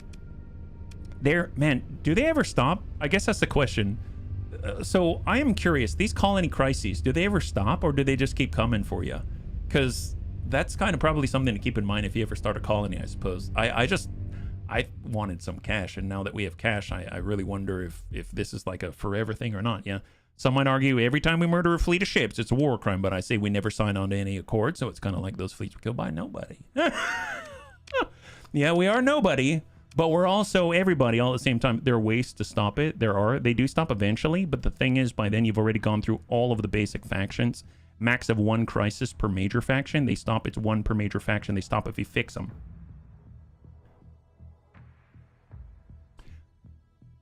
Explain fix the faction. So I'm a pet owner. So there's a certain, I guess, colloquialism. Like, oh, my pet has been fixed. Or something like that. Where you kind of go, and the next thing you know, it's fixed. So are you saying that we need to go to each of the major factions and neuter them? Is that what we mean? Because we can do that. We can do that. However, Pirates and Lud can give you minor problems. Most of the crisis, there's a way of winning it without all-out war. Well, I guess the question is there a way of winning it with all-out war? Because I'm amenable to that solution as well. Make them wear the cone of shame. I mean, if there were an actual cone of shame, I definitely would give it to them. Well, the good news is we drove back the Ludic Pathers, but it seems like, well, actually, no. Maybe they're done. Maybe they don't want any more anymore. You know what I mean? Because they're not a primary threat anymore. That's very interesting.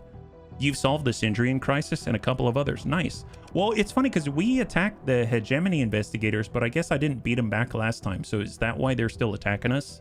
Like, last time they sent an invasion fleet to take our AI core, right? They succeeded because I was not fast enough. Right? So in that circumstance, if I had beaten them, then maybe they would no longer be a primary threat to our colonies. Is that kind of the idea? So maybe what I need to do is really pay attention. I need to actually...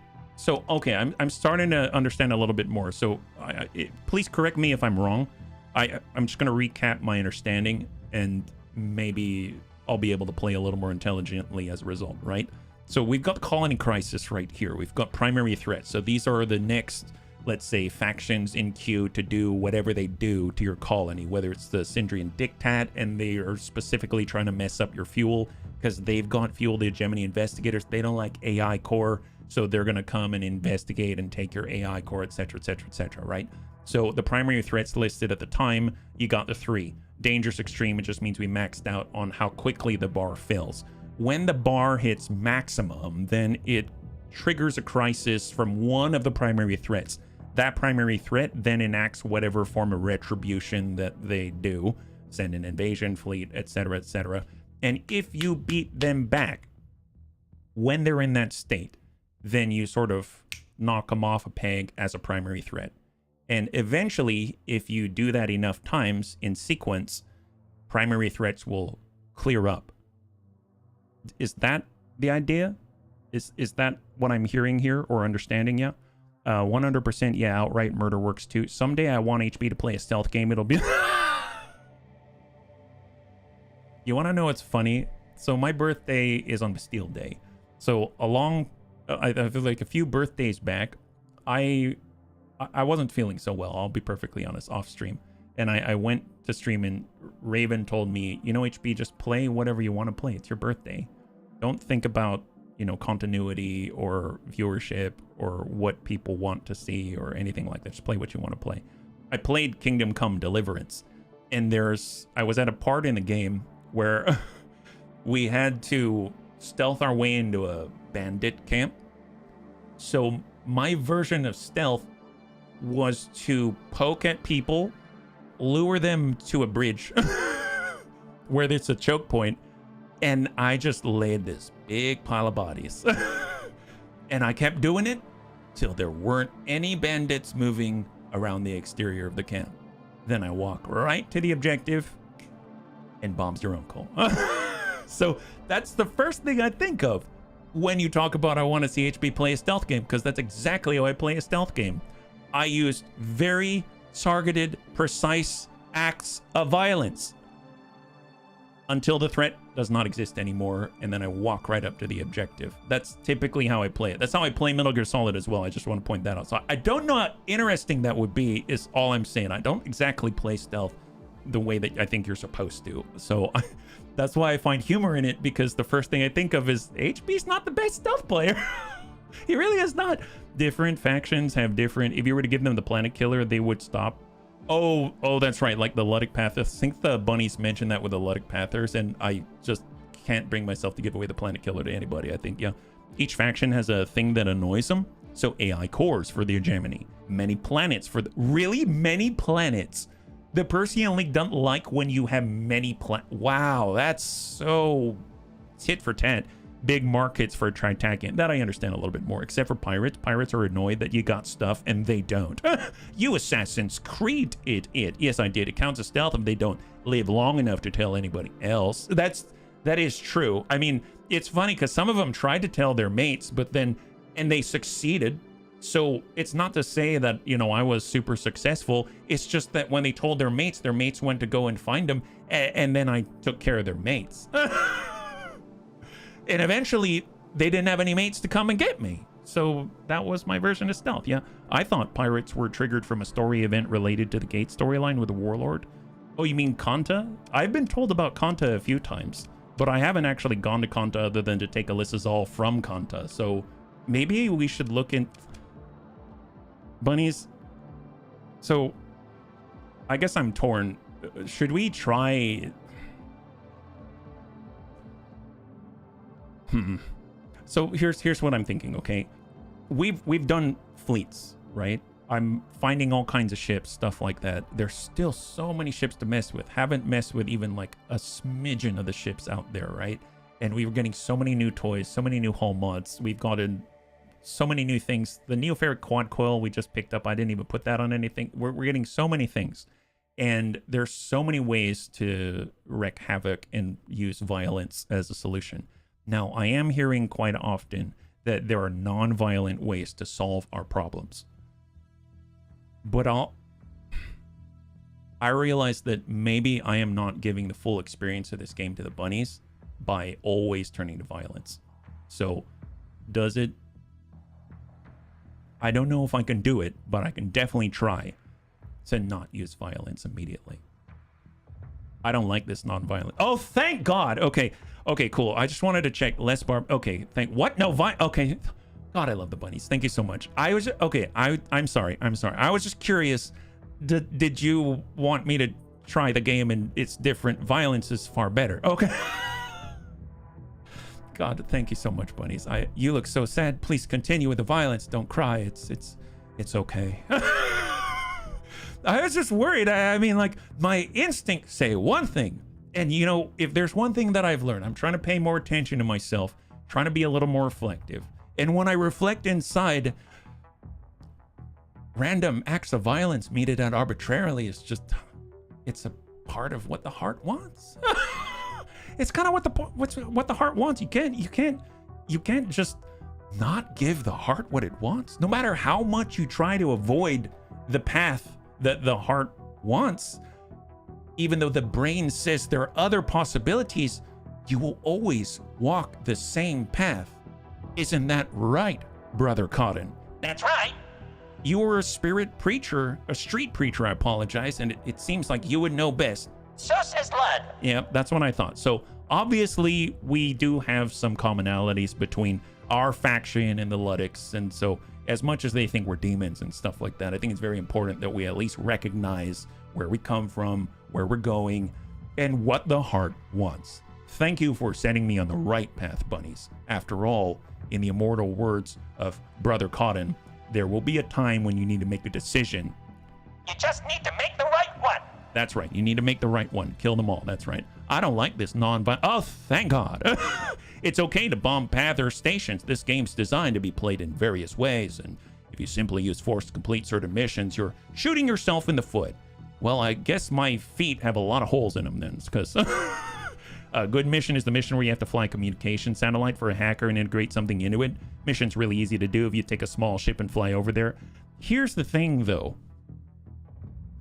You remember, I think it was we did the mission for Gargoyle, right? He had us, we kind of had to do a little shenaniganry in order to silently interact with a satellite, let's say. And we needed to install his device. And there was a moment where I couldn't just fly up and smack my face into the local patrols. I mean, I could have, but it would have given away a position unless we did the whole HB stealth thing and killed them all. So it was more effective to do if we were in a smaller ship, etc. But I mean, I like big ships, and I cannot lie. You other brothers cannot deny that when a ship walks in with a really big thruster and it sticks it in your face, you just gotta shoot all of the guns. Does that make sense? I thought that up by myself right now, if you can't tell. In the immortal words of Cotton Eye Joe, where did you come from? Where'd you go? The buddies are the same idea. Preach. Yeah. I mean, if we're preaching, then that's right, Brother Cottonwell. Okay, well, on those incredible words and incredible wisdom, my God, thank you so much for hanging out with me today. We did quite a lot. We were able to take on a triple fabricator swarm with a threat. We went into the not so pleasant lights and walked out with a lot of pleasant substrate. We're able to experience a little more of the abyss. There's still a lot to see. There's still a lot to collect. There's still a lot of ships out there that we have sitting in the museum of the Bunny League, and we haven't even been able to understand even just a smidgen, a modicum of what they're capable of. And it seems like the bunnies are interested in violence. So on that note, the next time we'll be streaming is tomorrow at 12 p.m. Pacific Standard Time, same bun channel. We'll be back again with Battletech, Rogue Tech, and our career there. We kind of got bogged down a little bit, but I think we've got some great ideas. Some of the bunnies were talking about having mine-clearing ammunition available for when we get into fast cam and stuff like that, so it should be a real joy to kind of test things out, keep pushing ourselves forward, and actually get us some new mechs, new vehicles, and hopefully find us a freaking VTOL pilot so we can utilize all of the Air Force and Air Force One that we got going on out there. It's going to be awesome. And then when we come back on Monday, I might actually dabble with a different game for just a little bit, just to kind of relax. And then after that on Tuesday, let's go ahead and take a look. Maybe we can talk about it off and on through Monday, maybe a little bit Tuesday, and we'll come back with Starsector and we'll figure out what we want to do with it. So hopefully, you know, that sounds good to you and it's still a good time. And we'll keep communicating to make sure that Starsector doesn't outstay its welcome. So on that note, thank you again. Realize we went over. Thank you again for your patience. If you'd like to hang out until the end of the music, go and give someone a nice rate. I had a total blast. I hope you did as well. And I can't wait to get into the next one with you. Have a wonderful, wonderful night.